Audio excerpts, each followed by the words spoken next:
good ASMR sounds for relaxing and lawyering too. There we go. Hello everyone. Let's not talk about the fact that I didn't stream for the last 2 days because my life is a mess. I have a lot of things going on. I wish I was joking about the fact that I have a lot of things going on.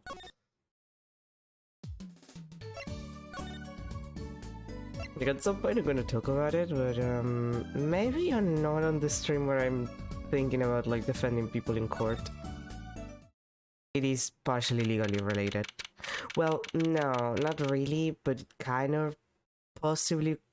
Like if things go really badly, I'm gonna have to talk to a lawyer about it. So it is kind of legally related, but also not legally related. You know what I mean? So yeah. I'm very tired. I am tired now. I was tired the other days. I had technical issues. My life is a mess and everything sucks. That's the gist of it, really. So, I'll try to make up for those streams probably during this week. I know that I say that and then I don't. That has happened more than once. But it's been a long month. It's been a really long one for me.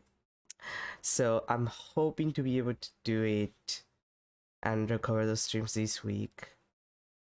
And I do have to take like the Tuesday next week. I think I have to take off because that's the day that they're auditing some stuff for me.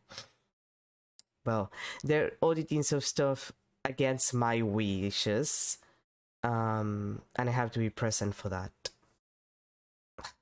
It's a long story. I'll talk about it in at another time, I guess. Anyway, I had to talk to Wookie, right? That's why I came to the like I did it automatically. I wasn't even thinking about the fact that I was moving to the detention center. Right. June 15, detention center visitors room. I'm sorry, meeting hours for today are all done. But we still have 3 minutes! Put in your request, but don't expect anything. The father's talking in the private room with him. The father? You mean like a priest?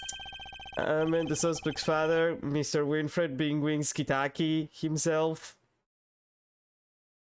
He gets called Big Wings.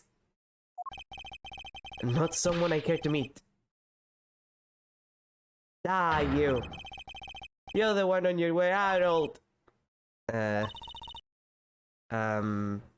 going to assume a complicated father-son relationship? Ah, they're here. Whoa, this was radiates power. Power with a cute apron. You Wookie's lawyer? Yes, sir. Well, I'm Big Wins Kitaki, or head of the Kitaki family. Capiche? I know I look extremely Japanese, so you would assume that I'm actually a Yakuza. But in reality, we're from the suburbs of New York. I'm Italian, is what I mean. Actually, I came to speak to your son. Mr. Justice. Yes! My son's innocent. He killed no one. If he were found guilty, it wouldn't be good. Capiche? Yes, I'm all about capiche. Capiche loud and clear. You gotta do more than just understand to make it. You'll learn though, even if the lesson comes at the end of your short life. I don't feel so good. What's the big idea, old man? You can't treat me like a kid no more, no. You know, I wanted to go to the clink. I like it here. You, must be Wookie? I didn't know that he does have time before. You see, when I get out of here, things change. Silence! My apologies, Mr. Justice. He's usually such a nice boy. Forgive me if I have a hard time believing that. You can't take me under your wing this time, old man. You had me. I don't need no trial. I did it. I think that's enough for today, Mr. Justice. Or let me down tomorrow. No. So much for talking to our client. But we made so much progress today. We even found out my panties. I had fun at least. Of course, the biggest mystery of all remains. How am I supposed to build a case for the trial? Oh, I almost forgot it's time for my show. Tonight I'm performing at the Wonder Bar. You should come check it out. God damn it. Immediately to be continued.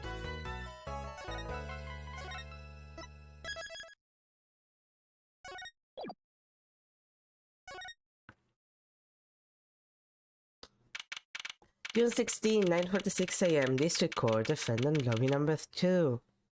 We're never in Defendant Lobby number 1, I think. We've always been in number 2 and number 3, which is ironically the ones that you check in investigations is number 2 and number 3. But like that begs the question of where's Defendant Lobby number 1? And is there a Defendant Lobby number 4? Like, where are all the other defendant lobbies? That look like a big building where the, like, courthouse is, like, located. Mr. Wright's not here today? He said his all-foot injury was acting up. All injury? He was all smiles yesterday. Yes, he smiled when he said he would be fine as long as you're there, Trucy. Yes, fine, we'll be fine. Here comes justice! I started my voice training at 5 this morning. That's some now. I want to see, here. Oh, okay. My name is Apollo Justice and I'm fine. That sounds more like a self-mantra than voice training.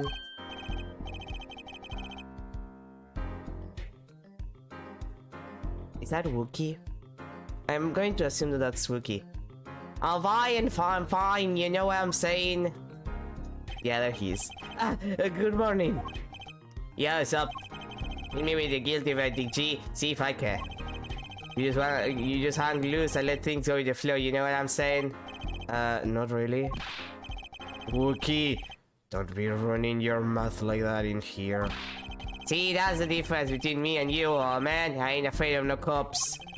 Real G's can't keep it real till they spend some hard time in the pen. You have absolutely no idea what you're talking about. Sounds like they're both being voice training to Apollo. My worst fears realized. The trial's starting and I still haven't had a real talk with my client. And he really wants to be declared guilty. Oh boy. June 16, 10 a.m. District Court, Court number 4. Oh, hi, Clavia. Court is now in session for the trial of Wookie Kitaki. The defense is ready, Your Honor. Ready to rock and roll, her judge.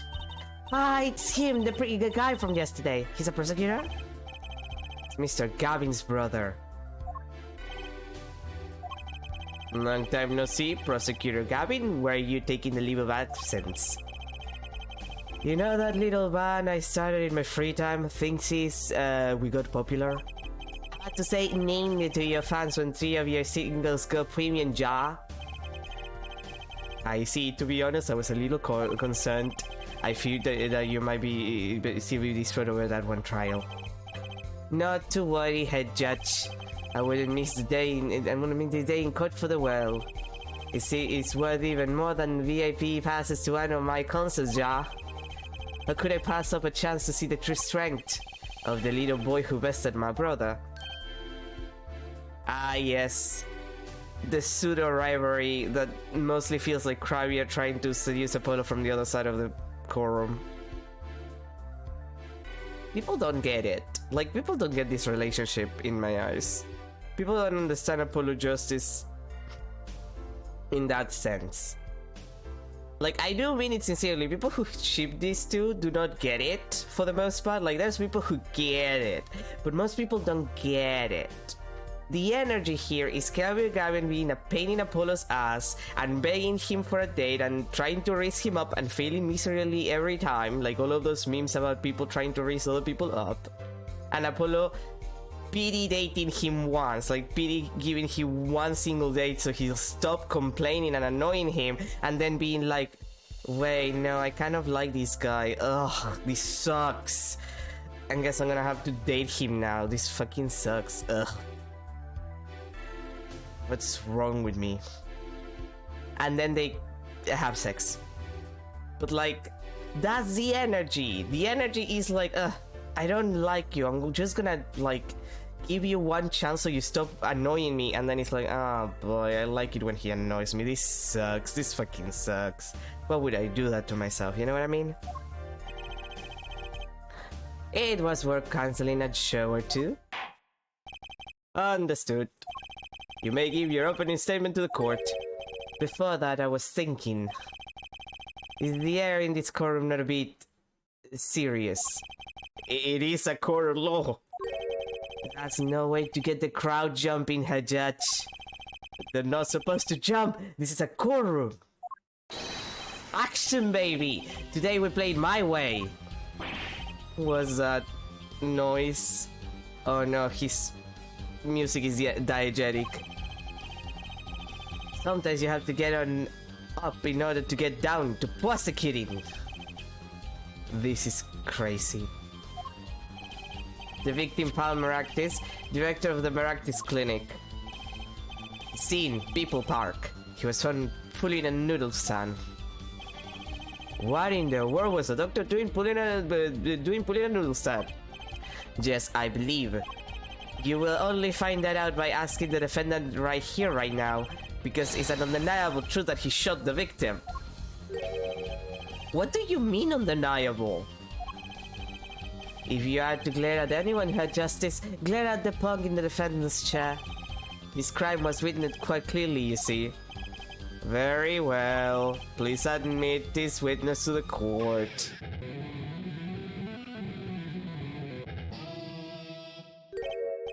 Name, not yet. I appreciate how well animated his fingers are. It's not that noticeable in the DS version, but since they scale the, the sprites, it's a little more obvious, the level of animation, like it's very impressive. But also, would it have killed them to just redraw the things? Like, I have a fear that they're gonna, like, here's the deal. When you get to the flashback case, because of course this game has a flashback case, they are combining new sprites with old sprites from the old games. And in the DS version, it's not that noticeable. And like, well, it is noticeable, but it's not that jarring. It's not like that terrible. Precisely because, like, everything is tiny. You don't notice that much. I fear that with the new size and the fact that all of the sprites are very crispy because they weren't redrawn the same way that the original trilogy was redrawn when it was re-released, or the way the sprites in Investigations were redrawn, although it also does give you the option for the oldest sprites if you like, pixel art like that.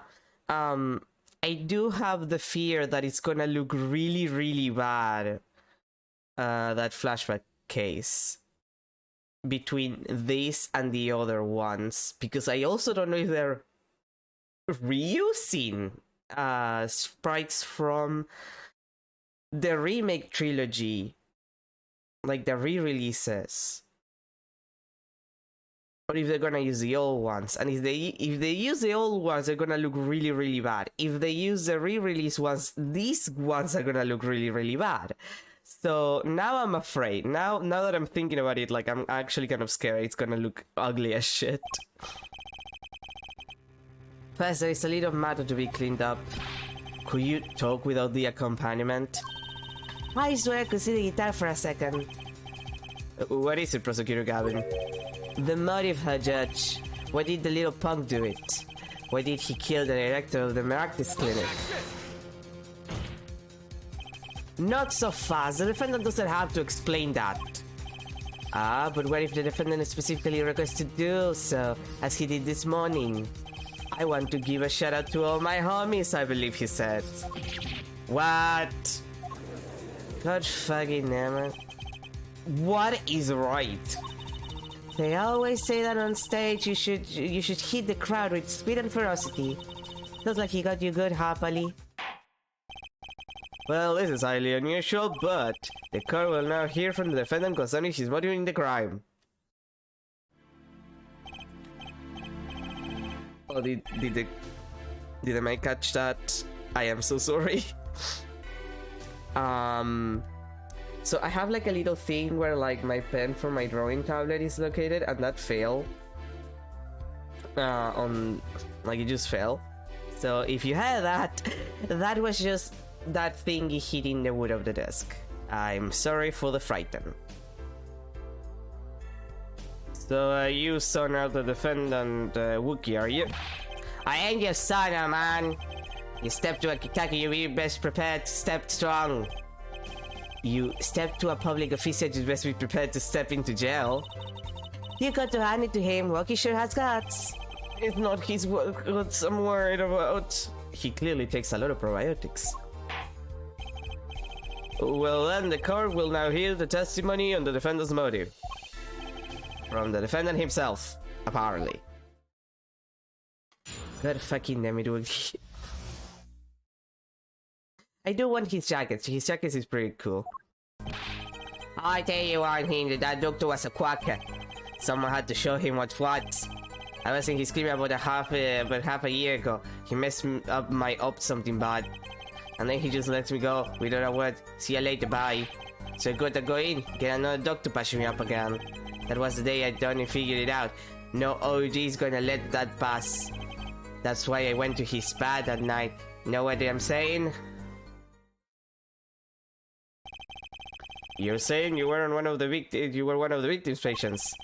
Let that stuff go down when you're keeping it real on the street. True that. I tell you one thing, that dog was whack.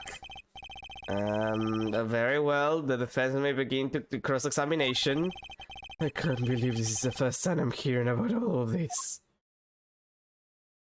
Don't worry, it's gonna be fine.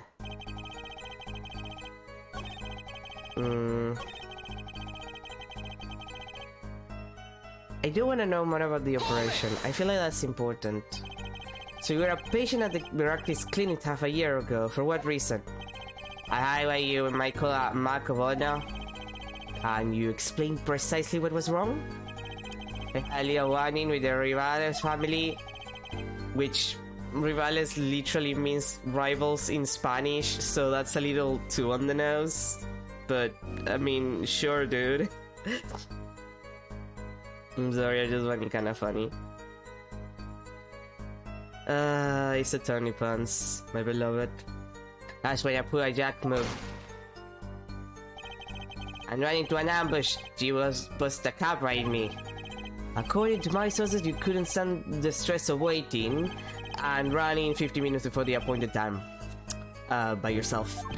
Hey, I was more than a match for those guys. God, he's an idiot. So you were carried to the Maractus Clinic from there. Apparently he was shot in the heart. Shot in the heart and he's still alive? Shot through the heart and you're to blame. You give love a bad name, you know? You know what I mean, Apollo? I can catch bullets between my teeth, but I never learned how to catch them with my heart. Wait, Trucy, how do you know how to catch bullets with your teeth? The bullet stuff showed us of my temper, you know what I'm saying? I would have been golden if it weren't for that whacked up. Can't even take out a stupid bullet. So, as you say, the surgery was a failure. Now you're not loving Holmes. Okay, this also I think is important. What do you mean he just lets you go without a word? Yeah, that's kind of serious. Oh yeah, me. What do you think it means? It's what? That's what. I'm not sure what that means, but it sounds bad. It says as though her doctor wished to hide his mistake. This is why he let the defendant go. He's a liar, straight up. He's a bad EIB. Uh-huh. So this bullet is still... You know, I can still feel it. Right there in my chest, pressing up against my heart. Your words are like a bullet shot straight into my heart. Or something to that effect. Incidentally, that's from one of our hit singles. Well, that sounds like a straightforward case of malpractice. Well, G-Man, well, no accident, that's what she saw. What she saw, she saw.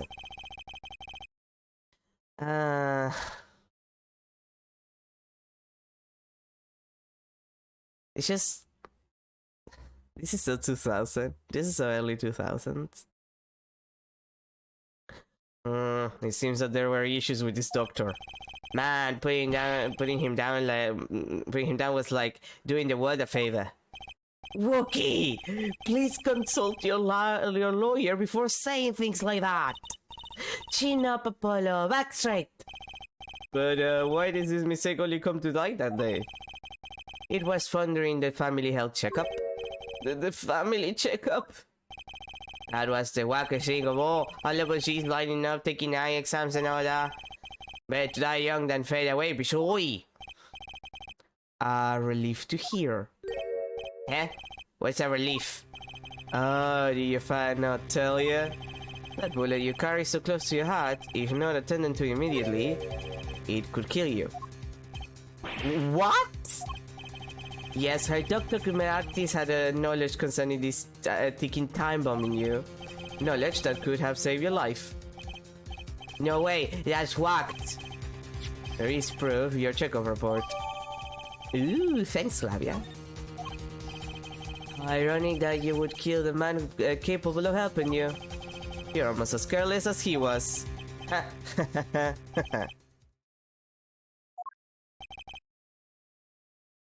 Yeah, same, Apollo. Well, now the place is hopping. Let's get this gig started. Started? We had enough of a warm-up act-jaw. Time to hear from the witness. Wookie sure is quiet all of a sudden. I'm a little uneasy myself. Is this Gavin's strategy? Well, it's clearly a strategy.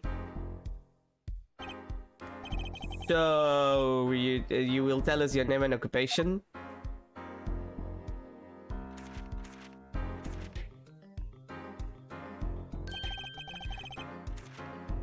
My name is Wesley Stickler. By occupation, I take it you mean to get... Oh god, fucking damn, it is one of those. Yeah, keep talking. Yeah.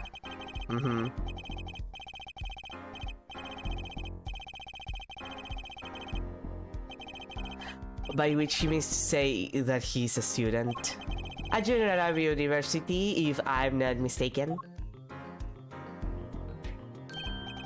Yes, in the Department of Science and Engineering. Filled with curiosity for all things, I spend my days in pursuit of truth, honing my... Her sticklers? Please direct said curiosity to the case at hand today. Very well, Mr. Stickler. Please testify to the court about what you saw on the night of the crime. You ask quite simplistically what I said. You know, guys, I understand that people find, like, Olbak funny, and she is, don't get me wrong. But every time that this happens, I'm just losing my mind because, like, I would like to read. I would like to read the thing, game. I would like to read. That night I passed to the park on my way from the shopping when I saw them. One male pulling a stand and another facing him. I saw them quite clearly. The man facing the victim was the defendant. In his hand he held, yes, a pistol. It was pointed at the man pulling the stand. A shot! The bullet hit the man pulling the stand from the front, square in the forehead. Was there anyone else in the park at that time? I can say with 100% accuracy that there was not. The pistol our witness refers to is this. The court accepts this into evidence. Yay! Very well. Mr. Justice, you may cross-examine the witness. Yes, Your Honor. Trucy, why are you staring like that at the witness? That man. I can't help but feel like I've seen him somewhere before.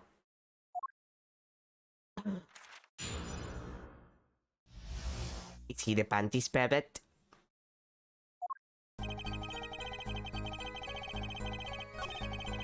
Uh-huh.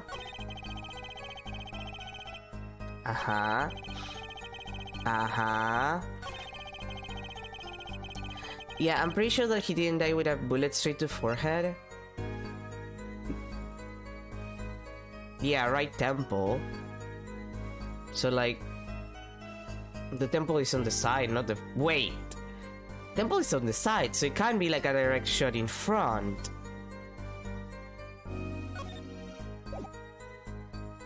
Objection! Oh, that's all of it. I think I have a chance. Is that you relaxing? I see, Head Justice. Huh? Oh, ahem. Objection! Was it quite enough, Mr. Justice? Apollo, pace yourself. This train's not over yet. Right, look at this. The, autopsy report? Is there a problem with the autopsy report? Right, a problem. Yes! The problem is the location of the entry wound. The location? You testify that the killer shot the victim square in the forehead, do you not? Ah, I have already determined your angle of inquiry. Allow me to explain. It is simple, really.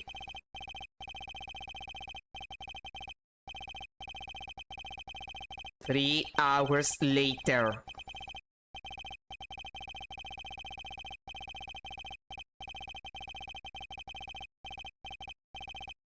Mr. Justice? Yes?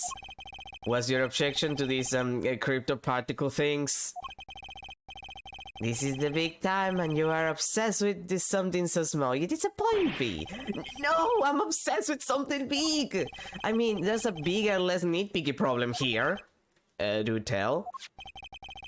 Just look at the autopsy report. The location of the entry wound was the right temple. The temple? Mr. Stiglitz, you said quite clearly that the victim was shot square in the forehead. That's a contradiction. Isn't it? Well, yeah, it is. It is, right? Finally! Objection! Herr Justice? Oh, Herr Justice. Yes. I don't like it when you call me Herr Justice like that. Your tactics are outdated, trying to shake the witness by objecting to trifles. Surely you haven't forgotten the fatal wound your master suffered 7 years ago. Phoenix, right? Was it? Oh, come on, Clavier. Don't be like that. I know that you're still actually kind of sad about the fact that you ruined Phoenix Rice's career. Like, I know that you feel bad about it. You don't have to do that bullshit. You don't have to pull that shit on me, okay? Don't be rude. You goddamn German bastard. Don't make me call you a little German boy. I know you're not a little German boy, but I will call you a little German boy if you are annoying. And I will tell you to go to the cave of the blunt and smoking. I won't even tell you not to enter the cave. You will go to the cave of the blunt and smoking. Okay? Look, I know the wound was in the wrong place according to this testimony. Hey, a forehead. Forehead? Well, you do have a big forehead, honey. Let us imagine you're walking through the park. You see two men facing each other, one with a pistol trained on the other. What would you do, have forehead? Well, I guess I would try to stop them. I probably shout, "Stop!" And you, Frolian? Me? Well, I'd probably scream, "Eek!" And you, her stickler? What do you shout, I wonder? Ack! If the victim turned his head at the last moment.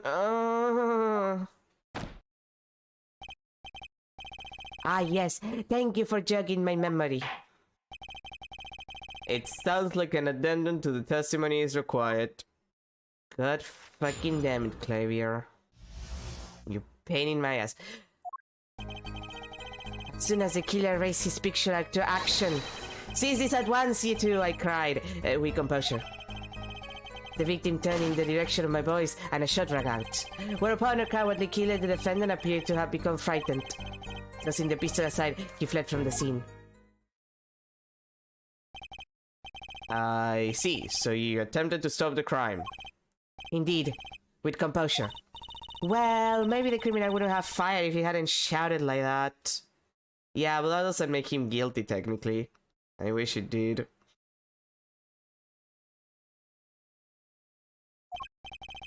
That doesn't really matter now, unfortunately. Let us consider the new testimony, shall we? Observe the diagram, if you would. The witness, Mr. Stickler, was it? Stood here. He shouted, "Oh, stop, please," or something of this nature. And the victim responded by looking in the witness's direction. If the killer were to have fired at just that moment, as you can see, the bullet would have struck the right temple, as in the report. That does seem to be the case. Witness the power of a junior in Ivy University's Department of Science. Very well, Mr. Justice, you may cross-examine the witness. God fucking damn it.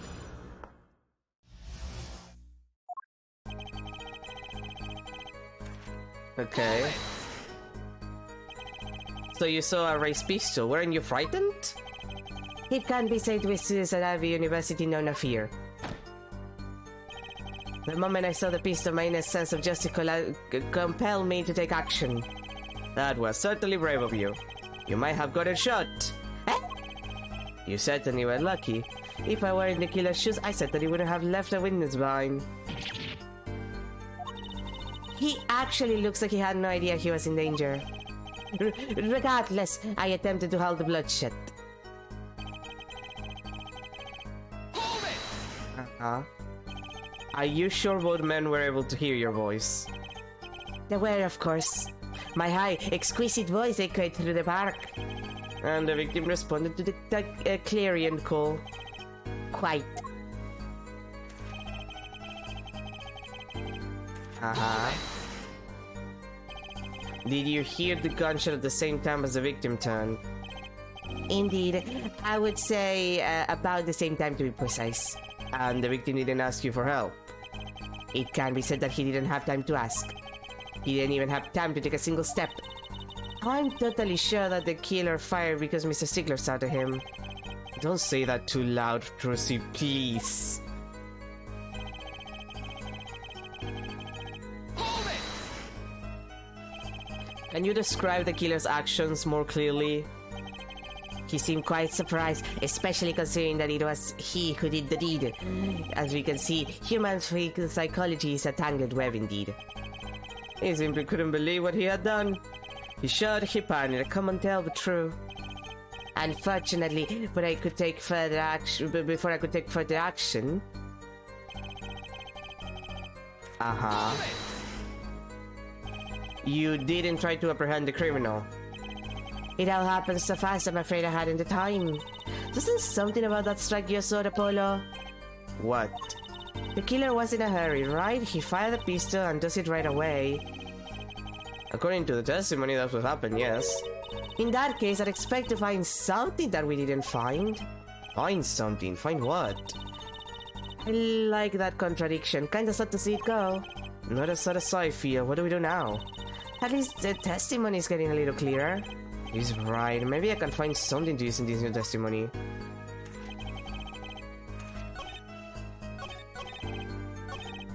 Hmm. Oh, god damn it.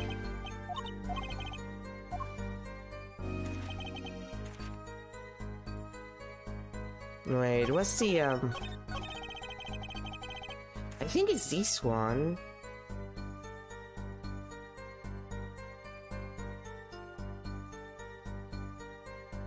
Hmm.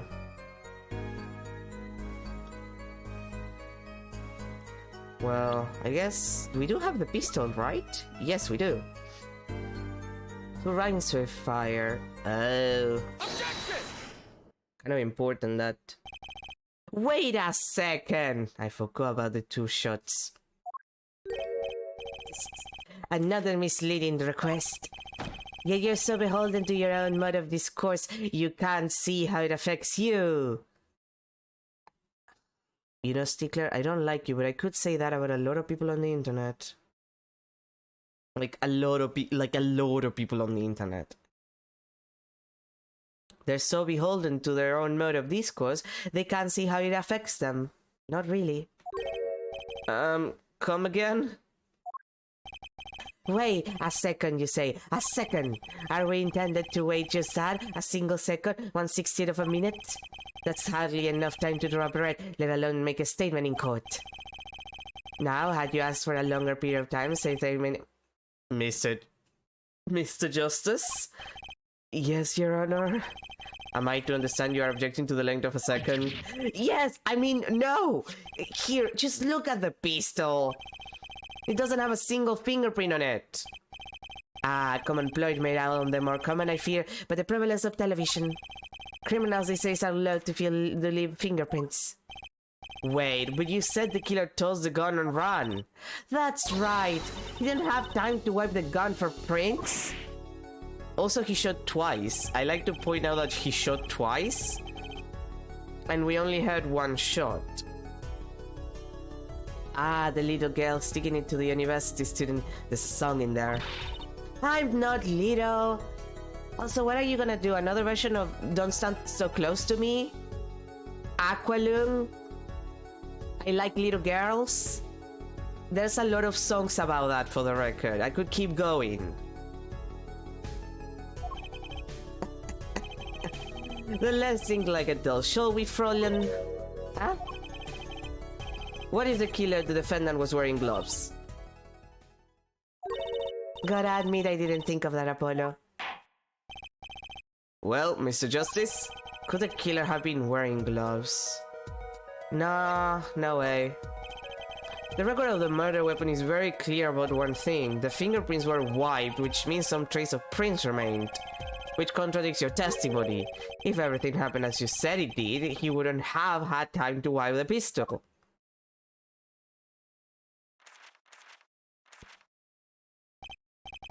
That may be, but it does not change what I saw.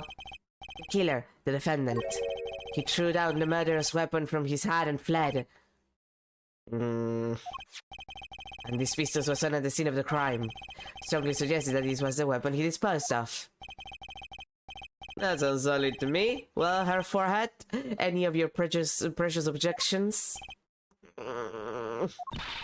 What gives, Apollo? Let's see that voice training go to work. You know, I've only recently realized something. No matter how much you train your voice, it doesn't matter if you have nothing to say. What do you mean, nothing to say? Isn't it obvious from what the witness just said? Huh? Oh? Isn't what obvious? When he restated what he saw just now, he said he saw Wookiee drop a murderous weapon. Well, that's not the same as being 100% sure what Wookiee threw away. You're right. He's just confused because a pistol was found at the scene. Poor Mr. Stickler. He must be hard to be so perfect and yet so wrong. Well, it can be said that I'm quite offended. While it is indeed true that once in my youth I wrote a love letter in my own blood... What?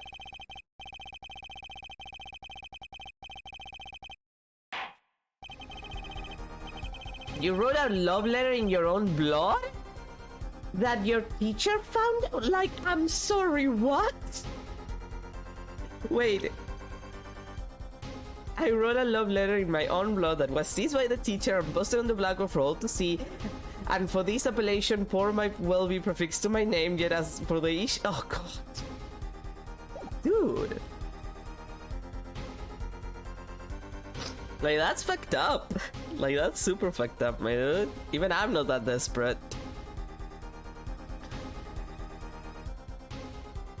What we can say for certain is that the witness saw the killer throw something. Does the defense have anything to say about this? Well, if what he threw wasn't a pistol, then it had to be something else. At least what person on the defense team seems to be thinking. With the smell of your pretty face, Gavin. Don't call him pretty. He's gonna take that as a flirting, like flirting in general. Like Apollo, you're gonna screw yourself by calling him pretty. Perhaps you can inform the court as to the nature of this something else. What did the killer throw away before fleeing the scene? The knife. Is that a sword? I saw one of those on the late night movie last night. Great, a sleep-deprived judge. The knife was found on the scene of the crime, with the defendant's prints on it. His prints! A single piece of evidence proves two important things. One, that what the defendant threw down wasn't a pistol. Two, that the defendant wasn't wearing gloves. Indeed. Her forehead. You're forgetting two other things you just proven. Huh? One, that the man the witness saw was the defendant, Mr. Wookie Kitaki. Two, that the defendant was holding a knife with the intent of harming the victim. Oh. Indeed. Never underestimate a Gavin is the lesson here. This court is of the opinion that a witness is fond of making assumptions.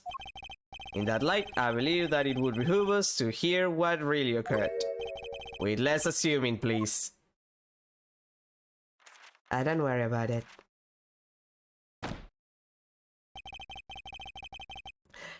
It is always the same with you people. Mark left the house on foot, and 5 minutes later his brother left after him. Yeah? How long would it take for Mark's brother to catch up to him? Assuming that Mark never had to stop for a traffic light. Assuming. Yes, that's what I said. Assuming. As if that were a probable situation at all. Yet here you are, assuming that my assumption is no better. What this court assumes is that the witness will testify as to what happened after the shot was fired. Also, if he didn't have to stop for any kind of, like, you know, traffic light or anything, it will take him 5 minutes. Like, there's a 5-minute difference between him leaving and the other one going out, so they're always gonna have, if none of them get interrupted on the way there, 5 minutes of different about the time that they're walking, unless their walking speeds are different. But for that, you have to put it that the walking speeds are different. It's not that complicated, hon. I could not prevent the killer from leaving the scene, nor could I simply leave the scene in good conscience. Ergo, I used my cell phone to call the police, until the police arrived at the scene 10 minutes later. I saw no one else. Why didn't you chase the killer? He was, as you say, a killer. Of course I could have run him down, and yet what would he have done when cornered? Sadly, it takes more than an aptitude for solving quadratic equations to know that. Did the testimony earlier not prove the defendant's presence at the scene? And do we not also now know that there was no one else there? It seems clear that we have our killer. Does it not? Does it not, Mr. Justice? I better find a way to take this testimony down quick. Otherwise we're gonna be in a lot of trouble.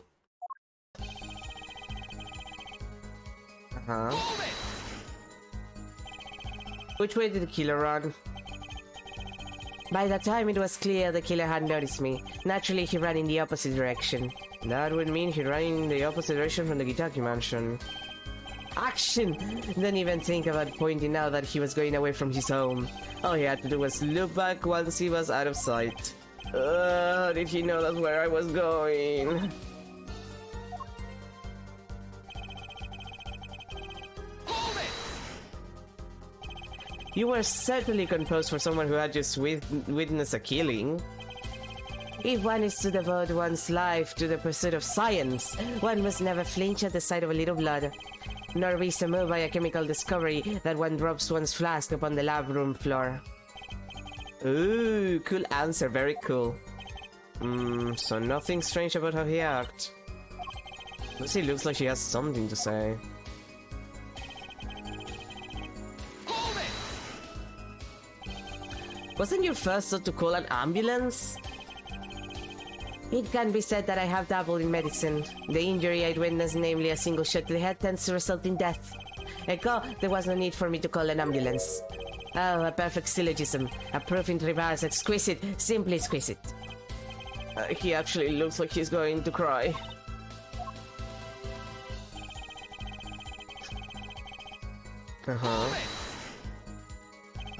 Can you tell us in detail about those 10 minutes?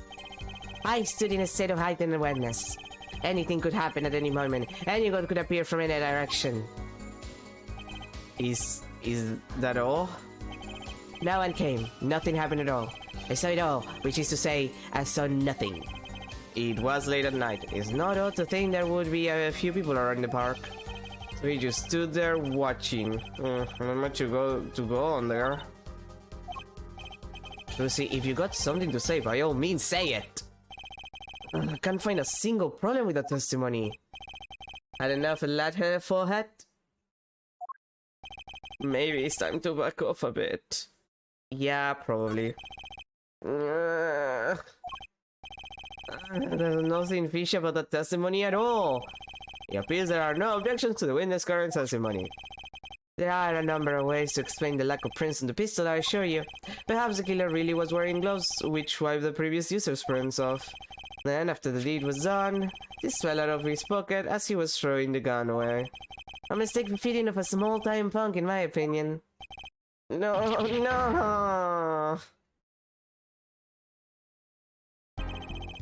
It seems we've come to the end of the line here. No, that can't be. That can't be all. Also. How unfortunate. It seems that they weren't cut out to stand on the same stage as me. Were you her forehead? I believe this brings the cross-examination to a close. This court will now declare a verdict from the defendant Wutiki-Taki.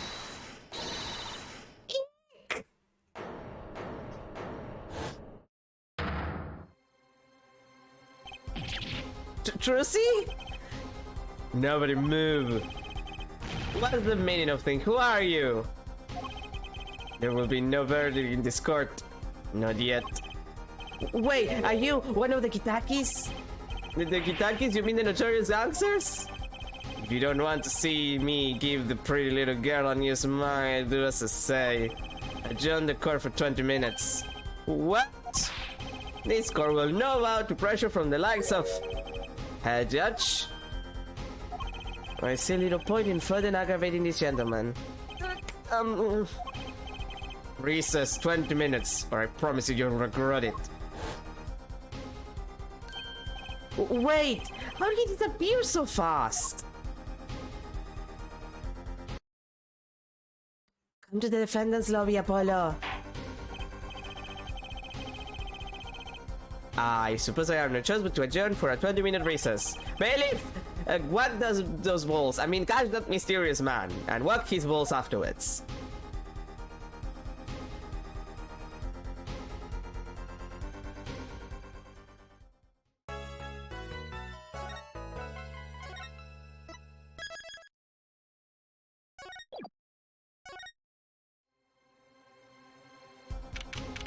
June 16, 11:17 a.m. District Court, defendant lobby number 2. Trucy! Trucy! You move quick, Apollo. Good show, good show. Trucy, you're okay. I thought...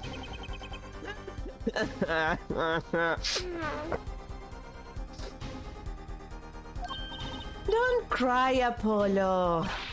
Those good for nothing gangsters. There are some things you just don't do. I'm pressing charges. All over the charges. Wait, just calm down, Apollo. Or else... Ah! What the heck is that? Surprised? This is one of my best tricks. The amazing Mr. Hat. You look marvelous, darling. He's a big hit on stage at the Wonder Bar. Yes, I am a big hit. Ha ha ha. Well, what do you think? Do you like it? You mean you trucy? There are some things you just don't do. I'm pressing charges. Apollo, now's not the time to be threatening me. It's you who's being threatened here. Huh? Yeah, you had the girl, Apollo. Remember what you said to Wookie's father yesterday? You promised you saved his son. But that testimony was rock solid. What are you suggesting I do? Look, once the judge declares a verdict, it's all over. If I can use my talent to stop that from happening, I will. Lucy, no more stage abductions, please. I'm not talking about magic, Apollo. I know when the witness isn't confident, I can perceive what he's feeling. Might not mean anything, but it's all we got. You can see what he's feeling? Trucy, please, that's the next game. And you're not the right character for that. I'm sorry to tell you that, sweetie. But feeling, it does not Athena's thing, I believe. Think back, Apollo. Think back to the times when there was a contradiction in his testimony. All the times. All the times there was a contradiction. I remember. Well, I think I remember them, sure. There were 2 times when he made statements he wasn't confident in. And each time there was a contradiction. In his hand he held, yes, a pistol. It was pointed at the man pulling the stand. Tossing the pistol aside, he flew from the scene. He said the man tossed aside a pistol, but it turned out he wasn't sure, and sure enough, there was a contradiction. Well, that's true, but how does that help us? Didn't you notice anything? Whenever he made a statement he wasn't confident in, he displayed a settled habit. In his hand he held, yes, a pistol. It was pointed at the man pulling the stand. You see, the very moment he said the word pistol, his fingers got untense and he fiddled with the corner of a page in his book. How am I supposed to see that? Well, I could see it. How else do you think Daddy went 7 years without losing a poker? Game. A game of poker. Same thing, really. What? I always sat next to Daddy during big matches. I could see what his opponents were feeling.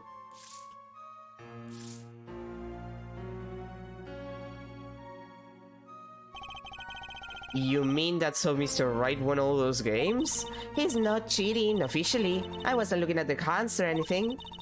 And I wasn't there all the time either. Daddy's quite good at poker after all, but not good enough to go undefeated that long. Yeah, he's a good bluffer, but not that good. So kind of makes sense that, you know, he would have, like, for the big games, the games that actually bring in the big bucks, would make sense that he would bring Trucy around, if that's the case.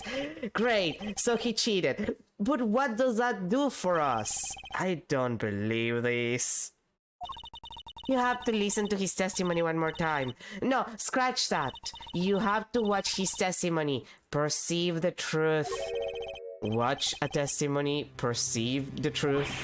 The only thing I'm perceiving is that I'm going to lose. Like, really, really badly, Trucy. I don't think you understand how much we're gonna lose this shit. Not true. Daddy said so. He said you have the power, Apollo. Mr. Wright say that? Watch the testimony. Perceive his true feelings. Is she serious? Time's up. Sorry, I can't think of any other way out of this one, Apollo. What was that she said before the trial started? Huh, Mr. Wright's not here today? He said his old foot injury was acting up. Yes, he smiled and he said we'd be fine as long as you're there, Trucy. Is it what he meant by us being fine? Well, methods aside, she did avoid one guilty verdict already today. Time to show this score what I'm made of. Get ready for justice. Let's do it. Apollo! You know, I'm starting to think I can do this. I knew you could do it all along. Ah, one more thing. Try to cover for Mr. Hat as well as you can.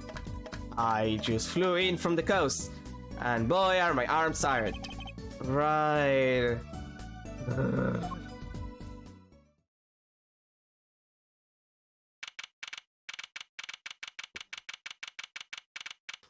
June 16, 11:40 a.m. District Court, courtroom number 4.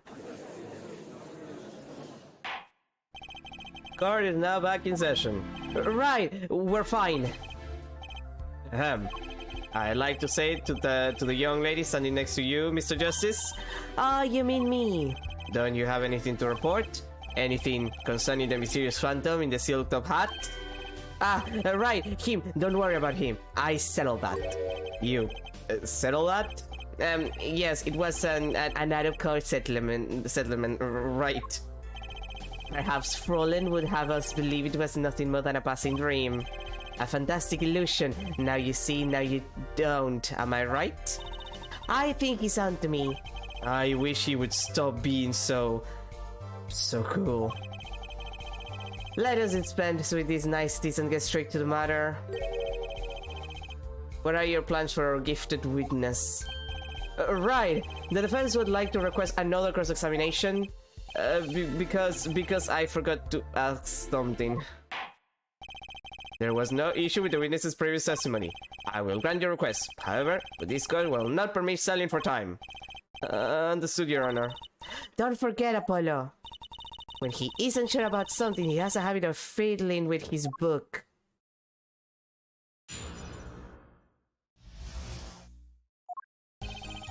I could not prevent the killer from leaving the scene. Nor could I simply leave the scene in good conscience. Ergo, I used my cell phone to call the police. Until the police arrived at the scene 10 minutes later, I saw no one.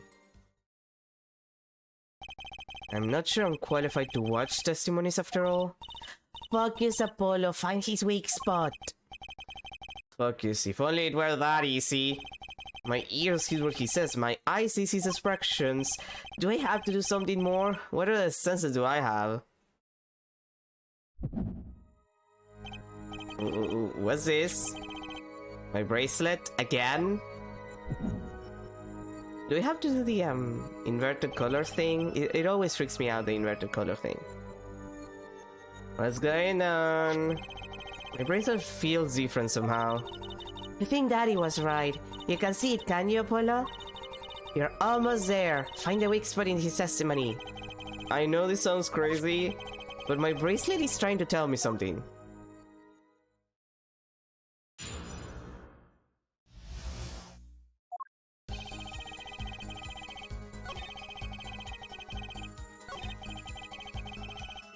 I mean, this is the one.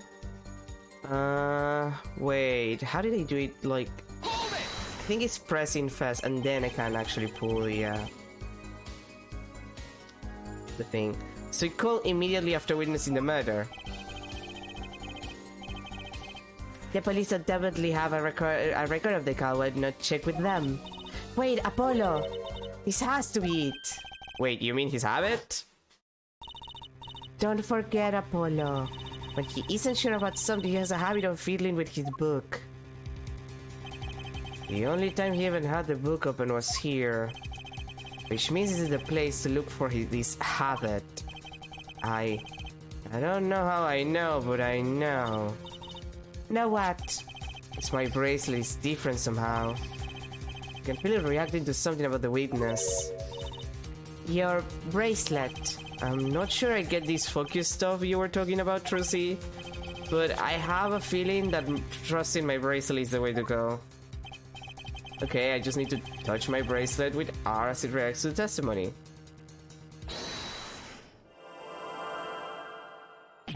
Freaky. What's going on? Come on, Apollo, this happened already. I can see the witness's face, his expression so clearly it's filling my mind. I can see nothing else, hear nothing else. Freaky. Apollo! Proceed! What's happening to me? This is what I meant by fuck you scene. Like, actually fuck you scene, forehead. Fuck you scene. In this state, you can't see everything, Apollo. Everything the witness does. That's great, but this is kind of freaking me out. Just look for Mr. Stickler's twitch, his habit, you remember, right? Sure, when he says something he's not sure of, he fiddles with a page of his book. You got it. Right now you're looking at the witness's face. And your eyes are sort of bugging out. I'll bet they are. First must be a focus of attention down to Mr. Stickler's hand. His hand? You know what to look for now, but you have to be looking at the right place. She's right, I can only see his face like this. Time to try changing my viewpoint. Okay, I have to, Perfect! Now you're really ready. Ready for what? Ready to perceive the truth behind the twitch. Perceive? Try listening to the witness talk as you focus. Then watch for his habit. Right, you mean when he fiddles with the page? That's right, that's your signal to look closer, to perceive with R. Find his weak spot and I guarantee we'll be able to give him the royal flush. Spoken like a true pokerhead's daughter. I'm a magician, thank you very much. So I have to pay attention to his words and his fingers. Gay. Don't worry if you miss it, you can always try again. Right, look at nervous Stitch, here comes justice.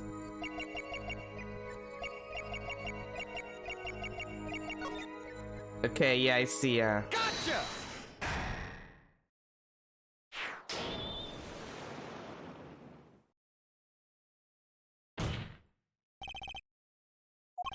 I saw it. Just now I could see it. Mr. Justice, do you have something to say? All this banging of decks. It's quite bad for my circulation, you know. Mr. Stickler, allow me to ask you a simple question. Why did you fiddle with the page of your book just now? The very moment you mentioned your cell phone. What are you talking about? I'm curious about this cell phone of yours. Mind if I ask a few questions? What to ask? Well?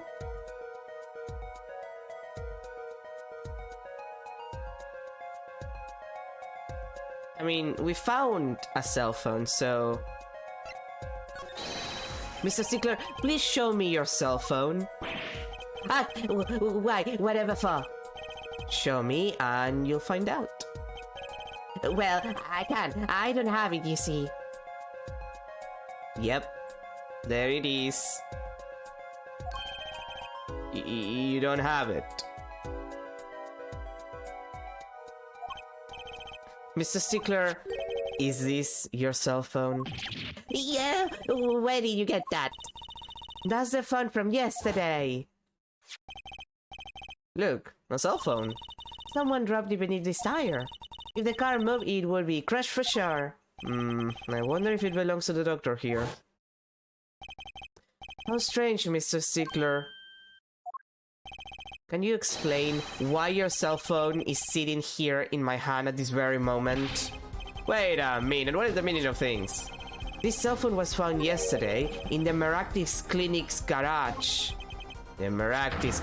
Why, that's where the victim lived. Yeah, that's impossible. Mr. Stickler, you lied to the court, didn't you? If your cell phone is here, how could you have called the police? Yuck. It's true. I didn't have my cell phone that night. That is why it can be said that I called the police from a public payphone. A payphone? So you didn't call on your cell phone after all. Just where was each payphone located, Mr. Stickler? Well, to indicate it with a startling high degree of accuracy. It was right around here. That's quite a ways from the park. But why did you lie? There can be only one reason. He didn't want the court to know he had lost his cell phone. Because if it was found... because it was found in the victim's garage. What are you saying? Mr. Stickler, you broke into the Meractis Clinic garage on the night of the murder. This cell phone tells all. But that's ridiculous. That makes it sound like I snuck into this fellow's garage to commit some crime. As I were trying to kill him.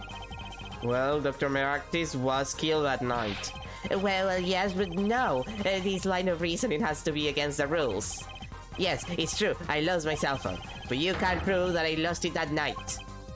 Well, Mr. Justice, if that cell phone was robbed the night of the murder, it does raise considerable suspicions as to a connection with the crime. Now's your chance, Apollo. Connect Mr. Stickler to the crime. Oh, he's already connected enough. I just have to prove it. Well, do I have a piece of evidence that can do the job? Can I prove the cell phone was robbed the night of the murder? Good question. Can I? Oh, the mirror, right.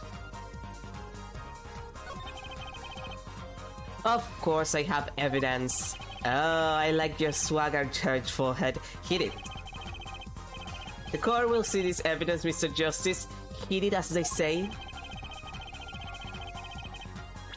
And it would be, yeah, the tone of car. Like, the mirror from the tonneau calf, I mean. That was torn off of the car that killed Mr. Wright. Otherwise, it would make no sense. Like, because it had to happen after... Like, the car was already broken, so... It had to happen around, like, you know... post the car hitting Wright, which is around the time of the murder, so... It had to be that night at the very least. That's a side view mirror. As it so happens, Dr. Meractis' car was in an accident that took place the night of the murder. An accident. An accident. Well, he committed an accident, rather. It happened a little after 9 PM, just outside People Park, or murder scene.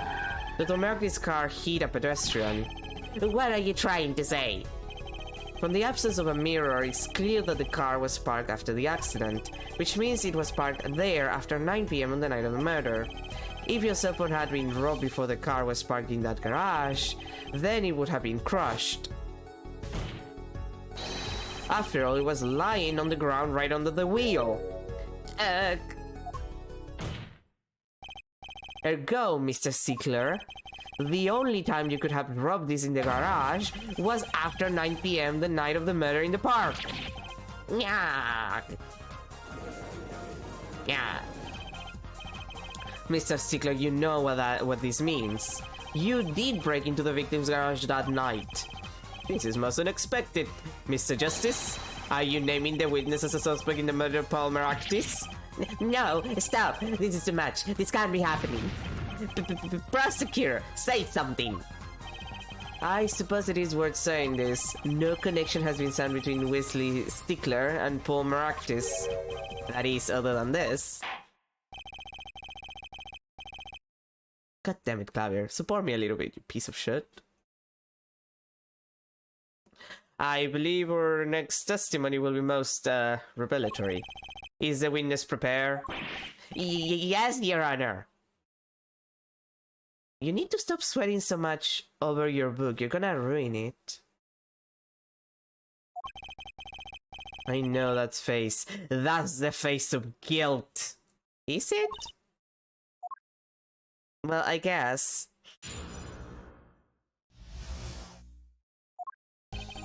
That night, yes, I went to the supermarket. I must have dropped my cell phone on my way back. And when I was walking through the park, I happened to witness a crime. I saw the killer, the victim, the stand, all as clear as day. It was him. I saw the defendant at the scene. Yes, but your cell phone was lying in a garage. Yes, well, as you can see, my model of cell phone has a defect. It is given to rolling. It's quite a pain when I dropped it alongside the road, you know? Looks like a normal cell phone to me. In any case, Mr. Justice, the cross-examination, please. I can't believe that he just, like, completely ignored the fact that, yeah, that does not look like a thing that rolls. That's just a normal fucking, like, cell phone. Possibly a flip phone. That's funny. My bracelet didn't react at all during the testimony. His nervous habits might not be acting up. I didn't sense anything either, actually. Looks like you're on your own this time around. Right, no problem. I hope. Here comes justice.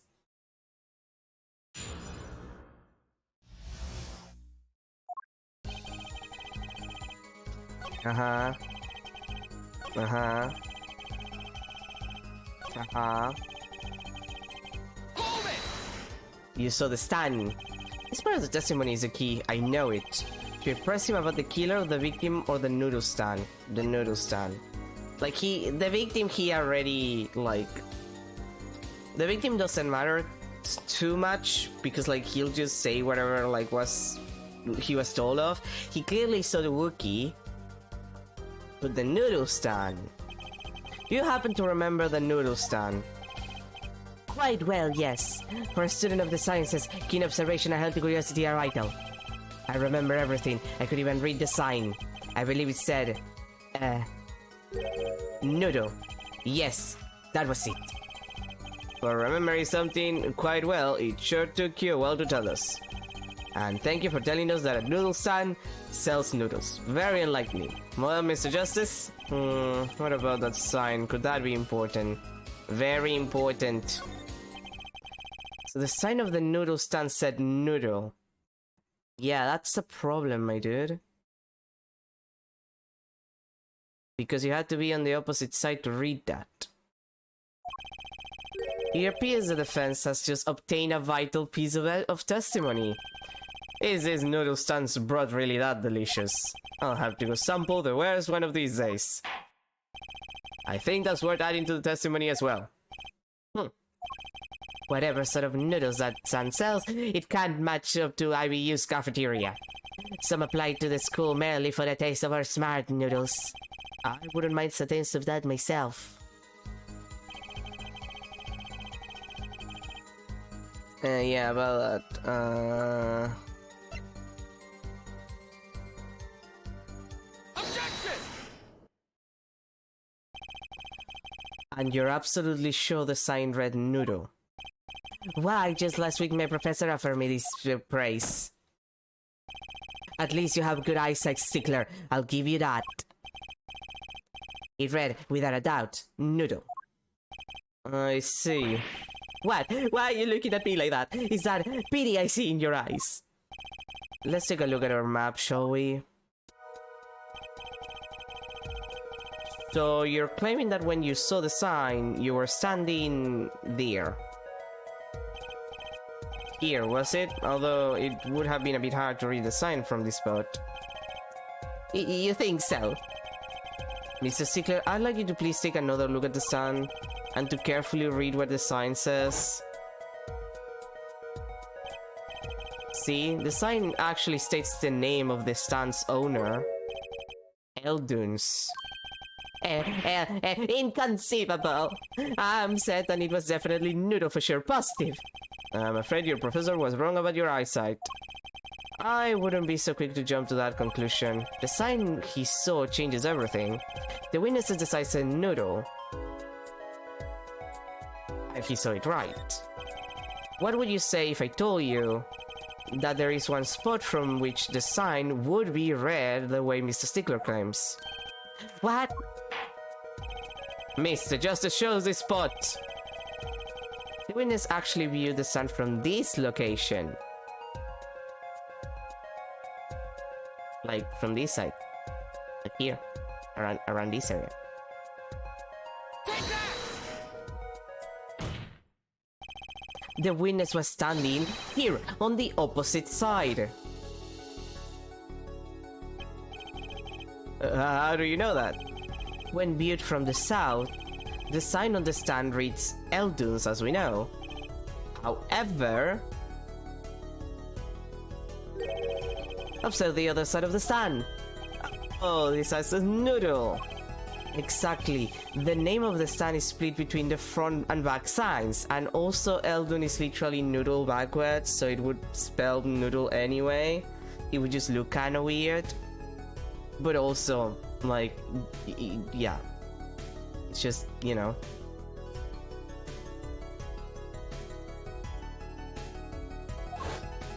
Just, you know.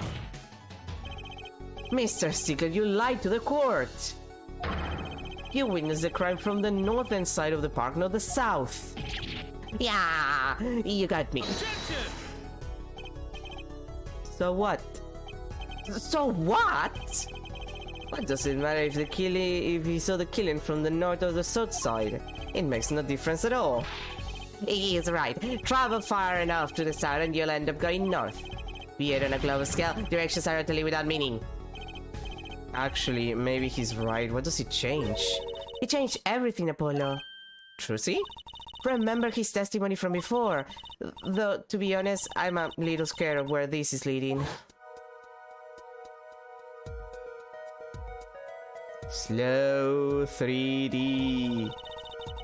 The killer and the victim are facing each other here. Then, at the moment the killer raises his weapon, Mr. Stickler shouts. At which point, the victim turns his head to look, and the killer fires a pistol.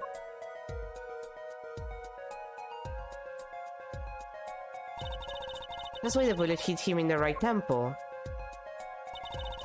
No contradictions, right? Right, but if Mr. Stickler was standing on the north side of the park, that reverses the whole scenario.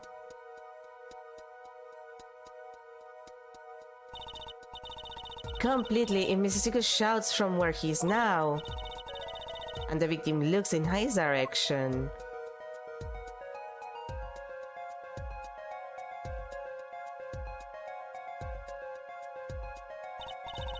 the bullet would have to hit his left temple. In other words, someone standing at point K couldn't shoot the victim in his right temple. It's impossible. That's right. So now that we know that Mr. Stickler was standing on the northern side, that wound location takes on an entirely different meaning. Indeed, you are absolutely correct, Frolian. Frolian? What meaning? The entry wound was on the right side of the victim's head, correct? Well, the right side of the victim's head is north. North. Ah! That's where the witness Wesley Stickler was standing. Correct. So if he was standing to the north, then the only person he could have shot the victim in the right temple was Mr. Stickler himself. Yeah. Yeah. Order! Order! And a third order just in case. Whoa, the apple didn't fall from the tree. She's flipped this whole case on his head while I was still figuring it out. Objection! Clarify one point for me, if you would have thought that. What now? Are you truly accusing this college student of murder? Well, I can't say he exactly looks innocent, but something still doesn't feel right. I just can't picture him as a real killer. No, please, looks aside, I'm really a nice guy. All my friends say so. Let's hear what the defense has to say. What are you going to do now, Justice? Do I really accuse Mr. Stickler? Accused of murder, accused of another crime, no, it's not the murder. But there is another thing that's important. I don't think Wesley Stickler is a killer, but he's not innocent either. His initial silence tells me that much. Mr. Stickler, you seem unusually quiet. Tell us why now. The word confession isn't in my dictionary. Her forehead. I'm afraid it falls to you to elucidate her Stickler's silence. Mr. Justice, you did say you were accusing the witness just now for a crime other than murder. Your reason? The court's all ears. I know he's guilty of something, but what crime other than murder is there? Do you have evidence that shows his involvement in some other crime? Your evidence, the court of eyes, Mr. Justice. Just evidence that points to the witness's involvement in a crime. Panties. The evidence is this. What? Is that woman's underwear? Hey, those are mine.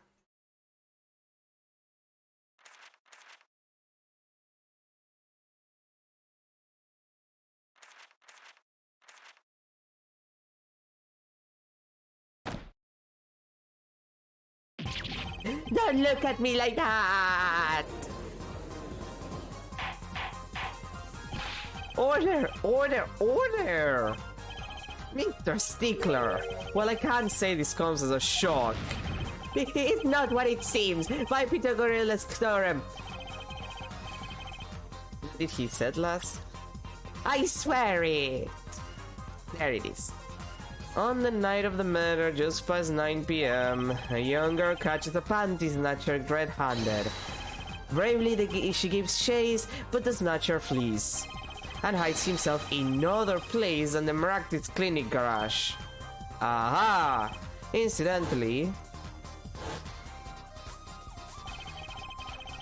these panties were found in the exhaust pipe of the car there. Presumably, he was trying to hide the evidence of his crime. Ergo, while you may not be a murderer, you are guilty of panty snatching in the first degree. Please, hear me out. It's not what it looks like. Order! Order! Order! Mr. Stickler, you should be ashamed. It's not what it seems.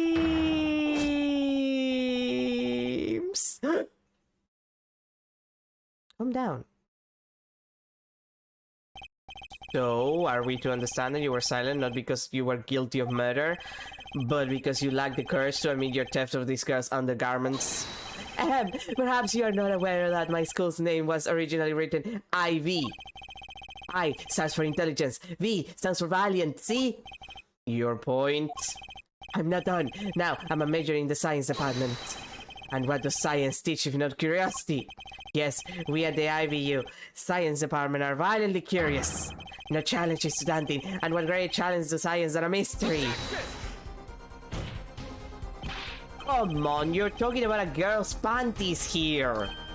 No, you don't understand. A mystery is the unknown, and the unknown is unacceptable. And my friends, when it comes to mysteries, those panties are the promised land. From the moment I first laid eyes on them, I was compelled to investigate for science. Hon, you don't have to excuse your panties sniffing like that. A full-size car tire was only the first mystery those panties revealed. A tire? Yes! I saw her do it. She pulled a tire of the panties. But that's not all. First there was a tire, then a stupid, and a frozen chicken. One mystery after another. It was magic. Oh, I remember now. He's one of the regulars in the audience at the Wonder Bar. Huh? He's talking about my magic panties trick. I just don't understand. A broom from a pair of panties. It mocks the very laws of physics. A broom and a frozen chicken, Trucy? Whatever happened to dopes and bunny rabbits? Mr. Stickler, you stole these girls' panties to understand a magic trick? You say panties, but they are so much more than that. For me, they are an object of serious study. I wonder. There has been a recent rush of panty snatches in the area. Were they all you? I am sorry, but I did it for science. Each time I spied a pair of panties flapping in the breeze, God damn it, he's doing it again.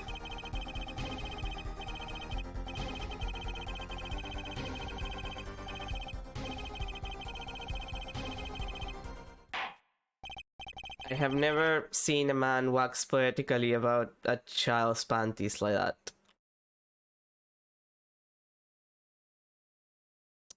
Don't stand so close to me.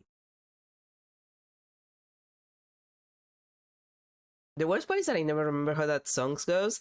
I like Little Girls for some reason. It's like splatter in my brain. Like I had that song splatter into my brain like years and years ago, and if somebody mentions it to me, like I immediately know.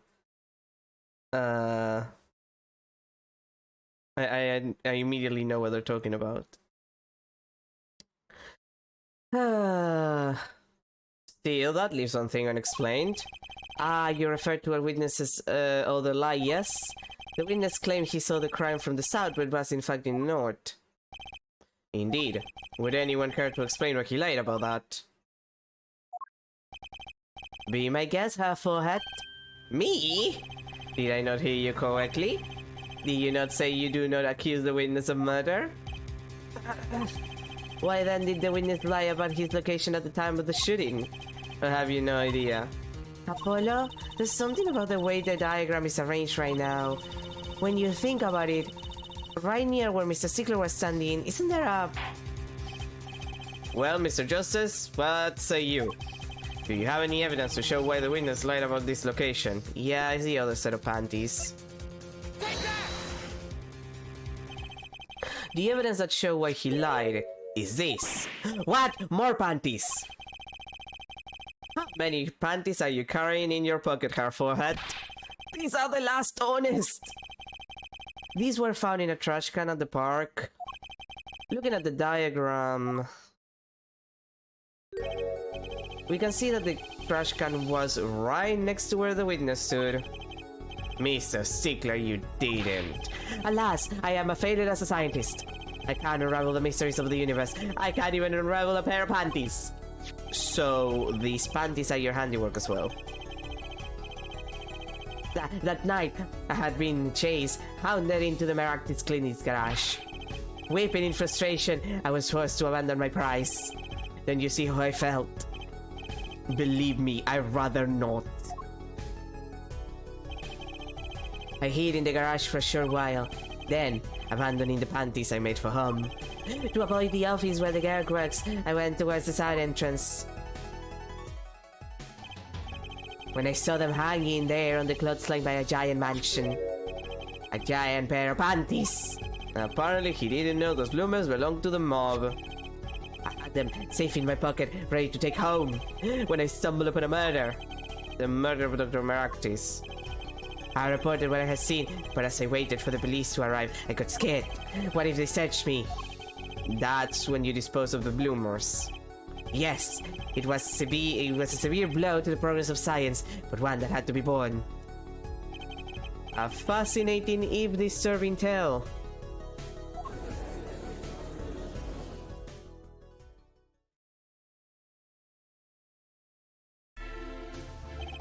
I believe this brings today's proceedings to a close, and I'm more than pleased to dismiss this witness for the remainder of the trial. One last thing, if I may.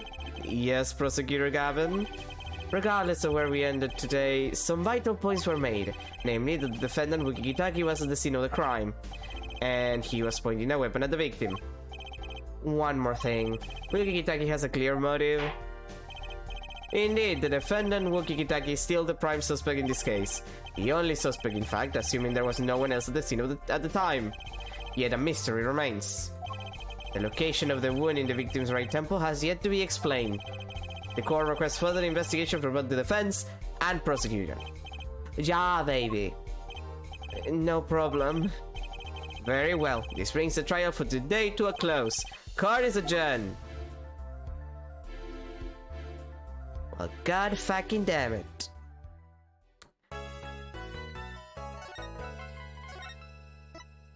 Those were a lot of panties.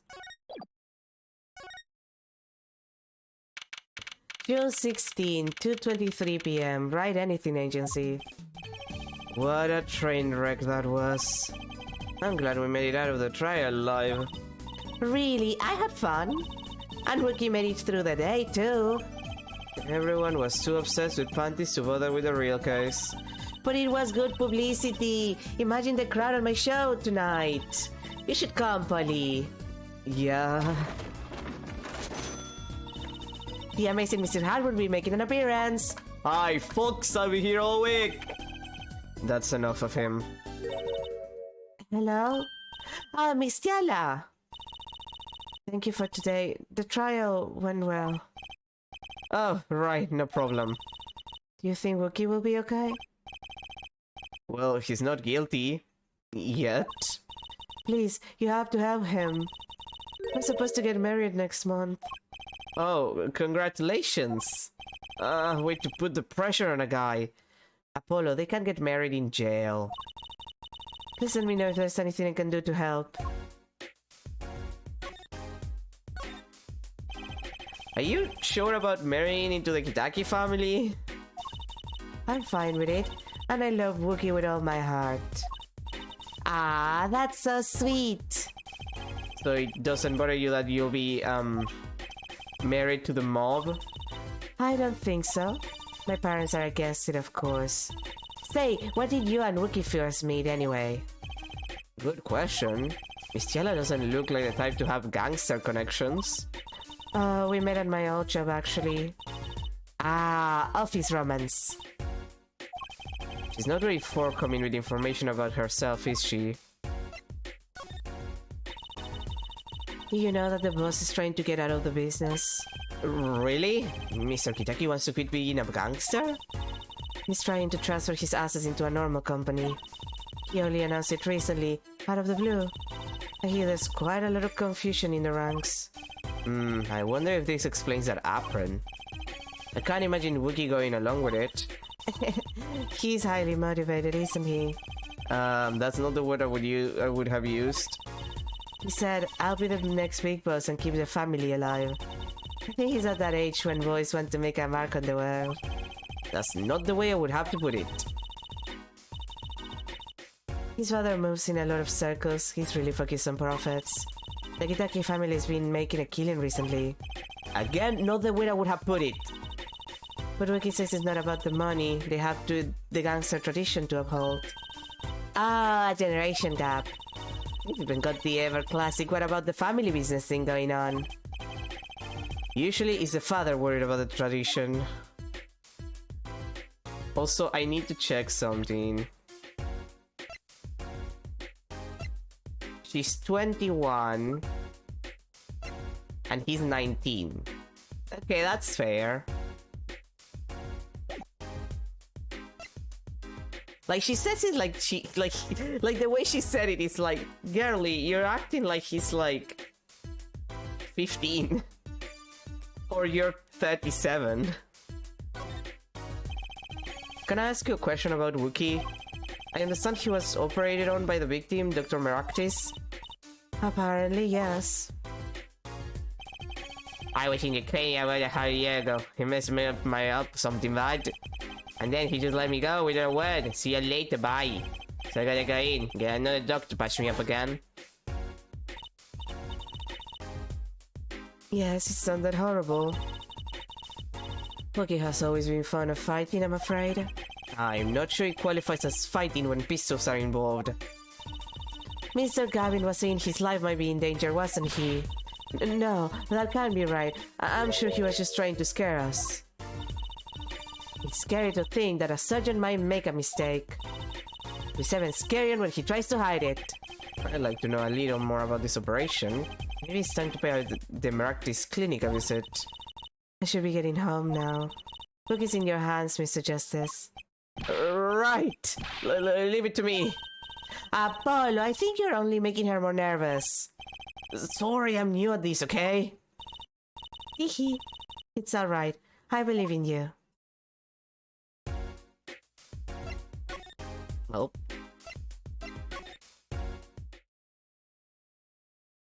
Well, goddamn, Phoenix is not around. A swaying, spiraling stack of DVD cases.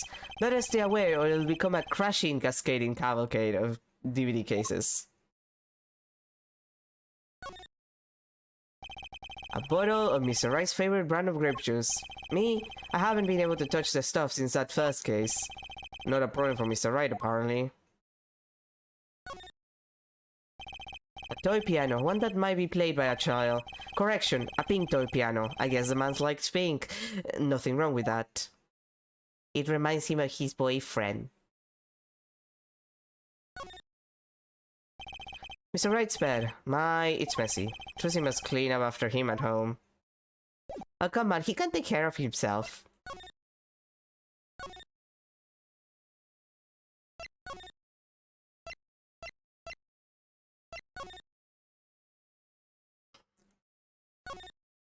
I guess nothing interesting around here.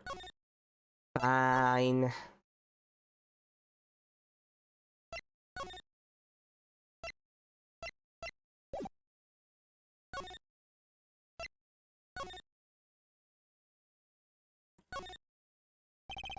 The front entrance to the Meractis Clinic. The walls and posts are so highly polished I can see my face in them. Wait, my hair is a little flat. There, perfect.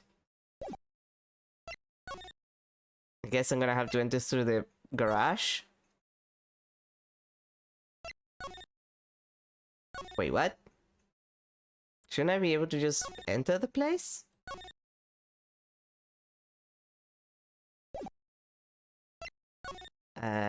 What?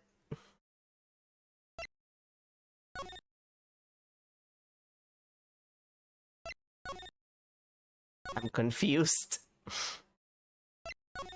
Okay. I guess let's go to the detention center then. Might as well talk to our client. There it is. June 16, detention center, visitors room. Looks like Wookie's out for questioning. I really need to talk to him. I guess I'll come back later. Excuse me? Yes. The other suspect is all through with questioning, sir. The other... Ah, you mean the panty snatcher. Wesley Stickler. So they arrested him too. Alright, let's have a little chat with Mr. Stickler. I hope I don't regret this. He is a valuable witness. He is a bit precious, I'll give him that.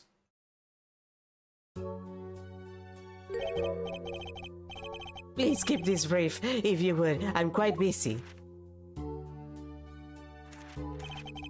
I need to finish this paper. Yeah! It's you! Mr. Stickler would like to have a few words with you. Very well, as long as they're few. Nothing would make me happier, believe me. Mr. Stickler, on the night of the murder, you stole... Wait, I can't help but feel that I'm being misunderstood. How exactly? Yes, that night I obtained a pair of panties. It's true, you technically obtained 2 pairs of panties. However, it was my burning curiosity that drove me to do it, nothing more. You wanted to know the trick to my panties, right? You're here too! Oh, great Trucy, teach me! Huh? I must know the secret of your panties. My very existence hangs in the balance. Please, make me your apprentice. Apollo, help! I don't know, I think he made a great, lovely assistant. Don't say that, Apollo. Could you relate what you saw the night of the murder to us one more time? Why not? Though it hardly differs from the tentative money I gave in Kurt. Really? Dude, you lied to us. Like, I have to point out, you lied about your positioning, you lied about what you were doing. Like, you lied in general, and you were a pain in my fucking ass. Just saying. The defendant was there in the park that night. Of this, I'm quite certain. He was pointing a pistol or something like that at the victim. That's when I shouted, "Stop, you two! Let's resolve this like gentlemen." And the next moment, a shot was fired. And this is all true. Really. My panties are gone. My innermost heart revealed. What further reason I could possibly have to lie? I can't think of anything he went to hide more than panty snatching, true. It sounds like Wookie was at the scene of the crime after all. I wish it weren't so. Well, let's move out. I don't think we're gonna get anything else from this guy.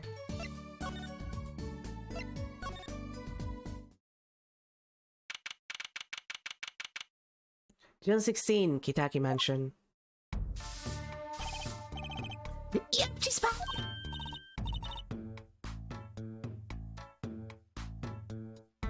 She had a deep voice, didn't she? She had to have a bit of a deep. Hey, you two, come over here. Yo, little blah, what's up? I think all this gangsterese is a negative influence on Trucy. I hear you retrieve my bloomers. Well, I was just doing. Bah! A man speaks clearly and takes credit where it's due. You caught the thief, didn't you? Yeah, sorry, I caught him.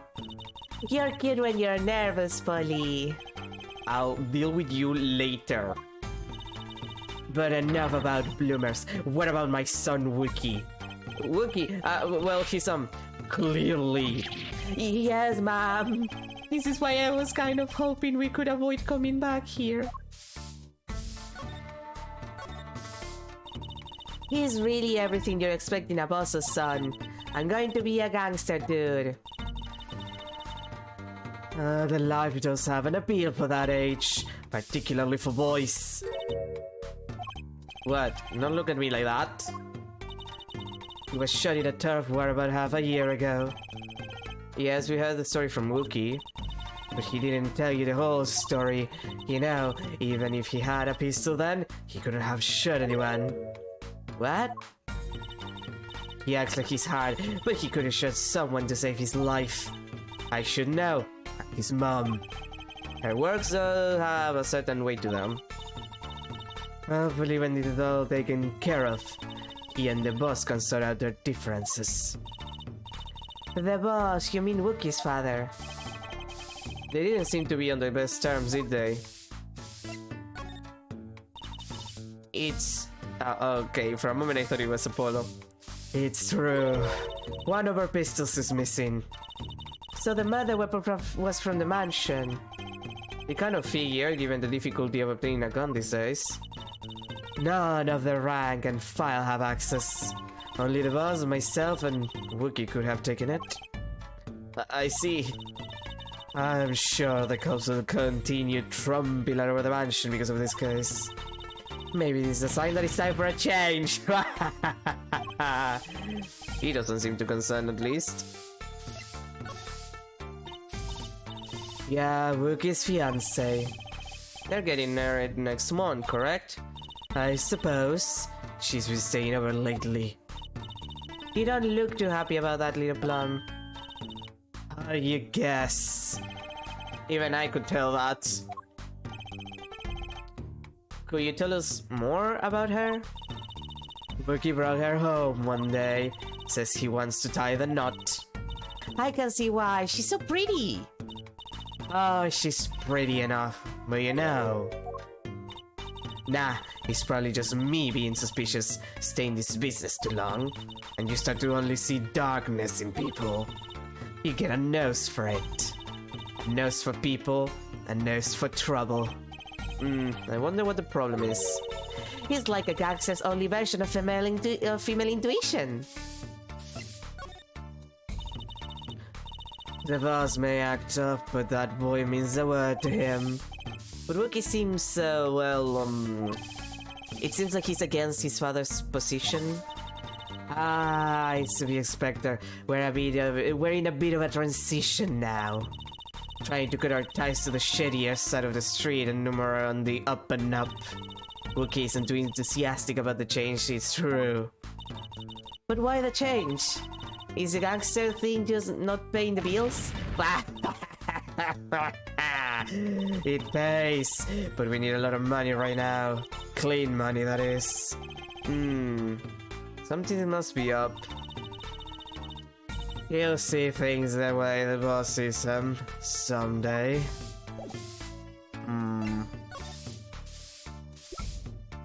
Do you want your panties? About this. Hey, my bloomers. Thanks for that, I owe you one. I thought you might like them back, so... Oh, no, why don't you keep them as a souvenir? Oh, no, I couldn't really. Thanks for the offer, but... I could use this in my magic panties act. I'll pull shifts and pieces and godfathers out of them. Great, now your props are going from bland to dangerous. Well... Anything in the People's Park? Doesn't seem like it.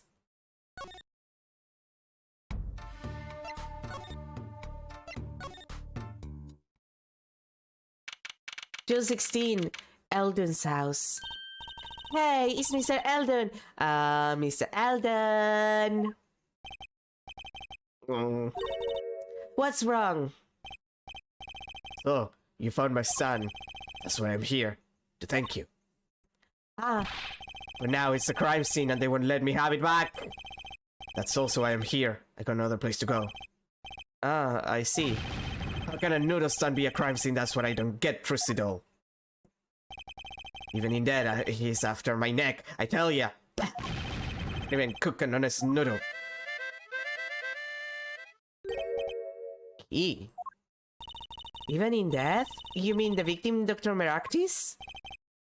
I tell ya, it's enough to drive a man to make his soup even saltier.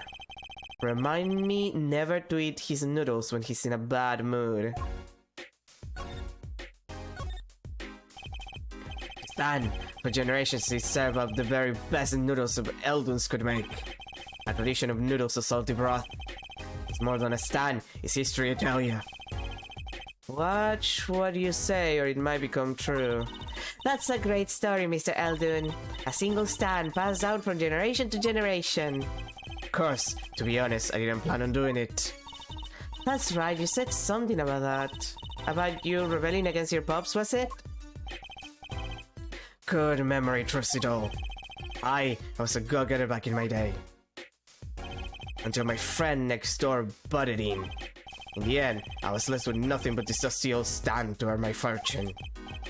Mr. Eldon, I don't mean to pry, but what exactly did you do before you became a chef? Bah! Let old noodles die, that's what I say. I'm starting to get an idea what he did anyway. I mean, for Meraktis to screw him, he had to be in the medical profession. He stole my dreams and left me with nothing but noodles. And now I don't even have that. Mr. Eldon, if I may ask, what exactly happened between you and the Meraktis clinic? I couldn't help but sense enmity there. Enmity. I hate him. Yeah, hate it. Him acting like he smells like roses when he's rolling in mud. Excuse me? He's the only doctor at the clinic, you know. Pretty impressive, huh? I'll tell you the secret to his success. The mob. You mean the Kitaki family? They're always having one of them tough ones and a nut. Always an injury or two that needs fixing. Marked saw a chance for some business. So he started giving the Kitaki family a good deal. Deal. Every fifth operation for free. He stole the idea from my pops. One free bowl of noodles a week, he used to say. Can a doctor just decide to do that? What about the insurance companies?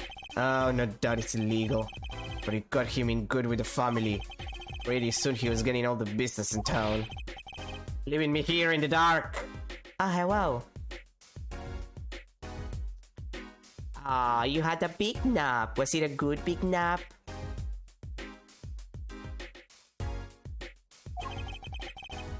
Up to my neck in soupy noodles. I think I figured out Mr. Eldon's former occupation. Can't hurt to ask, Apollo. I'm glad it was a good nap.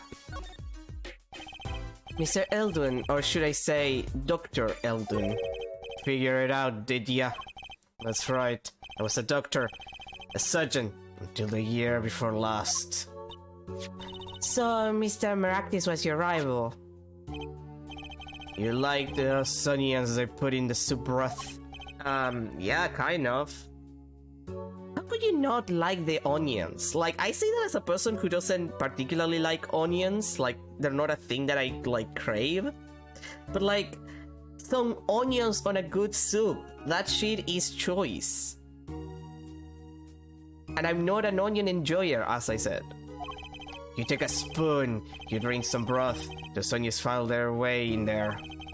For people who like them, well, that's just fine. But people who hate them, I hate onions, hate them.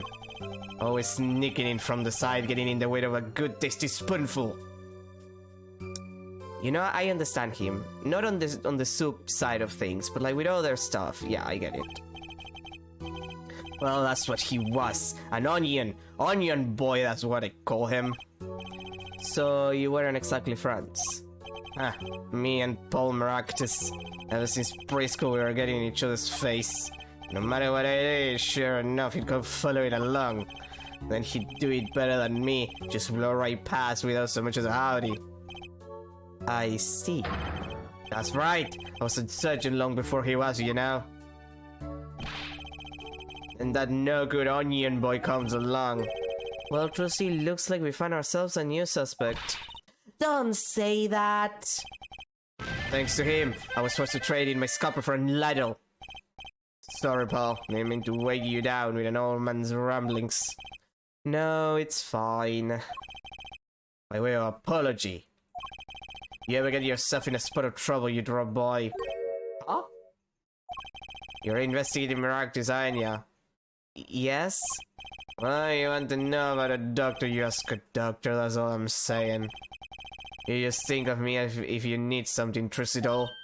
Right, thanks, Mr. Eldon. I guess the time spent listening to him complain wasn't entirely wasted. Okay, but can I get to the Maractus clinic?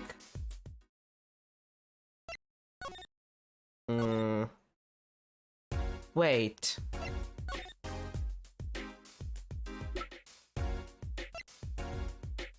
Do you know anything about the checkup report? Goddamn. Sorry, sonny boy, my interest is for my son and precious little else. Get cracking on that case, get me back my stan, I'm begging ya. Yeah, but like your stan, like we got your son. It's just, you know, part of a criminal investigation right now.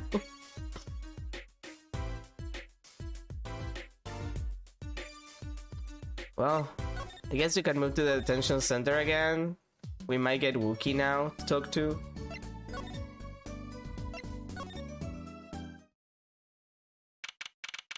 Okay, back to this shit. June 16, detention center, visitors room. I was hoping to meet with my client, please. Wookie Kitaki's just been in questioning, I'll bring him out. Great, finally. Yeah, my little imposter. What did you just call me? Sam, is that you? Sorry, G. That you were Alita. Amogus. My little imposter? Sure is a strange nickname. It's a cling tang. You wouldn't understand. It's about Amogus. Have you played Amogus? Amogus. Yeah, say imposter. I meant poster, like poster get, alright? If you're going to drop part of that, why not drop poster and just call her girl? She's so much more than that, G. She's like an angel, a fallen angel. Just like Lucifer. So, what can I do for ya? You don't look so cheaper today, Wookie. Worried about your, heart condition, maybe? That was the wackest thing of all of G lighting up, taking eye exams and all that. But to die young, then fade away with oi. A relief to hear. Eh? Oh, what's a relief? Ah, did your father not tell you? That Buddha you carry so close to your heart, if not attended to immediately, it could kill you. Man, I ain't trying to hear that. A man fights to protect what's valuable to him, you know what I'm saying? I miss my fallen angel. Hey, you go get a liter for me, you're my lawyer, ain't ya? Lawyer, not gopher. So, I hear you're to be married next month. Straight up, we put the nuptial on 40 and now out on the stoop. Alita, oh snapple cakes, she's so fine. I think he's meeting with her in his own weird way. I was wondering, how did you two meet? I asked Yala, but she was very vague. Well, man, if she wouldn't tell ya, I best hold my tongue, ya feel me? What? Man, what's past is past, she knows that. When I'm with Alita, I feel like there's things worth protecting out there, ya feel me? And my Alita, she's down with that all the way. So both of them are mum about their past. Do you think you could tell us what happened with you and Paul Maractis? There's something you should know. We Kitakis are way having what you might call a feud with the Rivales family, which literally just means rivals in Spanish, which is kinda silly when you think about it. So about 6 months back, I got into Rivales stuff back in the knife, right? And you were shot because you brought a knife to a gunfight. Coolest thing I've ever seen. One shot to the heart, and you're to blame. You give love a bad name. You know? But my homies weren't too late. It was a miracle I live. It's already considered one of the 7 wonders of the Kitaki family, you know that? So you were taken to the Maractis clinic then? You should have seen their faces when they were mean. You can't just let the bosses on that, you know? I had to have been in that doctor's shoes. Mr. Kitaki is scary enough when he's not angry. But the bullet that hit you, it was never removed. And he's still threatening his life. Doctor, he did it on purpose. The Rivales paid him off, I'm sure of it. I need to hear more about the night of the murder. That much is clear. Life in the family is a G-thing. It's about being a man. You know what I'm saying. Sorry, I'm not up on my G things. I'm not even sure what a G thing is. But my old man, he's gone soft. He says the old avant-garde days are over. He just wants to make money. Isn't that a good thing? Man, there ain't no soul in making money. Better to live fast and die young for shiso.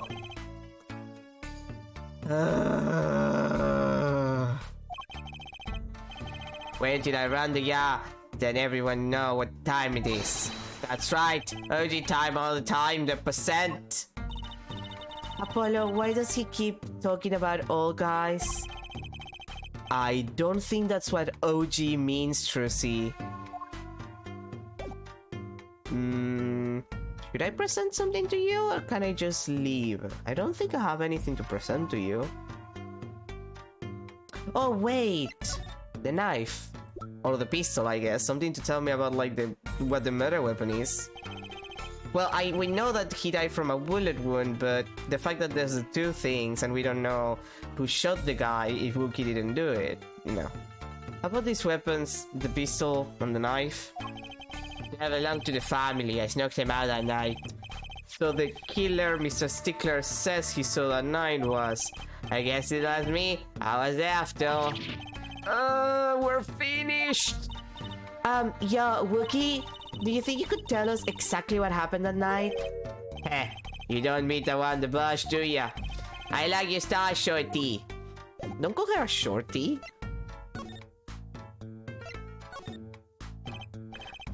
Actually, there's a question I've been wanting to ask you for a while now. That is, did you do it? Did you shoot him? I don't know. Huh? The day of the checkup, but when I found out about the bullet Yamaha, I borrowed a gun from the family stash.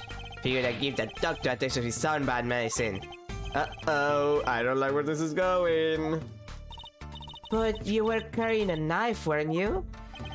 Oh, yeah, well, never can be too careful, I say. So I'm on my way to a clinic, right? When I run into him in the park and he's dragging this noodle stand behind him. Wait, you didn't put him up to that? Like, you know, in the movies? If you value your life, you'll ring the stand. Shorty, you're more whack than I'm. And that's saying something. But I was serious.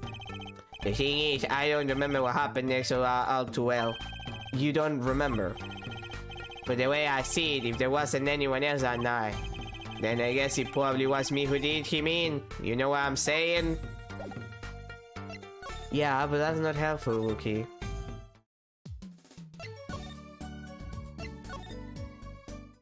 Back to the park.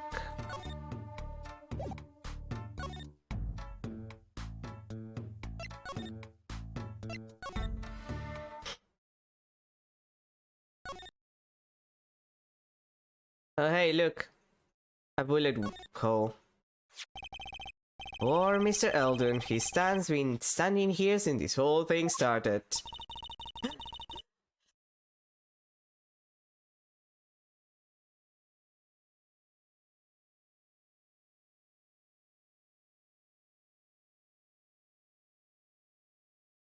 Eh. Sorry, I had to sneeze. Oh. Oh, wait.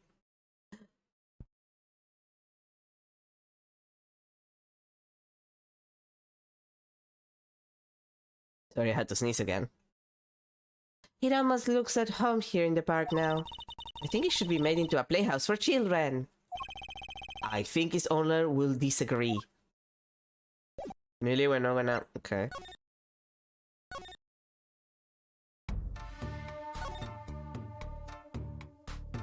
Huh. Weird. There's nothing going on here. But...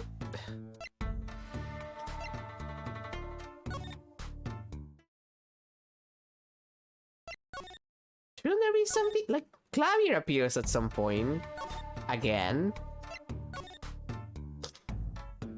Wait, do I have to... is there something else that I have to talk to with Wookie?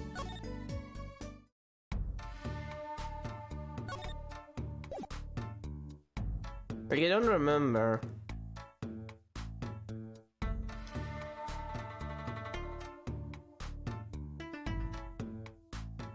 Like, it's something... like, something here.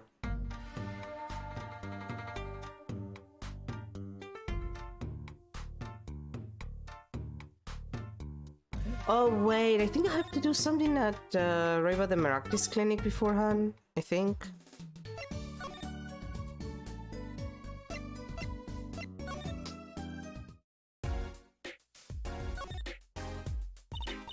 Well, we got to check out this clinic, that's for sure. Yeah, but what about the guard? No harm in asking. Excuse me. Hey, it's you two from yesterday. That's the same officer that was standing out by the park yesterday. Your business is over there in the park, isn't it? The clinic's off limits is not involved. But... what part of off limits do you not understand? Show me proof that the clinic is connected to the incident in the park or beat it. No harm in asking, no gain either. No point in sticking around here, I guess. Okay, but like... the person who had killed was the doctor that works there? How is that not related? I'm just saying.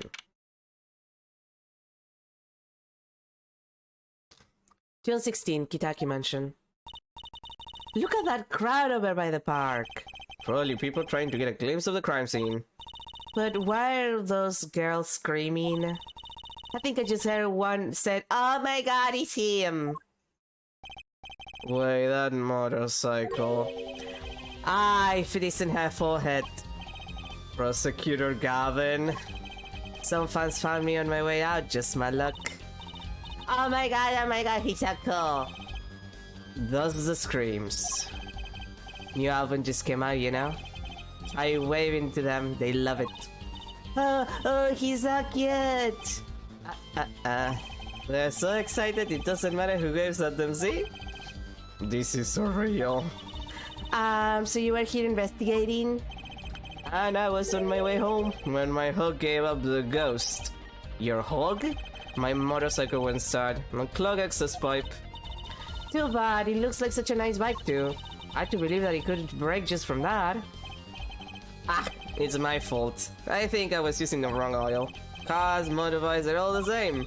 Clog the exhaust and they won't run.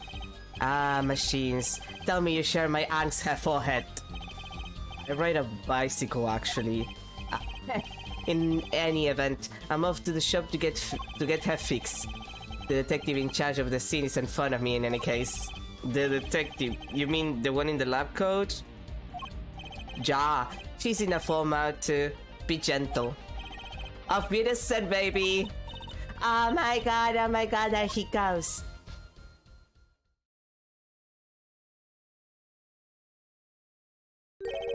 And the forecast for the park today...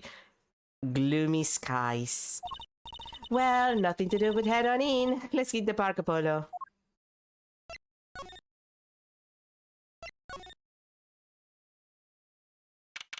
June 16, People Park. Huh? Does something about this scene look different to you? The blue tarps are gone. Maybe that's it. Yeah, I think you're right. Look over there! The white frog detective from yesterday. She seems to be apologizing reverently to the trash can. She's under a lot of stress. The investigation's probably not going so well. Hey, you two there! If you're going to talk about someone behind their back, do it more quietly, please. Oh, Detective Sky. Hello. You seem as gloomy as ever. This is miserable. Miserable. I just got a new kid and I can't get the stuff to work. And everyone's so smart for that glimmerous fop. Goddamn fop. I hate him. Glamorous? Does she mean Prosecutor Gavin? More to the point, doesn't she mean glamorous? When he walks, his shiny chains catch the sun and glimmer in my eyes. It's distracting. Speaking of distracting. I guess I just have to accept the fact that I lack talent. Sounds like she's trying out some sort of new forensics technique. Detective Sky, you know Mr. Wright, correct? How do you know my daddy? I want details. Well, he helped me out a long time ago. You might say he saved me. Wasn't she saying something about getting involved in an incident? I can't stand it when things are vague, especially in a case. I went to study to become a forensic scientist in Europe. But you're a detective now. Well, I failed the test. But you know, rank and title don't matter. What matters is what's inside your heart. I've always thought that too. And my heart is full of science. That's why I brought a kid through the mail order. And I'm going to test it here before the forensics things arrives. Are you sure that's okay? I won't lie, I'm not fond of the man. Those glamorous types always rub me the wrong way. Glamorous, right. A prosecutor should be cool of wit and furrowed of brow. Less glamorous and more simmerous, you know? You just want all prosecutors to be like Edward, which I don't think is healthy for their career. Like, imagine if all of the prosecutors were like Edward. Traumatized, having daddy issues, generally just fucked up and in need of therapy. Like, Francisca and Edward are enough for that. Like, they cover the like, no, we don't need that much, okay? We don't need all of that. No, actually, I don't. Well, that and what happened 7 years ago. Prosecutor Ivins was the one who stripped Mr. Wright of his tennis match. What? Really? He was the one? You mean you didn't know? I thought you were one of his boys. I'm neither a boy nor one of his. But let's see what she has to say. What exactly happened 7 years ago? And wait, what exactly do you mean about one of his boys? Like, the boys he does what with? Lawyering? Dating? Painting on the weekends? I never actually heard the details. Then investigate. It's better you learn it for yourself anyway.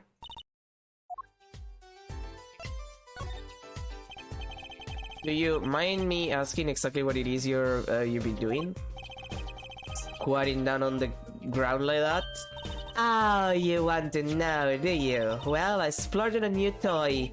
You splurge? You mean it was in police issue? What is it? I see a roller and glue? This is a footprint analysis kit. Footprint.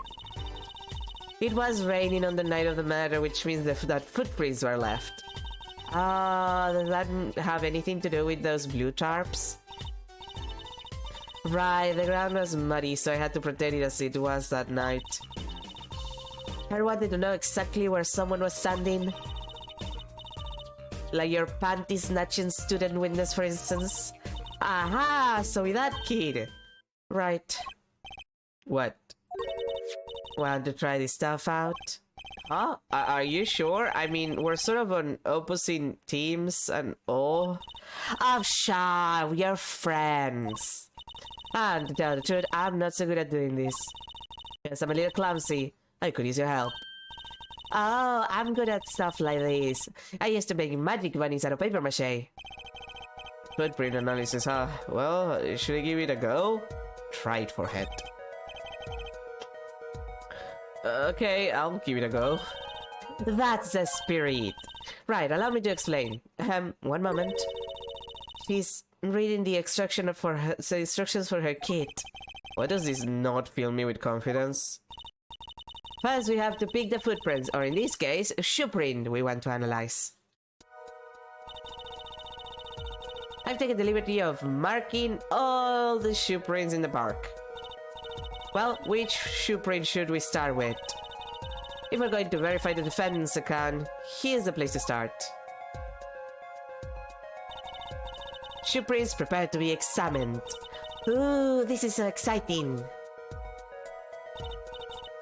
Right, here goes. First, pour the plaster into the print until it's full.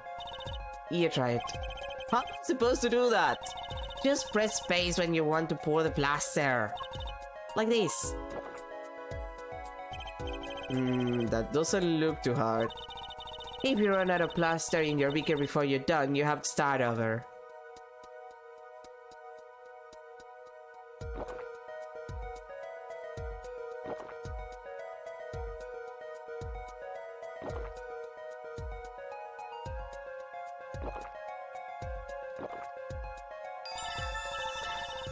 Not bad. You're handier with that than you look. What's that supposed to mean? On to the next step. Write the plaster until it turns white. Right. Just press space to blast it with the dryer. There, give it a shot. Oh, whoa. That's weird.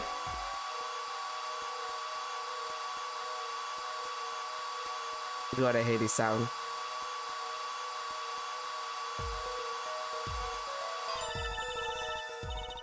Looks like it's hardened nicely. Let's take a look.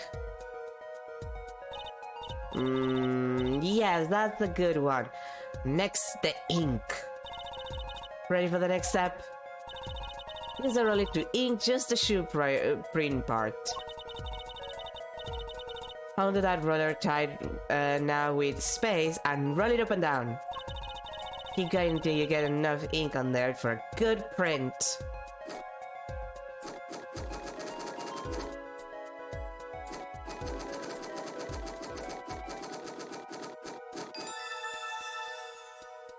That's a good sound. Right, now the moment you've all been waiting for. Let's take a print. Ready? Here goes.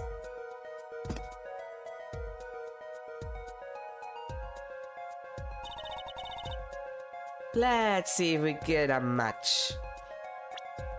Well, if it's Wookiee. Yeah. It's clearly his.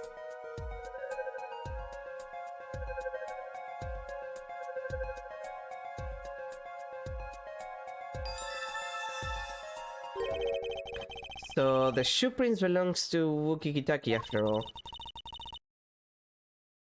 He was in the park on the night of the crime. Wow, I can almost see the science at work. Don't you love it? Ah, nothing feels better. He's definitely way more into this than I am. Just let me know if you want to do some more. I'll be here solving the case with science. Well, that's certainly brightening her mood. Detective Sky, mind if we give it another go? Right on. Leave no pre and analyze, I say. Now, to pick which prints you want to analyze. Well, I feel like this one is the most urgent.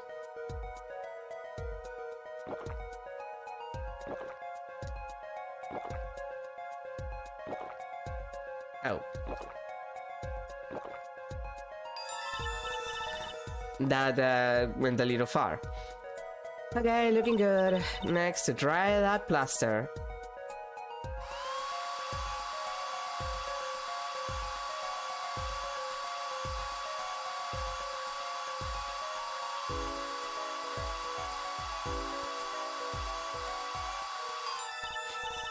Okay, let's take out the mold. Yes, it's a good one. Next, the ink.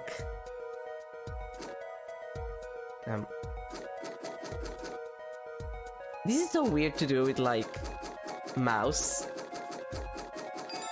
Like, it's doable, it's just weird. Right, now the moment you've all been waiting for, let's take a print. Ready? Here goes. Boop. Huh. Huh, that's a funny shoe print. Is that even a shoe? It is strange. So smooth. Except for the part with the leaf. I can't say without even looking that this print doesn't match any print on our list. A mystery print. And we have one last shoe print. Yeah, another shot with the print. Nice. Let's finish the last print.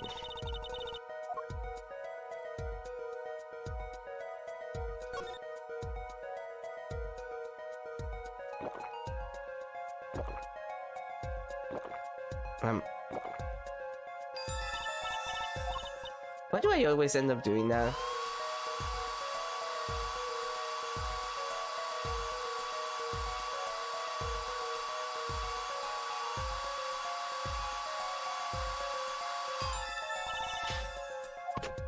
You know, yesterday I saw news that apparently what's his name?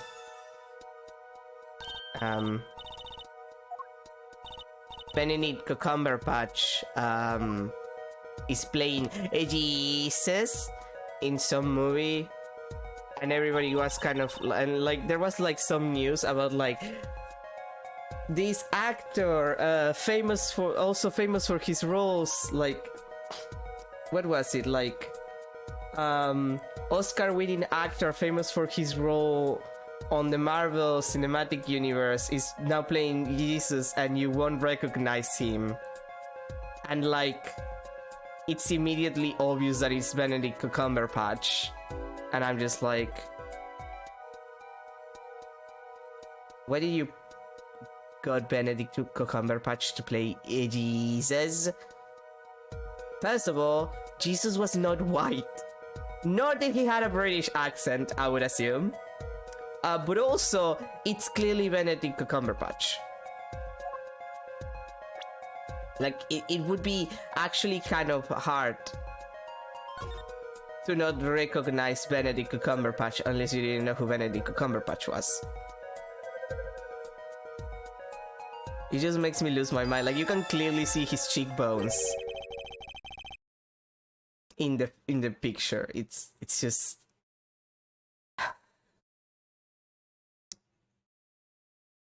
I hate modern culture. The entertainment industry is terrible and it should die. I'm just gonna put it like that. So these shoe prints belong to Wesley Stickler. This confirms his testimony, the final version of it at least. Now we know where that panty snatching was standing. This print is far too smooth to be out from a regular shoe. It is a shoe print of some kind though, that's certain. Still, you have to wonder what's it doing here. It's right next to the Eldon noodle stand. It does make one wonder. Hey, you! Yes? Why are you so quiet all of a sudden?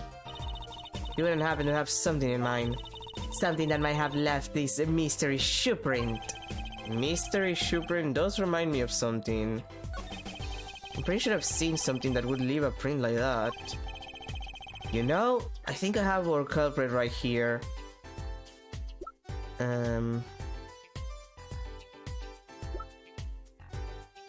Wait.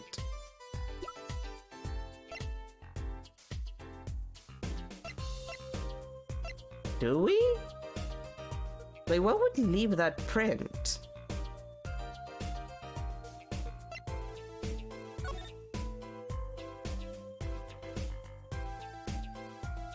Oh, hey! Right, the paint.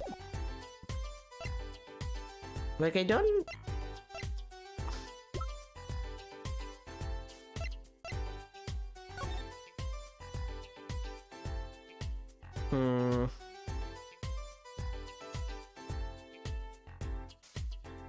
And I'm trying to think. It's not something in the noodle car, is it?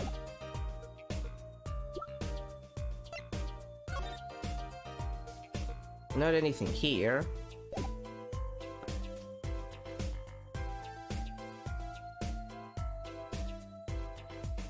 What?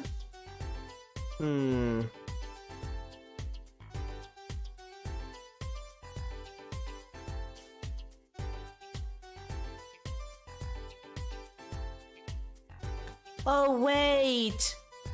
I don't have them on me is a problem.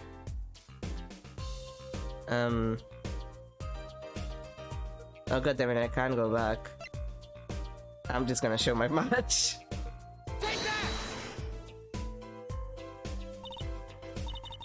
Know what I'm eating? Snacks? Snacks. More precisely, whenever I'm in a man mood, I eat just chocolate snackus. I had no idea. I think she means you picked the wrong evidence, Apollo. I had no idea. No, I know what it is. I don't have it on me because we could only select one or the other. For some god awful reason that the game is kind of like, yeah, you can only grab one or the other. This trash can. This is where we found the mirror. Come to think of it, wasn't there something else in here? Something near the bottom? Look at the paint on these. That means this must have ended up in here after Mr. Wright's accident. Maybe they're connected? Let's pick them up. Zippers added to the core record. Oh, now I can grab them. Originally, you could only grab one or the other.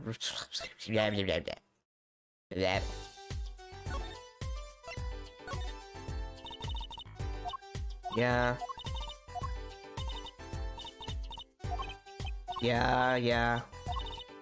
Yeah, I do have something.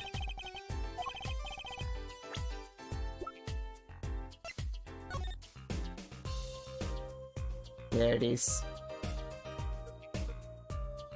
Fucking knew it. Take that!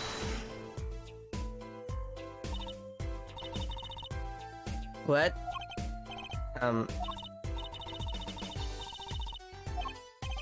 Wait, but I...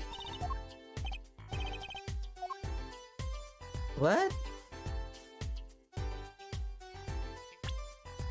Do I have to check them? Even though it's clearly, like, really, do I have to check them? The bottom is covered with paint. Huh, what's this weird shape here? It looks like a leaf was stuck out to the bottom when the wearer stepped in some yellow paint. So the outline was left when the leaf was removed. Ah, I got paint in my hand. Apollo! I saw you tried to wipe your hand on my cape. Okay, are you now going to accept the thing?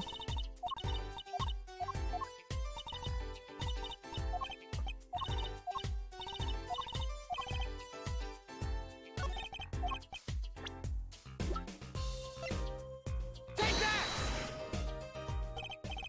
Well, I think it's these sleepers actually. Oh, finally. Sleepers. What would sleepers be doing out here? But look at the bottom, see? It's covered with paint, except for... See, right here? Hey, that spot is shaped like a leaf.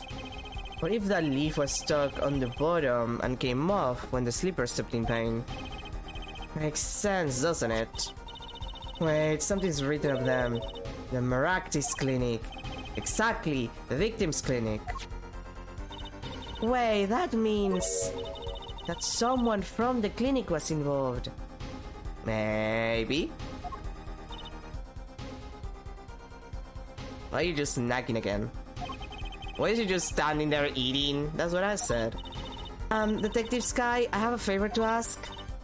What? You get us access into the Maractis clinic. The police won't let us in. They say the murder and the clinic are not connected. And it's off limits until we prove they are.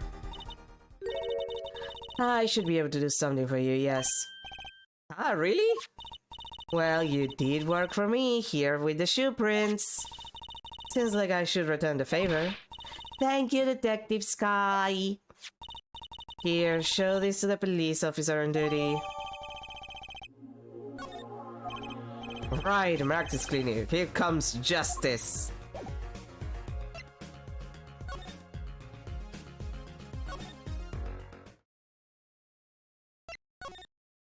Uh...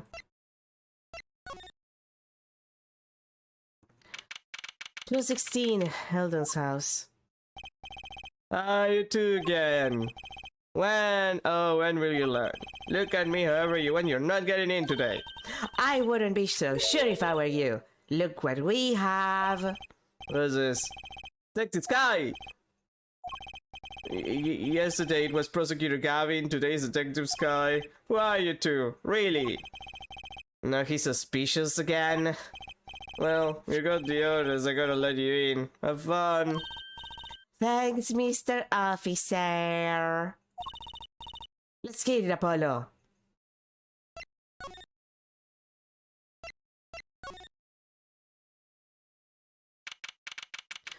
"216 Maractus Clinic, reception." Huh. Kind of an at-home sort of place, isn't it? This place has a connection to the murder in the park. I'm sure of it. The police guy up front wasn't so sure. Beyond it being where the victim live, and also do you see all of the, like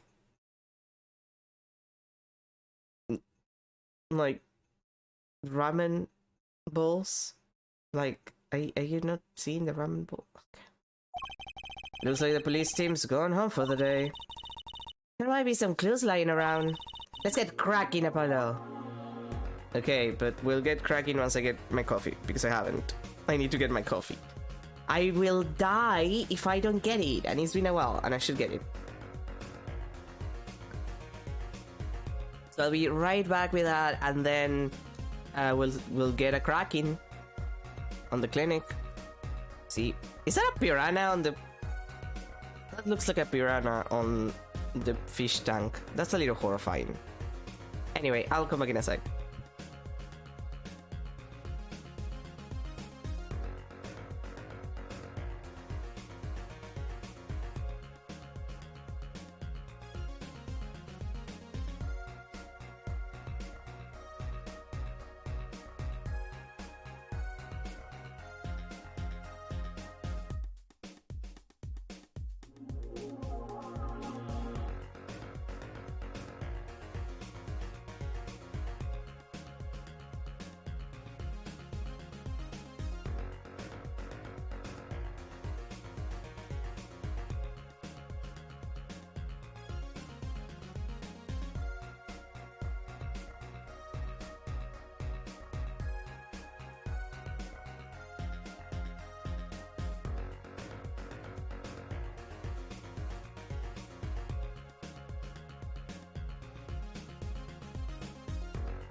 Alrighty, I'm back.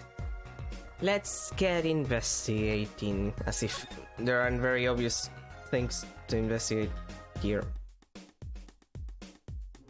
I'm like, all of these. Look at all these balls. That's what she said. They're from Eldon's noodles. There's Mr. Salty. Then I think we figured something out. I think we have. Mr. Eldon must do takeout. Not exactly what I was thinking. All the balls have been washed clean. I think we found our first clue, Tracy.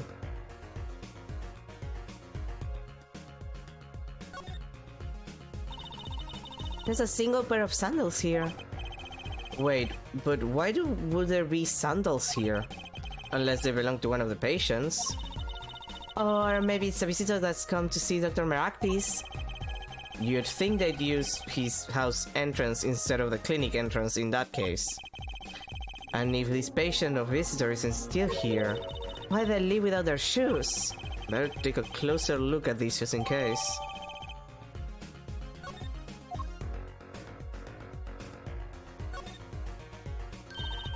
This must be the slippers for the patients of at the clinic.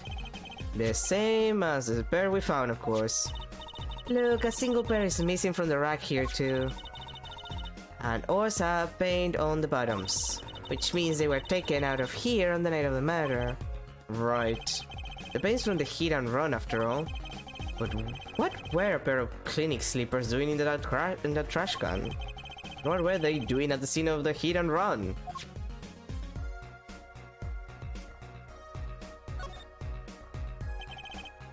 Oh, come on, really no funny commentary on the fish that is clearly a piranha?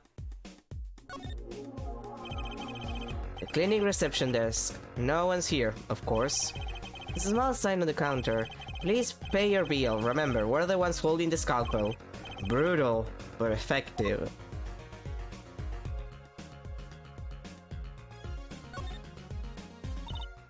Look, this door says doctor's office. Think this is a victim's private office? It's not locked. Too bad. Why too bad? I like opening locks. It's kind of a hobby of mine. Like those little bike locks. Don't even bother putting them when I'm around. That's probably not a hobby you want to tell too many people about. Ah, Apollo! That sound! It came from behind this door.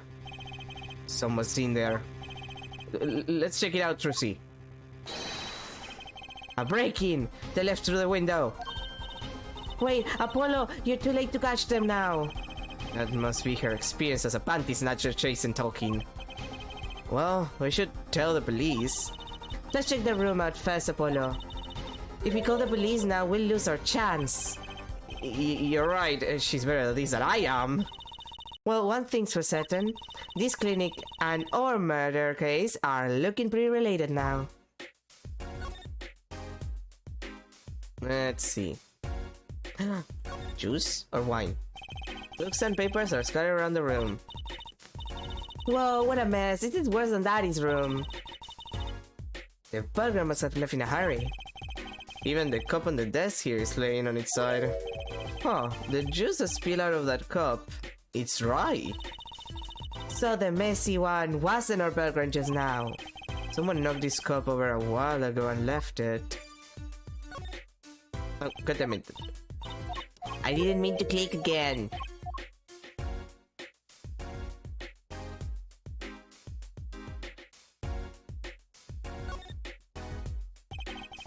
This potted plant has seen better days. It doesn't make sense either. What doesn't? Normally, burglars are looking for valuables, right? That's true, that's what I would do if I were a burglar. So why look under a potted plant? Maybe they were looking for the key to the safe. I've heard of people putting their house keys under plants, but the key to a safe? Then maybe the burglar was looking for the house keys. This is getting nowhere fast.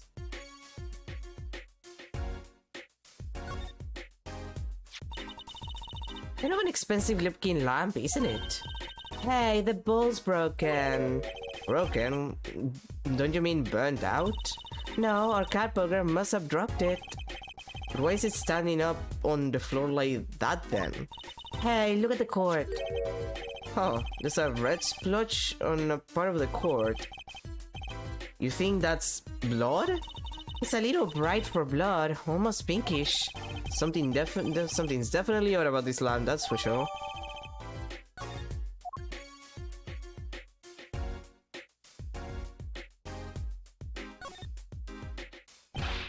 Whoa, what are those? The wall is covered with beakers. Something's moving inside that one. You look, Apollo. Hey, look yourself. You can't... Oh. It's a goldfish. Wow, they're all fish. So many kinds. Whoever designed these had a sixth sense of humor.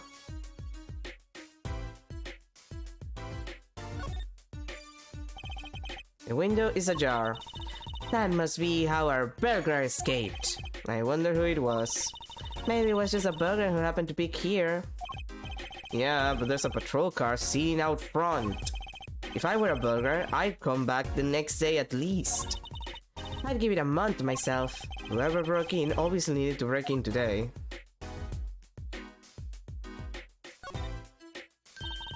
What a cute little safe. Looks like a 4-digit lock. Someone's already entering 2 numbers, Apollo. 7, 9, wait, do you think? That burglar just now was trying to open it. I wonder what's inside this safe. Is there any way we can figure out the last 2 numbers? Well, we know the first 2 are 7 and 9. Maybe there's something in the core record. Something that can help us figure out the last 2 numbers. I wonder. Let me check.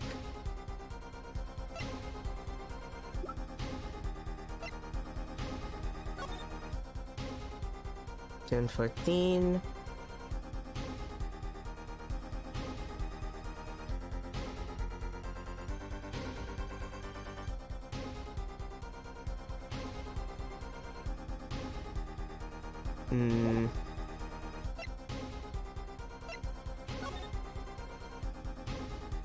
Let's see, anything on the shoes? Oh hey, a print.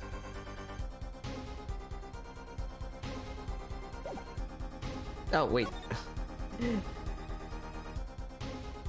I hate how this works sometimes. It's kind of awkward. Hey, Apollo, you think this is... This could be a toe print. Maybe we can get a print off of this. Let's try it out. Yeah, like now, while the dramatic music is happening. Like I need those prints now, and then I gotta do my research on the numbers, because I'm bad at the number research. If you give me something with numbers, I will very likely fail it. Oh, god damn it! I was in the middle of that. Team. Like I didn't mean to press that.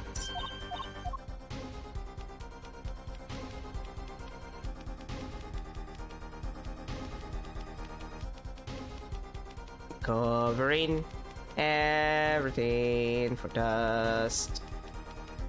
Covering everything in dust.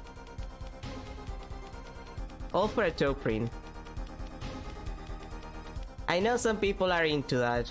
Not me, but I respect it. Okay, I think it's sufficiently dusted for us to blow this toe. That sounded bad.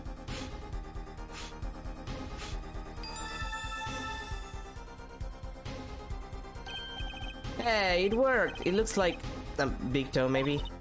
But wait, I mean, it's great that we got the print, but is there such a thing as a list of toe prints?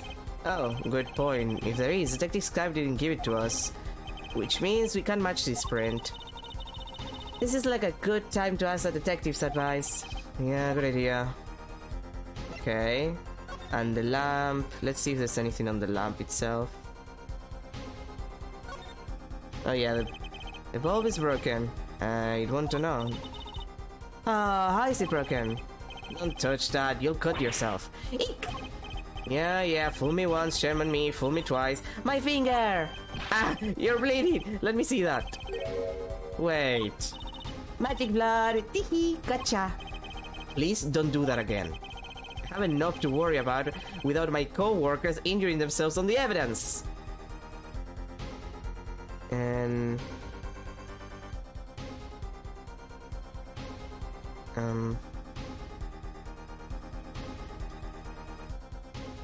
I guess that's the easiest way to catch that. Game, please. Thank you. This car runs to the lamp. It has a red stain on it. Gotta wonder what's left that stain. Apollo, you're clearly a man, because a normal person would realize... Well, a normal person. A person not like you would notice that this is clearly lipstick. Wait, I know. Maybe it was left there by a red marker. Like they were trying to write their name and slipped.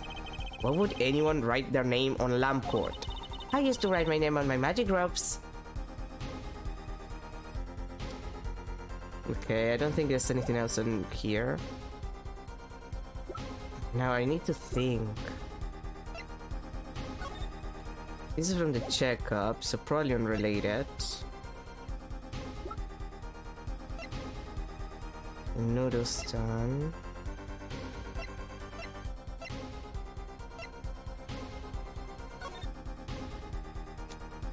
I doubt it has anything to do with Wesley's phone, but just in case. Ramadan, June 14th.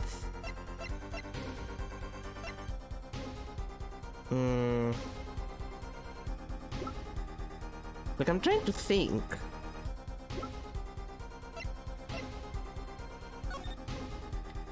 Seven, 9.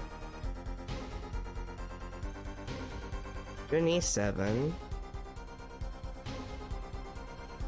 No, wait, July 7. Wait.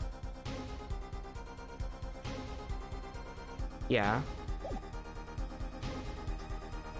Do I even have what I need?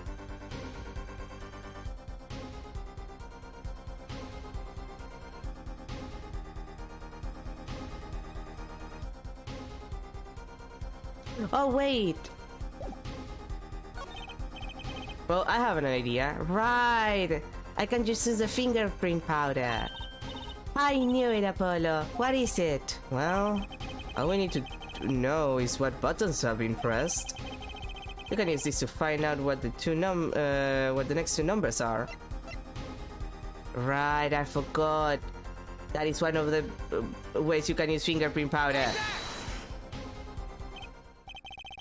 When you press the buttons, you have to touch them. With your finger, right? They're buttons, of course, yes. It would leave a print. When you open a safe, you don't press any other buttons with the right ones, right? So if you can find the buttons with fingerprints... We'll have the safe code. Not bad, Apollo.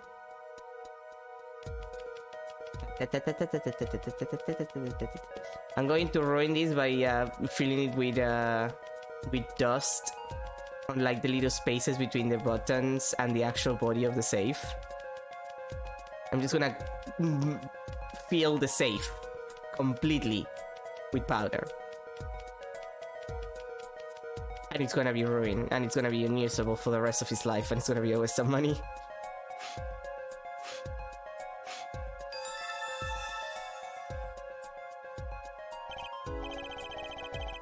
Look, you can see the oily finger residues clearly. Look at 7 and 9. These are glove marks. The burglar must have been wearing gloves. Well, we might not be able to identify the burglar, but we can open the safe. Let's give it a shot. So... 2, 5...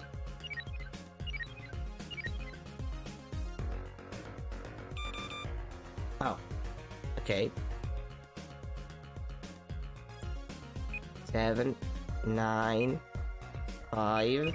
Oh, goddammit! I didn't press that fast. Video game. You don't have to be rude. Phoenix, what are you doing here? You're supposed to be in the hospital after getting, you know, run over by a car.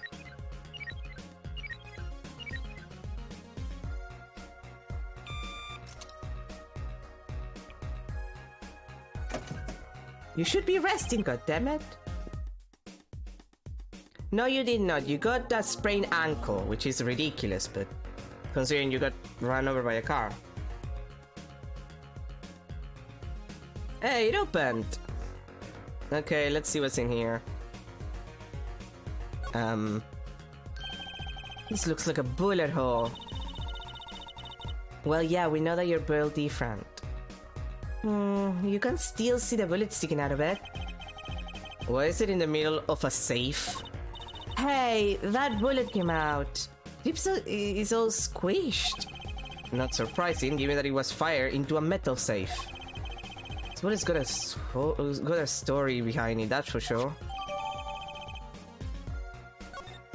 Bullet and papers. This looks like a medical chart. There's an X-ray in here with it. An X-ray? Can't make heads or tails of it. And I can't read the chart either, it's all in medical speak. But the names are easy enough to read. Look by it. Patient, it says Wookie Kitaki. So this is Wookie or client's chart, huh? Why would this one chart be here in this safe? Let's see, the physician's signature says Paul Maractis. What is it, Apollo? Look here where it says who filed a chart. Let's see, Nurse Alita Tiala. Alita Tiala. Oh, right, this is also in the DS version. This is a mistake in the DS version too. Alita Tiala is Wookie's fiance. That's one Ita too many, Apollo. Oh, right, wait, wasn't that an actual mistake in the translation for the DS one? Or am I mistaking it? Never mind that, what's her name doing here? How should I know? Like, it's been a while since I played the DS version. Though, I guess it means she's on staff at this clinic? Or was? Oh, that she neglected to mention this before now. I'm sure she had her reasons. So Alita Tiala worked at the Maractis clinic. And she had access to Wookie Kitaki's medical chart. You got the I and Y wrong, Apollo. I'd be very interested to find out what this chart says. Who could help us decipher this? Well, like a doctor. Also, guys, shouldn't we, call the police about the... Okay. We're not calling the police about the situation here. Okay. Ignoring the burger. Eldon! God fucking damn it, Eldon. Well... where should I go then? Oh, not the agency.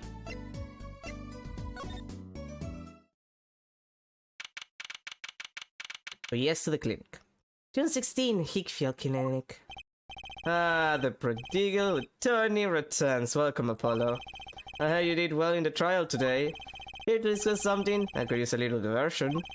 What did Detective Sky say? If you want to know something, you have to investigate it yourself. Mr. Wright, tell me what happened 7 years ago. Please. I want to know. I need to know. You certainly don't waste any time getting to the point. Oh, finally. Okay, tell me about your trauma, Apollo. I mean, Phoenix. Apollo's trauma is for, like, the last game in the series. The last main game in the series. I'm not counting Greatest Eternal. 7 years ago, I was standing in a courtroom on behalf of a client.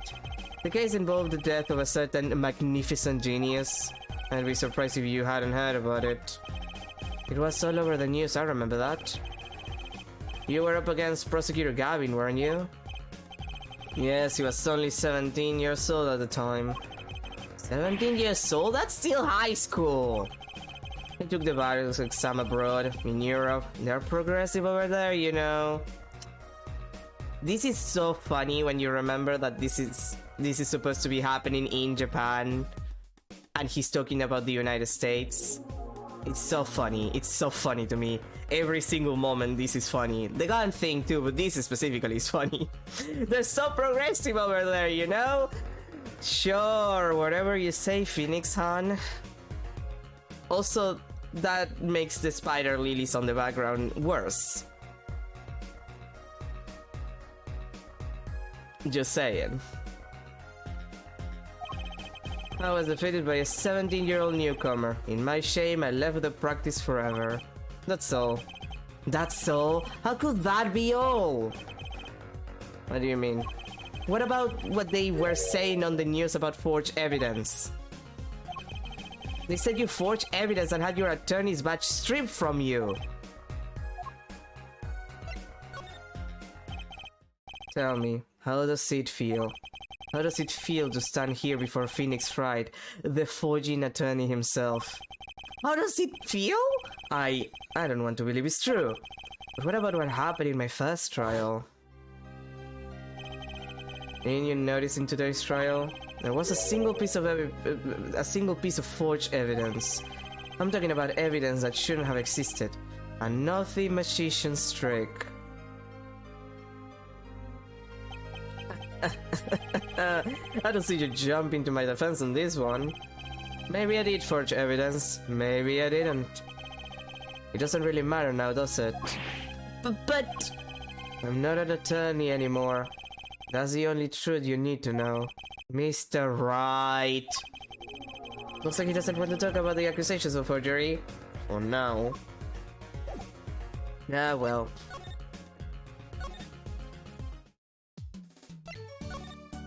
Now where the hell is Eldons?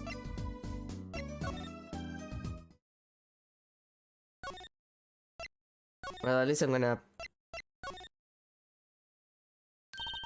There you are. At least you're here. I know that face. That's the face of someone who's made a discovery. Hey, how do you know? You can't fool someone trained in the ways of science. Next, you'll have us analyzing face prints.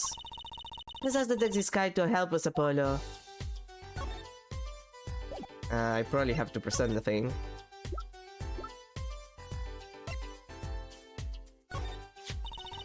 These sandals.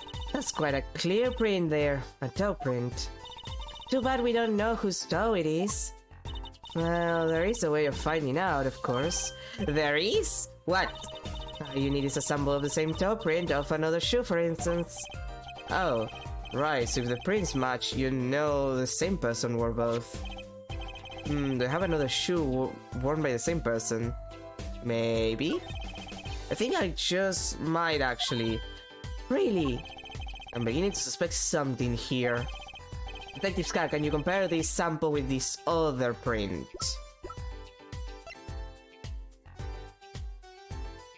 Take that! I did say toe print sample, didn't I? What exactly is the toe print on this evidence? Oops, stormy skies ahead. Try again, scientifically this time if you would. Wait. Doesn't these have a toe print too? Did I just not get it? Is that why? Yeah, I forgot to get them. I'm dumb. I wonder, could this be a print? Why would there be a finger? Oh, you mean a toe print. Good call, Apollo. But we can analyze it just like a regular print. This could be a vital piece of evidence. And we're getting it again. The entire screen white. To some people, this is annoying. To me, this is relaxing. But primarily, it gives me an opportunity to make a joke about piles and piles of cocaine. No, I haven't watched Scarface. Why do you ask? What would you think that I have watched? I have watched Scarface. Come on. It's not a bad movie, but I don't think it's that good. People are gonna be upset about that. People are very serious about Scarface as a movie. It's fine. It's fine. It's like The Godfather. The Godfather is fine. Is it a very good movie? Yes. Much better than Scarface. Like, it's fine. It's not for everyone. Not everybody likes, like, mafia movies. Now that's the kind of thing that's gonna get you in trouble. Just saying, yeah, The Godfather is fine. It's just not my favorite. What can I say? Hey, it worked. That looks like a big toe, maybe. Well, I feel like the case is solved already. What was next? We have to match the print, right? Right, let's match it. Wait, the detective didn't give us a list of dope prints, Apollo. Oh, good point. Maybe you should ask her, get some expert advice. I guess so. I'm not sure she really qualifies as an expert. Okay, now I can present it. Ah, the sleepers. That's quite a clear print there. A toe print. Too bad we don't know whose toe it is. Well, there is a way of finding out, of course. There is? What? All you need is a sample of the same toe print of another shoe, for instance. Oh, right. If the prints match, you know the same person were both. Do I have another shoe worn by the same person? Yes. Think I just might, actually. Really? I'm beginning to suspect something here. Detective Scout, can you compare this sample with this other print? Take that! This pair of sandals, toe print and all.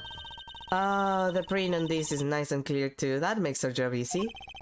Could you analyze it for us? Of course, hang on. Bingo! Gosh, I'm good. Hey, we were the ones who found the prints. A perfect match. The same person wore these sandals and slippers. I was afraid of that. All you have to do is find out who these sandals belong to. Or do you already know? I can't say, not yet. Well, that's one big step closer to the truth. Now, if I could see Dr. Eldon, like I need to see a doctor. Eldon!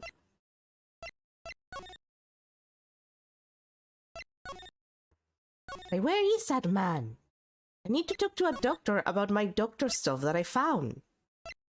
And I can't exactly do that if the guy is not, you know, available. Anything new in the detention center, by the way? No. June 16, detention center visitors room. Don't cry, Angel. Daddy's back and Daddy's...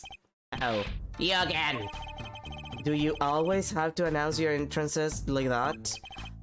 Man, my old man, normally the funk and it's his fault. One can only assume that his father tried to teach him a lesson, and failed, clearly. You two got your work cut out for you straight up, cause I don't care if they lock me up. I'm ready to go. Some days I wonder why I do what I do. Hey man, you won't see me bugging about one or two guilty charges.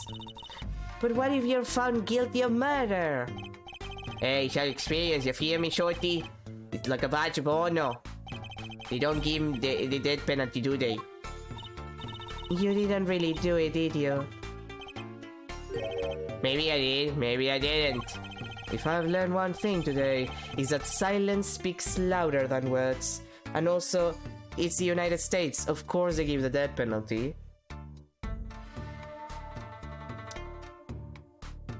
I would hope not for a single murder. But it is the United States. They definitely do it for a single murder.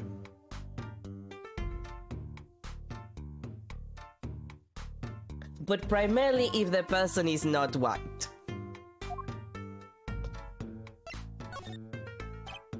Man, my old man is whack. Disappointing, that's what he is. Don't call him disappointing. Well, I guess some parents are, but still.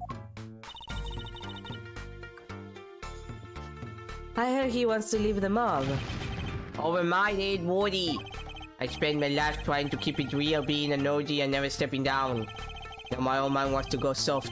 Fine, let him. Just leave me out of it. The day I get out of the clink, that's the day Alita and I start the next generation of the Kitaki family. Please don't talk as though it's assumed you're going to jail. For my sake. Do you recognize this? Wookie, you don't happen to recognize this, do you? Eh, I sure do. I was the one who voted for her. For Miss Tiala? Yeah, birthday present. She got mad little feet. Mad, so cute, man. So these sold us our hairs. Yeah, I kinda had a feeling. What up with the funky vibes?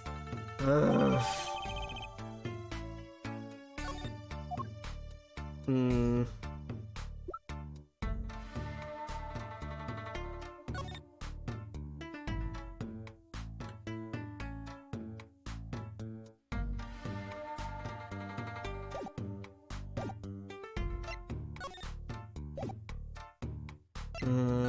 You don't know anything about these, do you?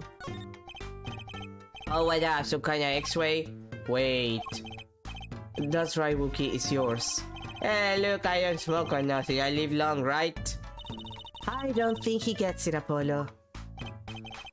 Take a closer look here in particular.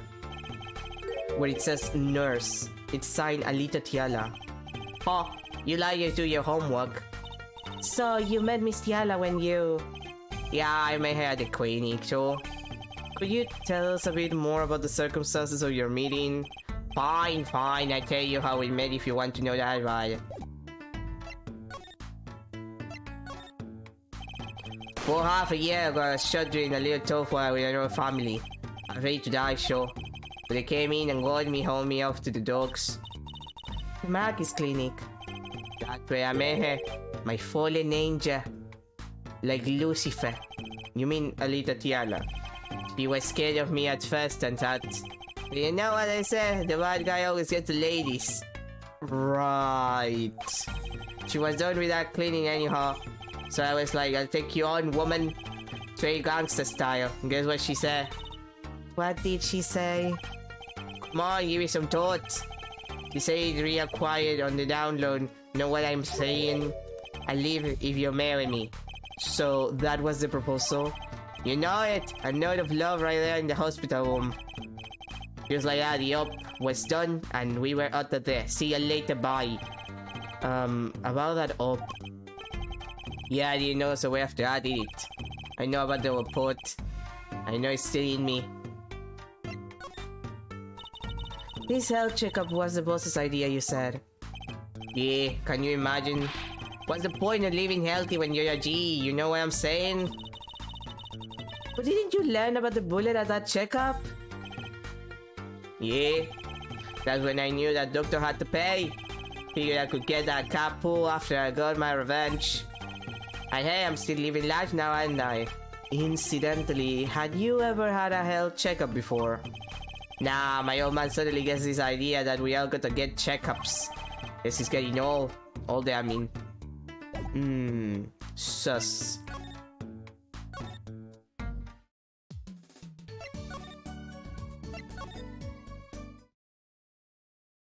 Okay, Eldon, are you around? I need to talk to you. Oh, thank God. June 16, Eldon's house. Mr. Eldon, we've been looking all over for you. What's the matter, Trucidol? Apollo, show him what we found. Nothing like expert advice. I suppose he is a doctor still. Mr. Eldon, is everything okay? I'm just so happy. I just thought my doctor days were gone for good. Mr. Eldon. Well, I guess I just literally have to present it. Mr. Eldon, could you take a look at this? A medical chart. You shouldn't go around taking these from clinics. Why the sudden silence, Mr. Eldon? What? What's going on here? That's what we want to know. The chart belongs to my client. He's on trial on suspicions of murder. On trial? That's crazy. You can't put him on trial. He's ABD. ABD? I'll be dead. He's knocking on the pearly gates and someone's about to answer. Can you tell us why?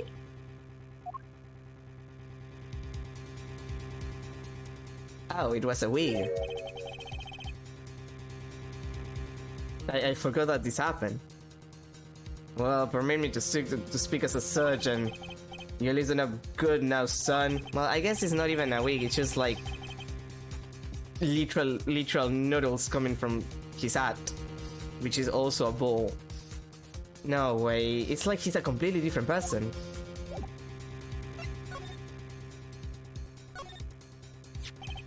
Well, according to this chart, this Woogie Kitaki fellow's not doing so good.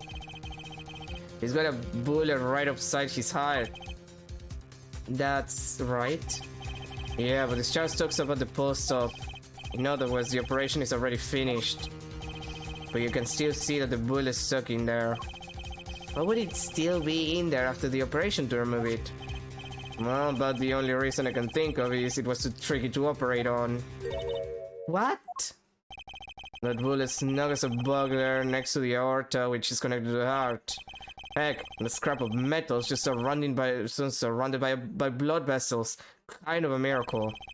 2 millimeters to either side and there'd be some serious bleeding going on in there. Not something your average dog be eager to fiddle with. You mean... It took a miracle to get that bullet stuck where it is. It took more than a miracle to take it out. It take a magician. I'm only up to making rabbits disappear. I haven't learned bullets yet. Of course, with the heart pumping and lungs working, that bullet's on the move. I give him another half a year tops. But Wookie's operation was already a half year ago. That's why I'm saying you're out of time. A kid shouldn't be on trial, he should be on an operating table. Great, it's just great. How could Dr. Meraktis do such a terrible thing? How could he just leave that bullet in there? I got a pretty good idea of how he felt. An emergency operation, he's got the kid's chest open on the table. Then he finds that bullet. That's despair right there, Truzill. Cold despair. Despair? But the only thing he could do is send the body back up. He wasn't exactly in the situation to go admitting he couldn't take it out. The Kitakis. You bet. The kid's their only son, I hear. So he skips the operation and Wookie's back on the street living his life. Of course, it's only a matter of time before he's either hemorrhages and his drop skull. How awful. And which doctor would they take him to? Meraktis? He's got enough ties to them. He could probably cover up the truth of what happened. That's just horrible. He left Wookie to die. There's a darkness in this world, Truzido. Waiting. Angry. Compared to it, these gangster wars are like kids' games. When you're up against real evil, well, it don't matter if you're weak or strong, he'll take you all the same. You were a surgeon, right, Mr. Eldun? You could operate on Wookie, wouldn't you? I wish. What? I'm afraid there ain't nobody in the country that could. Maybe not even in the world. So Wookie... He's real lucky to be alive even now. No. There's one problem. Apollo? This chart, look at the nurse section. Alita Tiala. That's right, this operation was how they met. Yeah, the problem is she knew. She knew about Wookie's condition, guaranteed. Ah. Why didn't she ever tell him? It doesn't make sense. If she knew her patient was in serious danger, you'd think she'd want to get that second operation before getting engaged. What was she thinking, Apollo? What were you thinking, Alita Tiala? Well, that it would be very easy to get his savings. Now you would get a lot of money marrying the mob, and then the mob just dying. You know, easy money, easy prestige.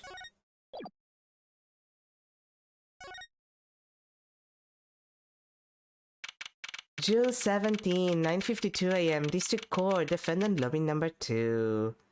My beloved Defendant Lobby. This is it, the big day. Did you get any sleep? Yeah, I went to bed at 1 a.m. or so. Oh, Apollo, I feel you. Oh, what time did you wake up? 3 a.m. Yeah, Apollo, I feel you. It's only 2 hours, Apollo. But at least you have me. I'm the amazing Mr. Hat. He's looking at you, kid. Is that Phoenix? Good look today, Apollo. That voice! Yeah. Hey, got any sleep?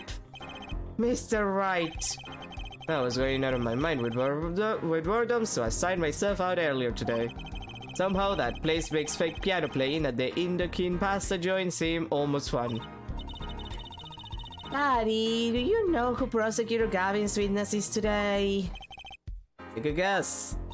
How about Little Plum? That Sherman tank of a mom. Nah, guess again. It's too bad. You know, speaking of moms, you need to find me a new mommy one of these days, Daddy. It's barely morning and you're already at it, Trucy. You know that your mom is in Europe, being a pain in my ass and not visiting, wearing his silly cravats. Okay, see, this is why I don't buy their father-daughter relationship. So, Mr. Wright, do you know who the prosecution's witness is? Alita Tiala, your client's fiance. She's going to be a witness!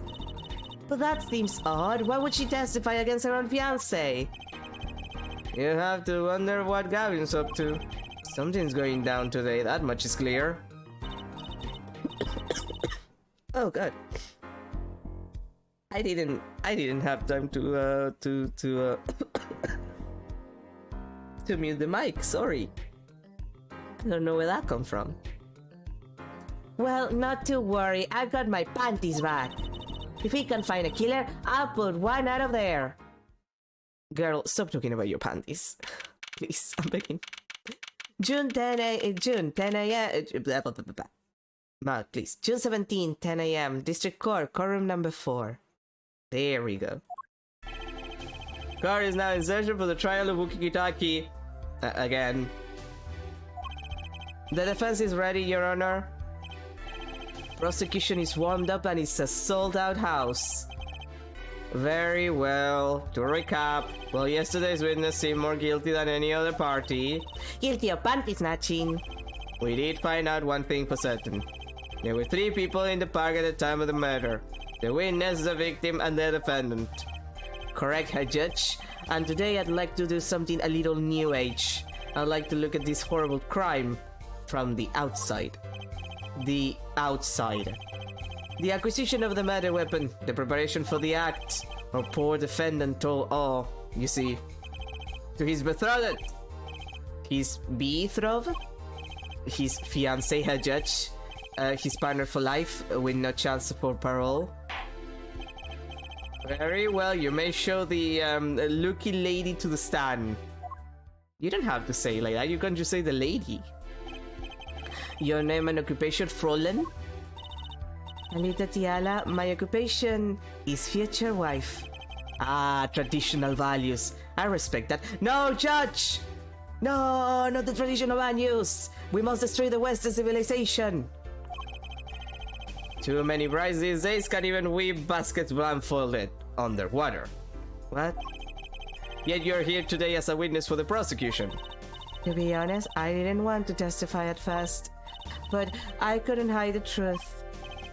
Honesty, another admirable trait. Roland, is it true that on the day of the crime, the defendant Wukikitaki confessed his plans for murder? Yes. The witness will please give her testimony to the court. Oh boy. It was the day that the family health checkup results came back. When Ricky found out that Dr. Meactis had lied, he flew into a rage. I'll teach him, he said. He took one of the family's pistols. And you already know what happened that night. I just don't see how anyone but Wiki could have done it. So the pistol did belong to the Kitaki family then? Yes, with regards to this, an investigation is underway at the Kitaki mansion on charges of the possession of illegal firearms. And the bullet that took the victim's life, was it fired from the pistol that the defendant procured? Yes, this has been proven. How can you prove something like that? Bullets carry marks from the barrel that fire them, called rifling marks. Rifling marks. Think of them as being a gun's fireprint left on every bullet it fires. And when did you first hear about Wookie's plan? It was the day of the murder. I should have stopped him. I just didn't think he would actually do it. Very well. The defense may begin the cross-examination. Okay. Time to deal with this young lady. Uh-huh. Uh-huh.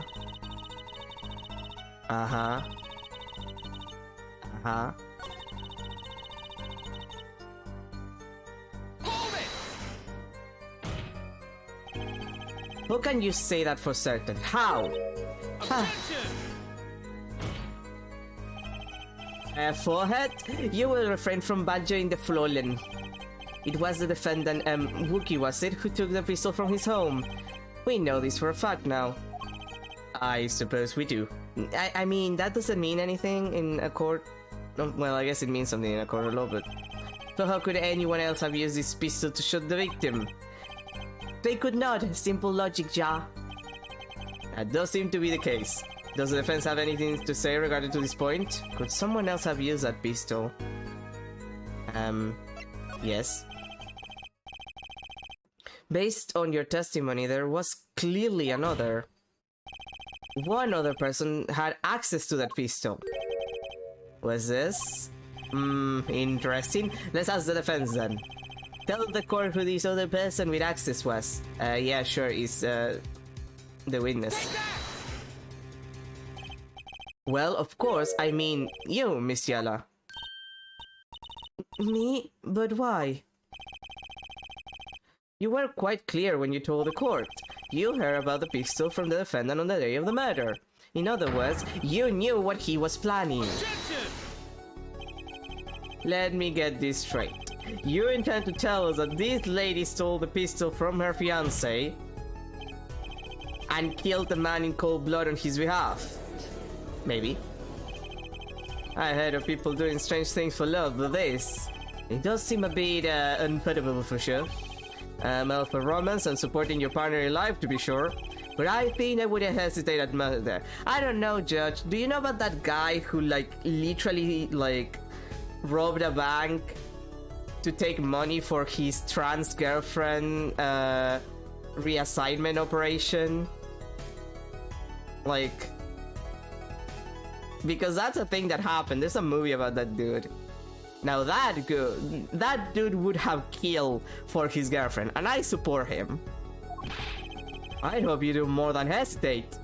Base? He's super base. Like, he literally robbed the bank. I think there were like a hostage situation even. Just to get money for his girlfriend. Like, hell yeah, I respect that dude.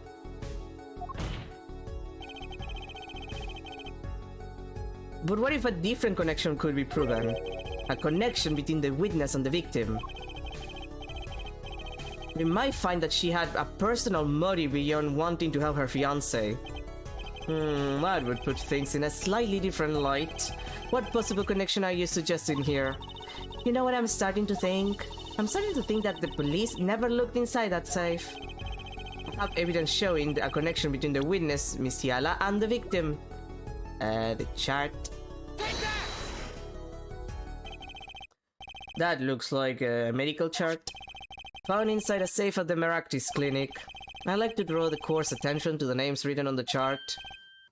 What? Miss Yala, whatever, why is your name on this chart? That face. I forgot she made that expression. You just so, like, pursed mouth, like she's so angry. Well, care to explain the meaning of this, Miss Kiala? I'm not sure what you mean by meaning, Mr. Justice. Our warm little fiancé just froze over. I was on staff at that clinic until half a year ago. It was boring, so I quit. That's all. Is there a problem with that? Miss Tiala, you testified that you had no connection to the victim. And I don't. Now. Now? I quit half a year ago, didn't I? So there's no connection. Let me guess, you're the kind of guy who can't rest until he knows every last detail of his girlfriend's past. Am I right? That's not true at all. Why? I embrace the ones I love, past flaws and all, and there's no connection now. Doesn't fly in a court of law. Doesn't fly. He's one tough nut. He probably feels right at home with the Kitakis. You left your job at the Meractis clinic, true, but you remain connected somehow. Very well, Mr. Justice. Show us evidence that proves the witness is still connected to the Meractis clinic. I think it's the sandals, because we found them there. These sandals were found in the Meractis clinic lobby. They're yours, aren't they? Well, who knows? I'm sure there are lots of people who's with those sandals. So sorry, Fräulein, but your act isn't working. Your moment of hesitation just now cost you. What's with you? I thought you were on my side. Perhaps you are unaware that toes leave toe prints. A simple analysis of these sandals will reveal all. Well, now we see your true colors. I was wrong to cooperate with you from the beginning. I just wanted you to help get Wookie back on the straight and narrow. This course thinks you need to worry less about Wookie and more about yourself. It sounds as though we need to hear a bit more about your story. Your sandals were found in the entrance to the clinic, which means you went there on the day of the murder. Well, there's little point in denying it. Very well, the witness will tell us about this visit. Why did you go to the Meractis clinic that day? Oh boy. This girl is a pain in the ass, I remember that much.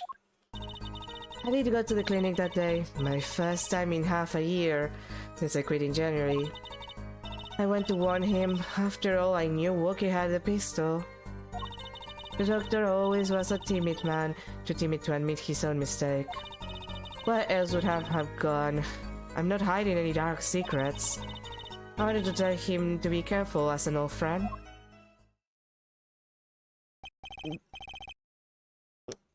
See, the issue is that she said as an old friend, and that's the most unbelievable part of this entire thing. Like, he was your boss. You did not like him. He was your boss. I know you didn't like him. That's just how it is with bosses. Cool bosses do not really exist. By mistake, you mean the mistake we heard about from the defendant. The botched operation. He was a timid small man, but I never wished him harm. I just thought I should let him know, you know? That does make sense. Yes, but there is still one thing which does not. Was that Prosecutor Gavin? The sandals left in the lobby, of course. I can assume she wore these sandals to the clinic, ja? Then why did she not wear them home? If it were me, I would have worn them at home. I would have worn those sandals home too. So why were the sandals left behind? Wait, Kabir, you would wear those sandals? You're already tall. Also, blue is not your color. He pointed out the contradiction before me! That's probably a good explanation for this, right, Miss Tiala? Say, for instance, there happened to be a similar pair of sandals there which you wore home by mistake. Actually, that's right. I'm impressed, Mr. Gavin. It is nothing. There is, after all, no other possible explanation, no other possible explanation, ja, forehead? Oh, what the no fair! He's filling the holes in your testimony! Bitch. The defense may begin the cross-examination. God fucking damn it. Clavier! Why are you screwing with me, my dude? Yeah. Yeah.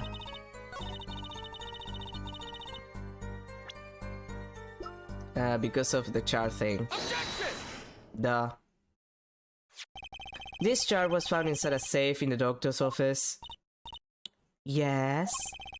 What would this one chart be in that safe? Miss Tiala, you know what it was, don't you? Mind feeling mean? Dr. Merkis didn't have the leisure of making mistakes. That's why he wrote up a false report and kept the truth locked away. Bad health, Doctor? And this is where you come in, Miss Yala. The nurse who filled this chart was you, which means you knew about Wookie's failed operation. Interesting.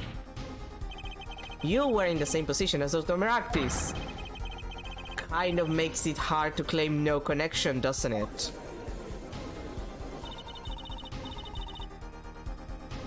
You're both for a novice, I'll give you that. Mr. Justice, you must know I was only a nurse. The doctor is responsible for the chart's contents. This chart business seems to be quite important. Please amend your testimony accordingly. Too bad, little attorney.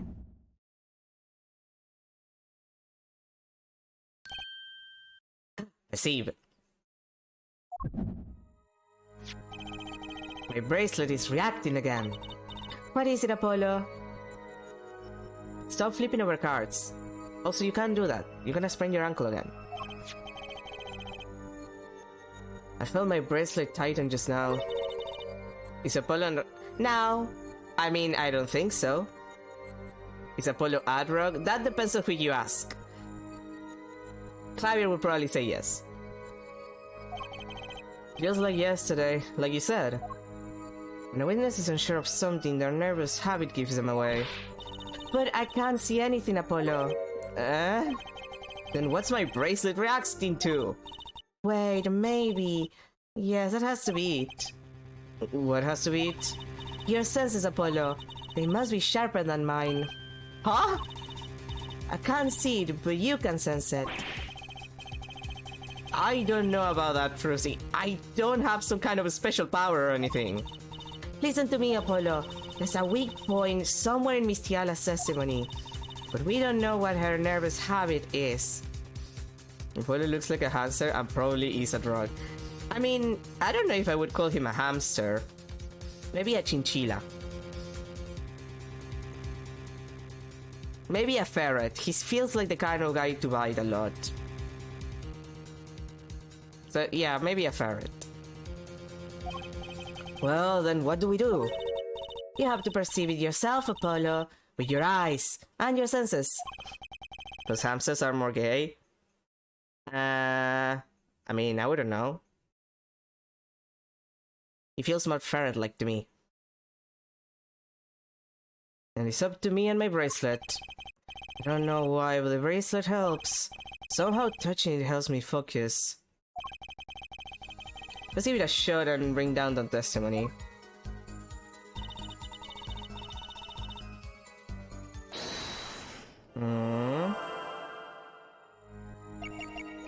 And I remember it was... Yeah, there it is. I do remember it was your ring. Gotcha!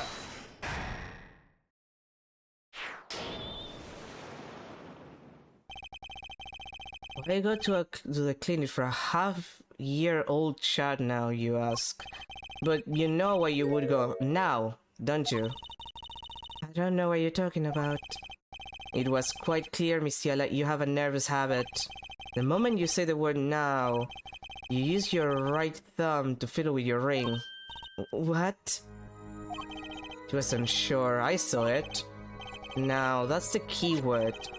The child wasn't a part of your past. It was a clear and present threat. That's ridiculous. Why, if that were the case, I would have had 6 months to do something about it. Indeed. Huh? Which means something happened quite recently. Something to make that child a problem for you now. You got her on the ropes now, I can feel it. Time to strike the killing blow, with evidence. Miss Tiala, there's no use trying to hide it. The child became a threat to you now because of this. Wait. Alright, a checkup report. Take that! A health checkup report belonging to the defendant. The Kitakis are trying to get out of the business. The health checkups this month was their first ever. What do you think when you heard about this? Huh? Oh, nothing. Why should I think anything? Oh, I would think you were positively beside yourself, because you were afraid. You knew what Wookie's chest X-ray would reveal.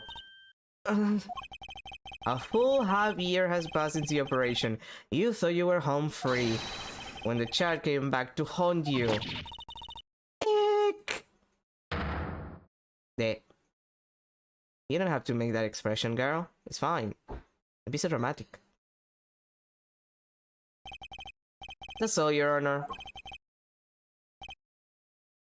What just happened? Did the witness just admit to lying? I sense it. There was a great aura emanating from her forehead. Very cool. So the lady was lying, it seems. That's correct. She said she had no connection to the Maractis clinic, but her connection was deep indeed. A bit too deep, that's what she said. If the Kitaki's got a hold of this chat with her name, she'd be finished. Isn't that right, Miss Tiala? You guessed it. Order! Order. I did it! I brought her testimony! Amazing, Apollo. I didn't see it at all. Daddy was right about you. Wait. Miss Tiala? It's true, that chat was bad news for me. That's why I went to meet the doctor that day. But that's all. I told him about Wookie and went home. It appears this cross-examination is far from over. What? You hid the truth from us? This is clear yet. It is not clear that this truth has anything to do with the case at hand. God damn it, Judge. Very well, the witness will add this to her testimony. And we'll have a bit more cross-examination. I was so close. You're still close. Keep on her, Apollo. Yeah, except that there's the bullet squished that we found on the safe. You kinda fucked, girl. Girl, you kinda fucked. You say nothing happened in the doctor's office. I disagree. Take a look at this. What's that? It looks like a squished up ball of clay. Kind of like you, actually. This bullet was found in the Maractis clinic office. Something did happen in that office, Miss Tiala. Enough of the joking around. The police investigated the clinic. Ah, but this was stuck inside the doctor's safe. Inside the safe? I guess the police didn't check that far. But there is a problem. How can you say that bullet was fired on that day? Weren't you the one who explained rifling marks to us? You fucked up, Clavier. The pistol was taken from the Kitaki mansion that day. If the marks on this bullet matched the murder weapon, then that proves a firearm was discharged in that office on the day of the murder. Not bad, Heffelhead. Leaf, whack his balls. I mean, have this bullet analyzed immediately, and then whack his balls. In that order, sir? Yes. 30 minutes later. A report arrives. The rifling marks on both bullets are identical. Well, it seems as though the bullet is in the safe. It was fired from the murder weapon. Perhaps the defense would like to say their position? The bullet in that safe proves one fact. A pistol was fired in that office on that day. And at the time of the firing, the safe was open. The safe which contained the top secret chart. Do you think someone was threatening Dr. Maractis in order to open the safe? Only one person was in a position to do such a thing, or witness Alita Tiala. Order! Order! Order! God, I went my lunch. Mr. Justice, where are you going? Where are you going with this? Are you accusing the witness? Alita Tiala knew about Wookie Tikitaki's botch operation. She got engaged to him without telling him about it. As long as that bullet remained in his chest, his days were numbered. What if she married him and then the bullet finally reached its destination? What? That reminds me. Apparently, the Kitakis have been asserting themselves in lawful business practices. They're making quite a great deal of money. A fortune, if you will. Nefarious! So she planned to marry him just to get her hands on this fortune. Who objected? Oh, you. You keep talking trash about Magdalita. And I'll sue you, lawyer man! Huh? Me? Yeah, you said. You say you'd abuse my Alita. I think you mean accuse. Same difference. Well, you can have her. She's mine. It was me. I shot the doctor. Me. He left me to die, so I left him to die too. There in the park. Wookie, just go down for a sec. You keep your hands off of my Alita, or I'll.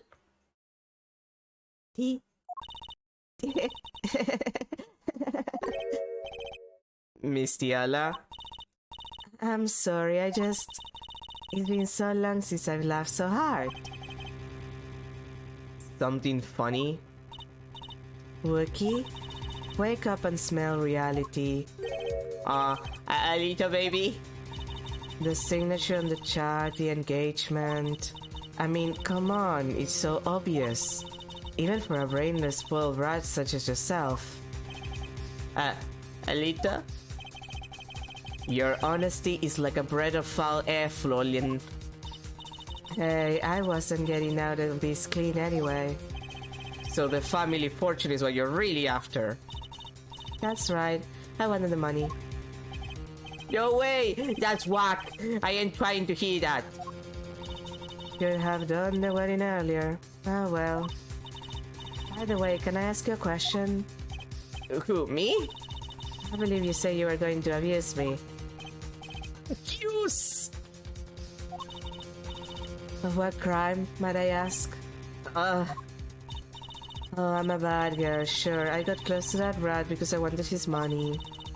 But he was one with a he was the one with a pistol. He could have fired it into the safe after I already left the clinic. What? I would never do a thing like that.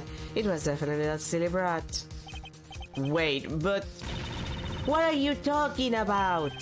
Trucy? You had the most to lose if that chart was found. But I didn't have a pistol now, did I? Well, you could have taken Wookiees. You think he'd have mentioned that, no? All I've heard him say is, it was me, I shot him. That's only because he's trying to protect you. Sorry to intrude in this lovely conversation. But the two of you are forgetting one critical point. What point? Certainly the Fräulein wanted that chat. He assumed she threatened the doctor into opening that safe, but wouldn't she have taken the chat? Oh, you see? That chat wouldn't have been left in that safe. He's right. Miss Tiala? yes? It is clear to this court that you are not a very good fiancé. Oh, I'm flattered. Perhaps it's time you told us the truth? Tell us about yourself, including your actions and whereabouts on that day. Don't forget, we've proven that you were at the Maractus clinics on the day of the crime.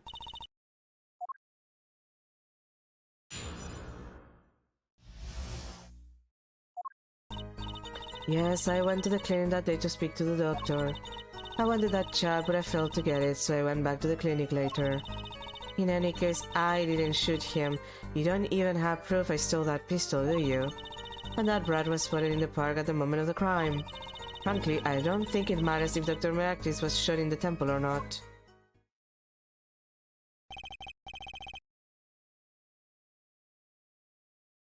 You went back later?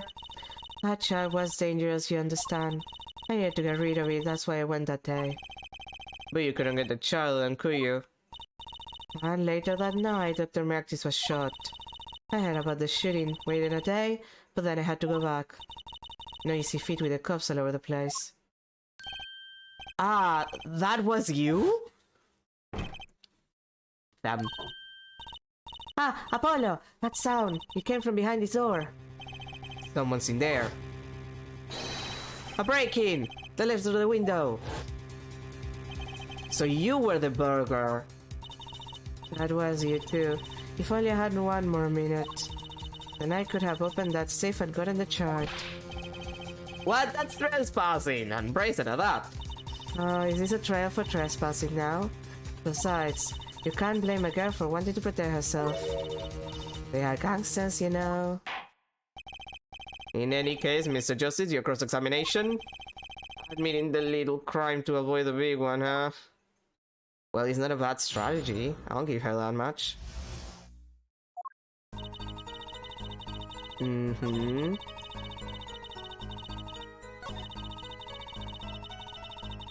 Uh-huh.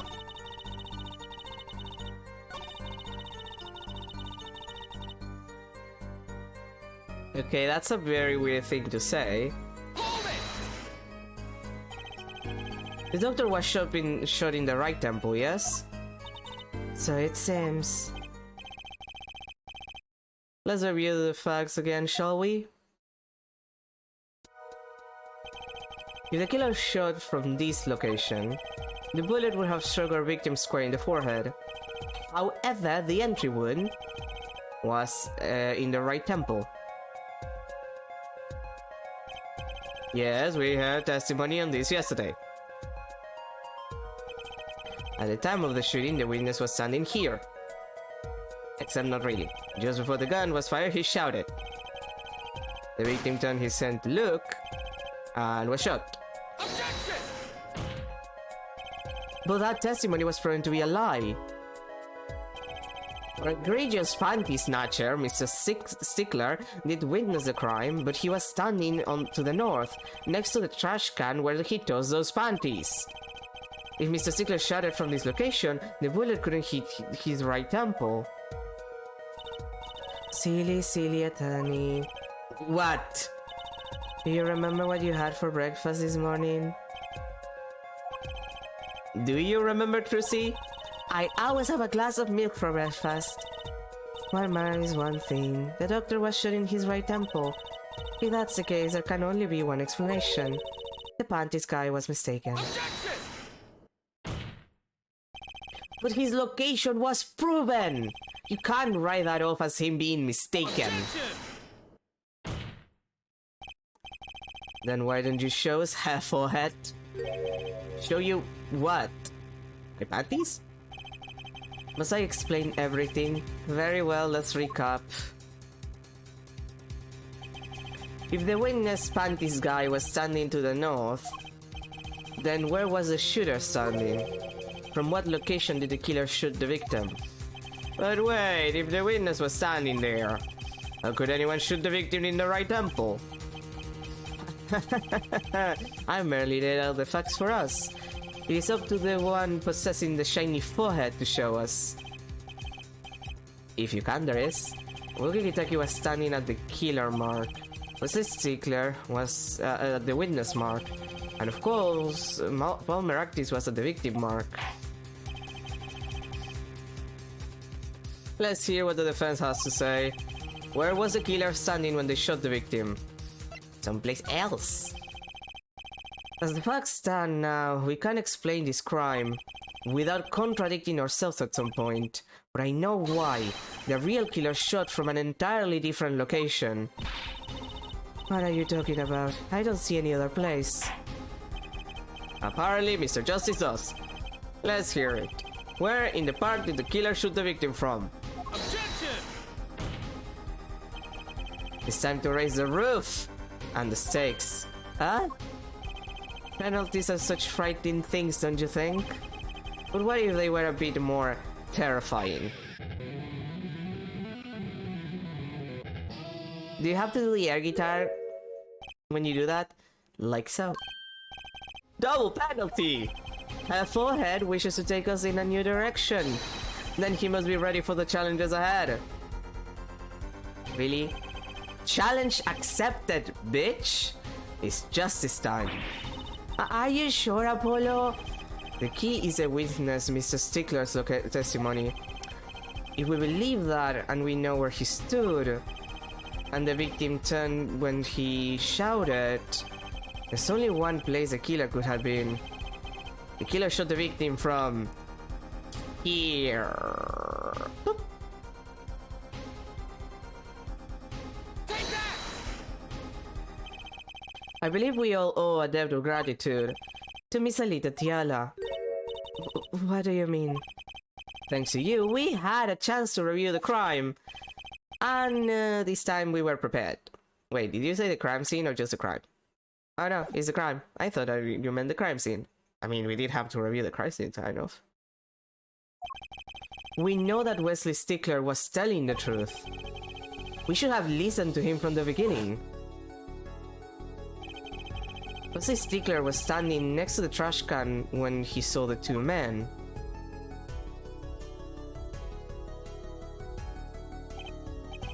He shouted just as he told us in his testimony. And the victim turned to look in his direction. A shot was fired. The victim was hitting the right temple. Oh no! Oh yes! Which direction was his right temple facing at that moment? That's right, toward the noodle stand. Order! Order! Order! So you're saying the killer was inside the noodle stand? Let's think about this a bit more, shall we? You say the killer was inside the noodle stand, which would mean the victim, Dr. Maractis, came to the park, wheeling his own murderer in the car behind him. This is the most ridiculous thing I've ever heard. I think you'd notice if you were pulling someone along. There's something we should worry about before that. Why was he pulling the noodle stand in the first place? Let's deal with our problems one at a time, shall we? Someone was hiding in the stand. We have not come this far to talk about the possibilities.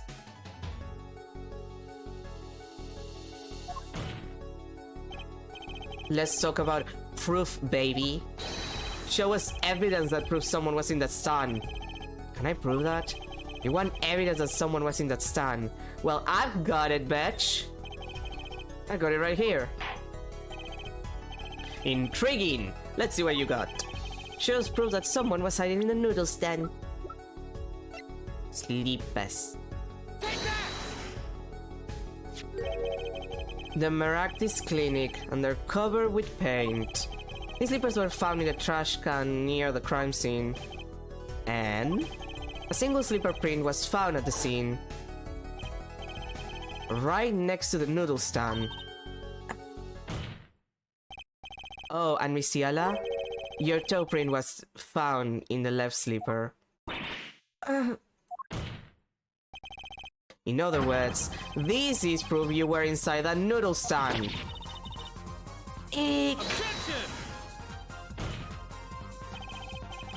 Yet there was only one slipper mark found at the scene, and this we call a footprint in good faith. Observe the diagram. A park pathway runs right next to the slipper mark. The slipper wouldn't leave a trace on a cobblestone path. Yet you still cannot say this is a footprint, Ja. Why not? You have an impression left by a single slipper. But if it was on the stand and simply fell to the ground? That's just dumb! One more thing. A noodle stand is typically cluttered with the tools of the noodle making trade. There's no room for a person to ride in there. You have a point. Could someone have hidden in that stand? Apollo, I think I might be onto something. Retail? I think I figured out one of our pieces of evidence. In order to make room in the stand, some things would have to be... Well, Mr. Justice, you have proof that someone could have hidden in the stand. I can prove one thing. Someone did scheme to clear space in that stand. Thank you, Paul. This is a noodle bowl from the stolen Eldon's Noodles noodle stand. Eldon's noodle stand. Repeat that 3 times. Really fast. Yes, and what about it? We discovered a large quantity of these balls yesterday in the lobby of the Maractis clinic.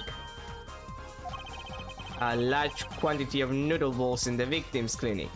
And a big, pot to make broth. Mr. Eldon was very clear about those balls. Well, I don't care who did it. Without the stand, I'm finished. All my noodle balls were in there too. Yet the balls were removed. That night, there was space inside the noodle stand. Space created at the Maractis clinic, no less. Right around the time that you were there, Miss Alita Tiala. Stop! I won't listen to any more of these wild fantasies. No, not fantasies. They're worse lies than that spoiled brat's pick-up lines. Damn.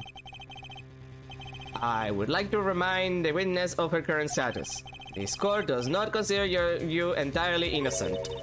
Show me an innocent, I'll show you a fairy tale. In any case, the defense has somehow made its point. The witness had both a motive and an opportunity to kill Dr. Maractis. More fairy tales. This whole trial is a fairy tale. Then please pull us back down to reality, Miss Yala. I'm giving you one last chance to explain yourself. This is it.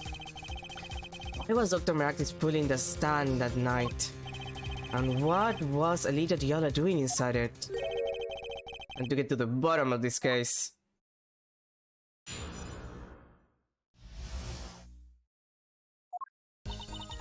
That night I went to ask Dr. Maractis for the chart.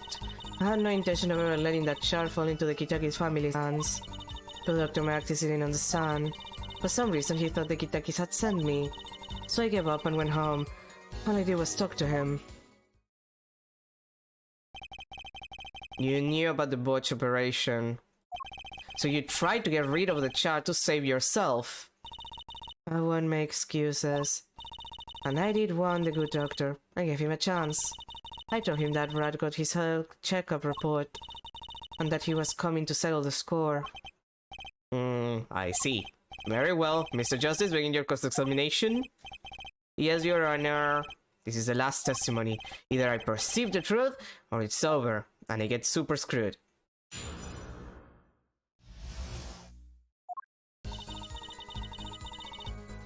Uh-huh. Uh-huh. Uh-huh. Uh-huh. I believe the... yeah. This is the statement.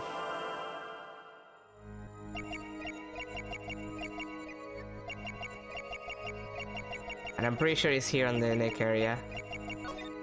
There it is. Gotcha! I do remember this case. All I did was talk. And lie. What? Show me proof. I'm pretty sure about this one. I think I'm getting the hang of this.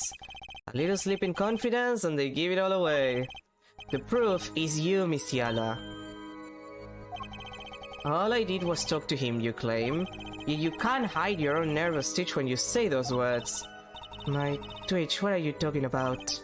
You have a habit of scratching the area of your neck around the edge of your scarf? What? What? This is working better than I hoped. Your unconscious actions tells the truth which you won't say. Habits and lies. 2 dots. Connect the dots and find the truth. Don't look at me like that. I told you the truth. It seems that when you recall what really happened in that office, you can't keep your hands off your neck, can you? It seems that nervous habits are unconscious reactions that manifest when someone is trying to hide something. You can't hide behind your scarf, Miss Yala. Something happened between you and the victim in the Maractis clinic office. And I got proof that it shows exactly what happened. The lamp. Take that! What's that? You're touching your scarf again. There's something unusual about this lamp. The bulb is broken, and there's a red splotch on the cord. Huh? Seeing how you hide your neck? I think I can come up with a plausible explanation from the lab state. Well, spit it out. This talking in circles nonsense is killing me. Very well. The answer is very simple. Miss Alita Tiala, please remove your scarf.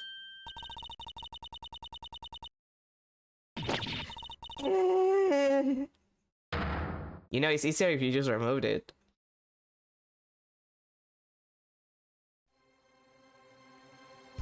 Objection! This is a trial to determine what happened in the park. Yet we seem to have drifted off target.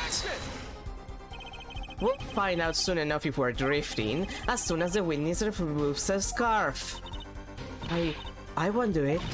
This is insane. I'm an unrelated third party. You can't order me to remove my clothing. Miss Yala, I'm afraid you've forgotten what's already been proven. What? You're hardly unrelated. Please remove your scarf. No, no. Girlie, just remove the scarf. I knew it.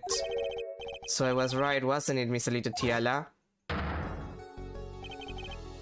Your neck? That isn't what I think it is. Something did happen that night at the Maractis clinic. You needed to get that chair back no matter what it took. Even if you had to steal your fiance's pistol to do it. But wait! Looking at this lamp and the witness's neck, it looks like the very opposite happened. Exactly. The victim in the clinic that night was this witness specifically. You tried to threaten Dr. Maractis and he attacked you. That's what happened that night at the Maractis clinic.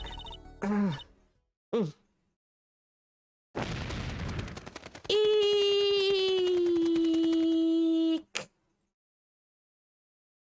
Boop. Calm down, girlie. Order! Order! And order. Will someone please tell me what really happened? I told you the truth already. I went to the clinic that night to warn Dr. Maractis. That gangster knows everything. He's coming for you. Looks like my clinic is seeing his last patient. I have to get rid of that chart. Quick, open your safe, give it to me. So you can save your own skin? What? I know what you're up to. You want in with the family. And if they see that chart, you're finished. Leaving me holding the short straw. But if I'm going down, I want some company. You! And what happened next? He jumped at me and knocked me to the floor. Then he took that cord. Oh, Maractis was serious. Deadly serious. He really tried to strangle me. I must have blacked out.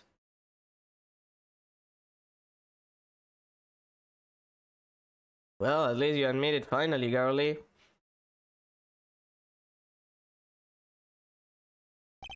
So, you were the victim. And the explosion the cord was your lipstick. I didn't want to remember that night. That's why I didn't bring it up. There, are you happy now? I was out cold, almost killed. And you claim that I then snuck into the noodles town. But how could I? Okay, to be fair, I'm not saying that you sneaked in it, I'm saying that you were put inside it. Well, one thing is clear. We now know what really happened in the Maractis clinic. And it would seem that our victim was not entirely without blame himself. I'm sorry. I get so nervous just thinking of it, it's hard to breathe. I'll tell you everything. Can I go home now? You bear some responsibility for events that day, true. Yet if you were also a victim, this court would owe you some sympathy. Well, Mr. Justice, I believe this clears up the remaining questions for Miss Yala.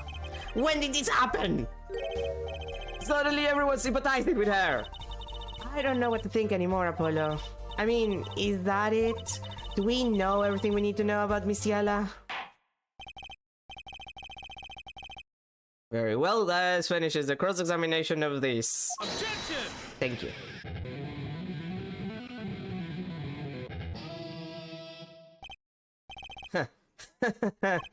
Not so fast.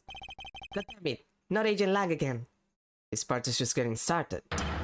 Now we're rock. What? The spikes on your head are softer than they look. You do not have the stomach to go all the way. Prosecutor Gavin? Paul Maragdos shook a little Tiala. She fell unconscious. But what happened next? He's right, there is more we don't know. But she was choked hard enough to leave that mark. She would have been out for a while. Even still, what if that was her in that noodle stand? Lita Tiala, half dead. Dr. Maragdos pulling that stand. And a bullet fired from inside the noodle stand. But if it's all true, we might have already figured out what truly happened that night. Miss Alita Tiala, as you can see, we're not through with you just yet. You really want to blame me for this murder, don't you? You too, Prosecutor Gavin? Me? Fräulein, I only wish to know the truth. Well, let's go back over what we've learned up until now. On the day of the murder, Wookie saw his checkup report, from which he learned about the bullet still inside him. So he took a pistol from the family stash with the intent to give Dr. Maragdos some of his own medicine. And Miss Tiala heard about this from Wookie. So she went to the Maragdos clinic ahead of him, in order to get rid of the charge with her signature. But then something happened. Sounds like you figured it all out. Remember, I was the victim. I was at cold. But what about Dr. Maragdos? That does seem to be the problem. He had just strangled Alita Tiala, perhaps he thought to death. What did he do after his crime? I was just knocked out, not dead. From the state of his clinic and the scene in the park, I think it's clear what the good doctor did next.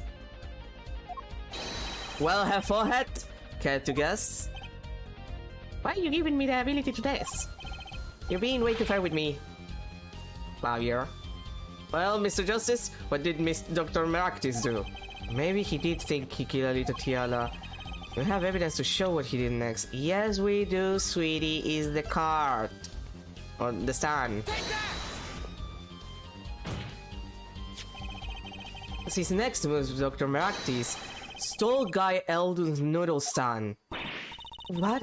Killing me disturbed him that much? So much he randomly stole a noodle stand? It wasn't so random. Remember all the balls in the clinic's foyer? Balls that belonged inside the stand. I think it's pretty obvious, don't you?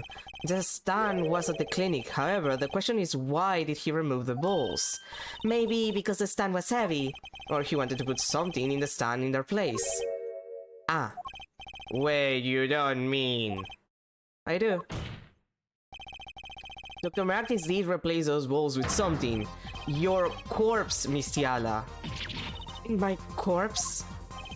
Dr. Maragdos panicked. He thought he'd killed you. His next move would be to dispose of the body. That's crazy talk. You're all crazy. Well, this is a kangaroo court. Then let's think about it logically. The doctor had a place to dispose of you in mind. But on his way there, who should he run into with the defendant Wookie Kitaki? I question your logic. What's this, Prosecutor Gavin? The park is a dead end. Why would he head in that direction to begin with? That's right. He had no reason to go there. Oh, now I get it. It was a trick. That spoiled brat made him do it. He made the doctor steal the stand.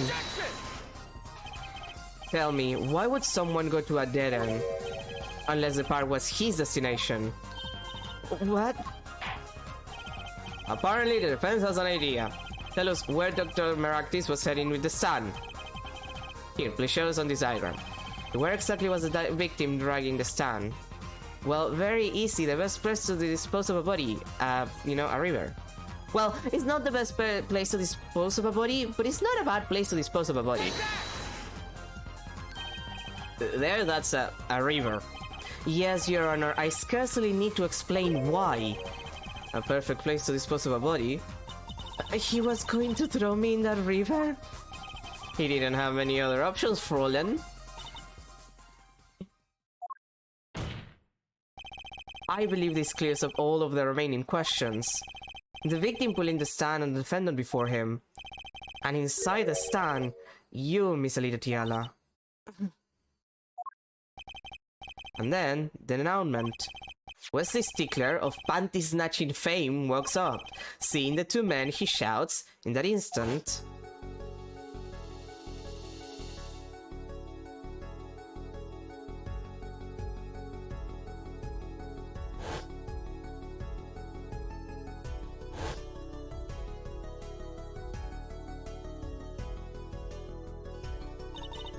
"So, I shot him.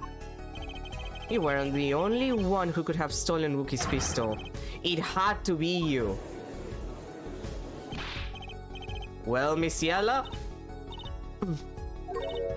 Nice work. "You mean I'm right?"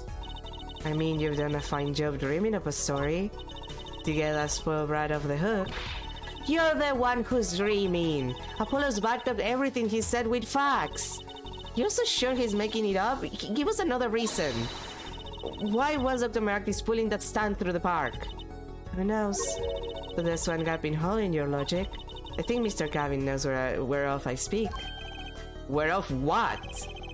I can't believe she's still trying to deny this.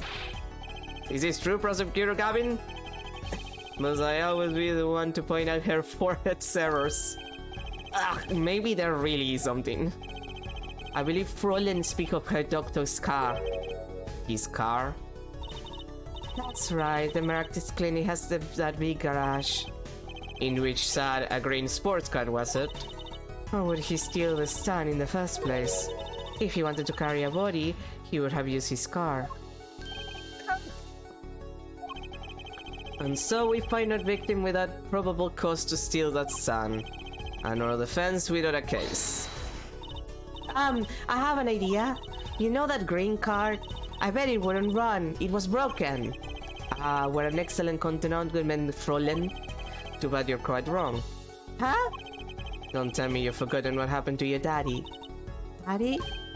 That's right. That night, the car that hit Mr. Wright was that green sports car. Oh yes, I had nearly forgotten about it. Afterward, he drove it back to that garage. It ran fine. That's right. So why didn't he use his beloved sports car,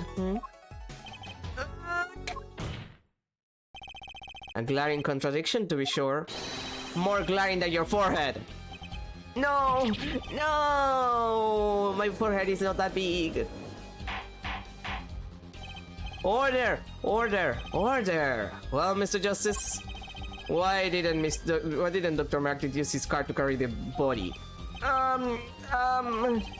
Is that a groan of surrender I hear? Some advice. Now's a good time to review all you know. Everything you've learned over the last 2 days. Everything I've learned. Mr. Justice, this contradiction casts doubt on your entire case. This is truly your last chance. The defense will explain to us what happened that night.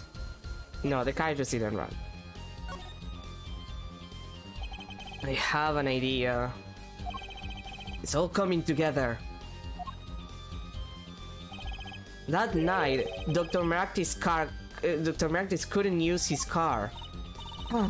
Now you're making even less sense than usual. Not according to my information, Miss Tiala. Put one and one together and the explanation is simple. If it's so simple, perhaps you can show some evidence. Show us proof why the car wouldn't run that night. Of course, have some panties. Let's see now. Panties again! It's always back to the panties. It's always back to the goddamn panties. Always back to the panties. All sort of things come out of my panties. Even the truth. Another crime was committed the night of the murder. The theft of these panties. The latest in a string of similar thefts, actually. But that night, the snatcher was caught in the act. A brave young girl chased the thief until he hid in the Meraktis clinic garage. What? The snatcher hid the panties there before running. Perhaps someone in this core remembers where he hid them. Why weren't they found in the car's exhaust pipe? Exactly. By the way, I learned something yesterday. A very important piece of information. And I learned it from you, Prosecutor Gavin. So you're here investigating? And I was on my way home when my hog gave up the ghost. Your hog? My motorcycle won't start. A clog exhaust pipe. Too bad. It looks like such a nice bike too. Hard to believe that it could break just from that. Cars, motorbikes, they're all the same. Close the exhaust and they won't run. How interesting. While Miss Yala and the doctor were struggling, the panty snatchers snuck into the Maractis garage. From that time until the time we found this, that car wouldn't start. What? That's why Dr. Maractis had to use the noodle stand. It was the next closest thing he could think of.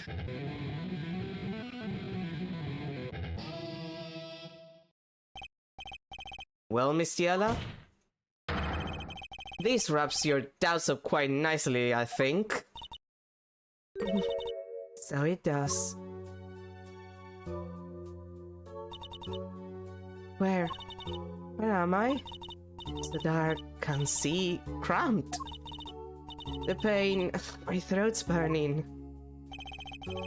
What's your problem? Yo, Doc, I know what you did. Ah, Wookie? you lied to me, so you know what I'm gonna do? I'm gonna give you a taste of your own medicine, man. Wait, let me explain. Fine, I give you your last request. Listen, you're being tricked, but not how you think. It's not just me. No. You ruin everything. I have to stop him. See, these are words you don't. Oh. Okay. It's also, to be honest, it's kind of self-incriminating to use your own car. Yeah. Like, you would have to prove that the car was at the scene, which is more complicated depending on the time of day, if there's any marks. Like proving that the car would have been there, like just hanging there for like a second for him to throw the body, the quote-unquote body on the river, might be a little more complicated. But it is much more incriminating to use your own car. So, like, if anyone sees the car, you're fucked. And there is a chance of having more witnesses then. Although, the noodle car thing is also not particularly conspicuous, I feel. Funny. This isn't the way it was supposed to turn out. Oh well. Too bad. She's taking it pretty okay. She's like the V. Vasquez of this game. Like, takes it pretty okay, just vibes with the fact that she's going to jail. I kinda have to respect that. There's still one mystery. How did you manage to disappear from the stand? In the silence after the shot, I heard the witness running. I believe we heard as much from Wesley Stickler. He went to use a public phone to inform the police. Which is when I made my escape. Which is when you left that slipper print. Dr. Maractis didn't bother taking my slippers off. I threw them out after I stepped in that paint, though. That was your mistake. No, my biggest mistake was coming to you for help, Mr. Justice. Huh? I believed in you. You and your anything agency. If anyone would get Wookie declared guilty, it was you.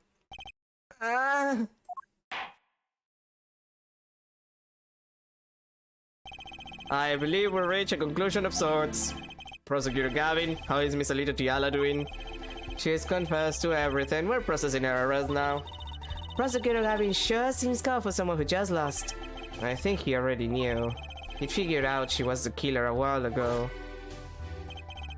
Some advice. Now's a good time to review all you know. Everything you've learned over the last 2 days. He lost, but I didn't exactly win either. Something the matter, her forehead? Forehead? Looks like it's time to announce a verdict. Yay! I do want Wookie's jacket. It is pretty cool. I would wear that. God is a giant. It just... June 17, 4:12 p.m. District Court. Defendant lobby number 2. Great job, Apollo! You did it! Yeah, we did, somehow. Hookie's off the hook. Free to become the gangster he's always wanted to be. And he has here to thank... Hey, attorney man! Clavier is truly one of the prosecutors who did nothing wrong. He is, in fact, the only prosecutor who might have done absolutely nothing wrong.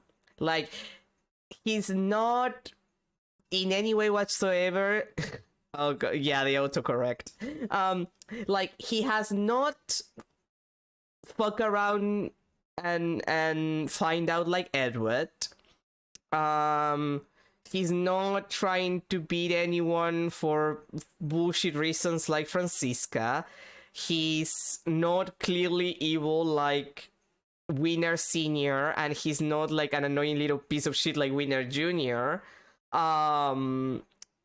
He's not on a revenge path like Godot.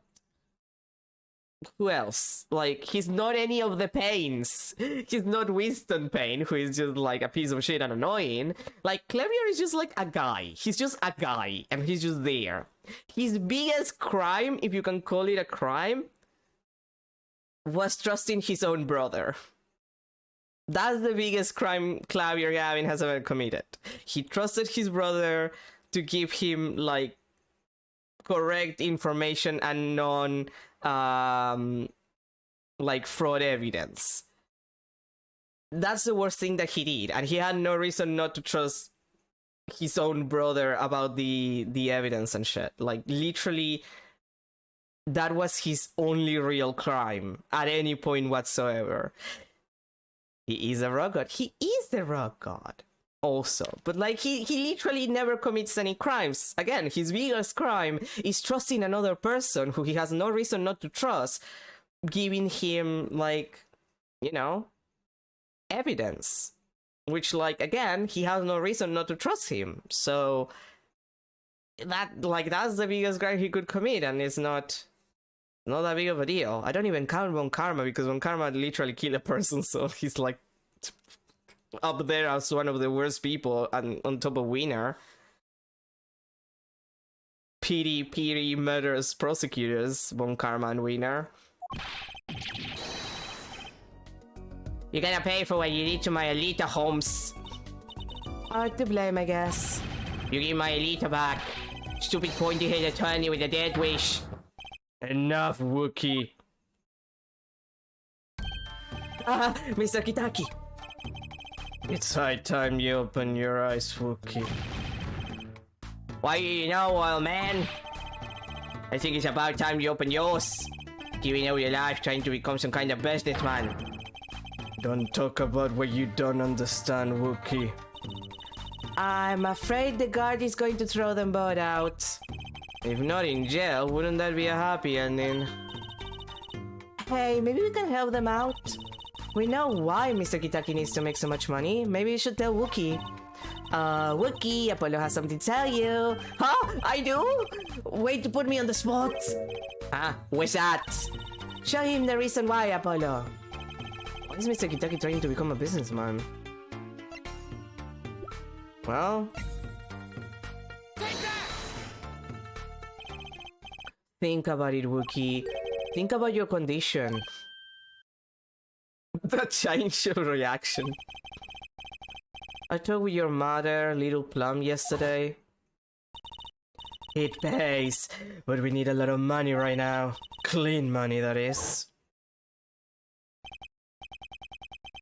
Hiroshinin. You aren't really, are ya? I searched the glove, and I found one. A doctor who can take that bullet out of you, Wookie. But it's an expensive procedure. Man, but you got plenty of money already, don't ya? I won't use it. It was the gangster's life that did this to you, Wookie. I want to help you, and I want to do it clean.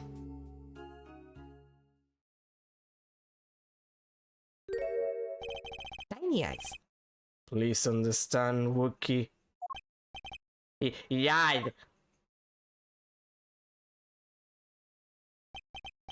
Man, I see what it is, old man.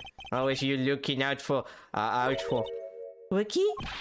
He's a good old man. One day, I'm gonna take you out, then you'll see who's the OG. You try to hide in your business suit, I'll find you. Stupid old geezer. My Wookie! No, it's as it should be. Mr. Kitaki! I like him more without the poopy dog eyes. I'm glad to have met you. I'm not so good with words, but I know a professional job when I see one. Thank you. Who, me? I don't think... Someday, I'll bake you one of our latest Tiki-Taki lime pie.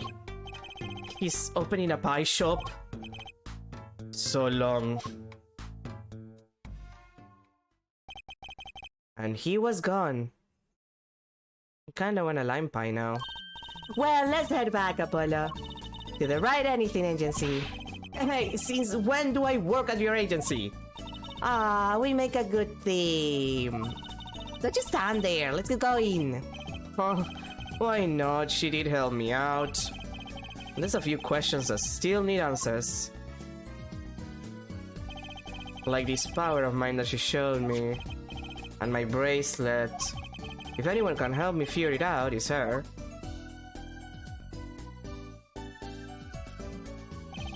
Though I can't say I care much for what her father has become.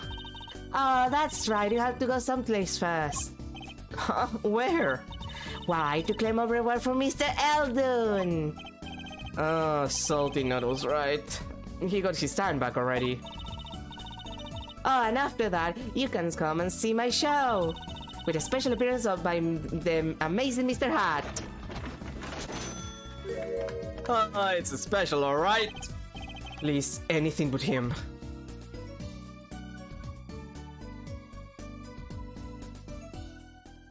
You know, I never made lime pie. Lemon pie. I've made lemon pie. Not lime pie. But anyway, we're 25 minutes over time, so let's end for today.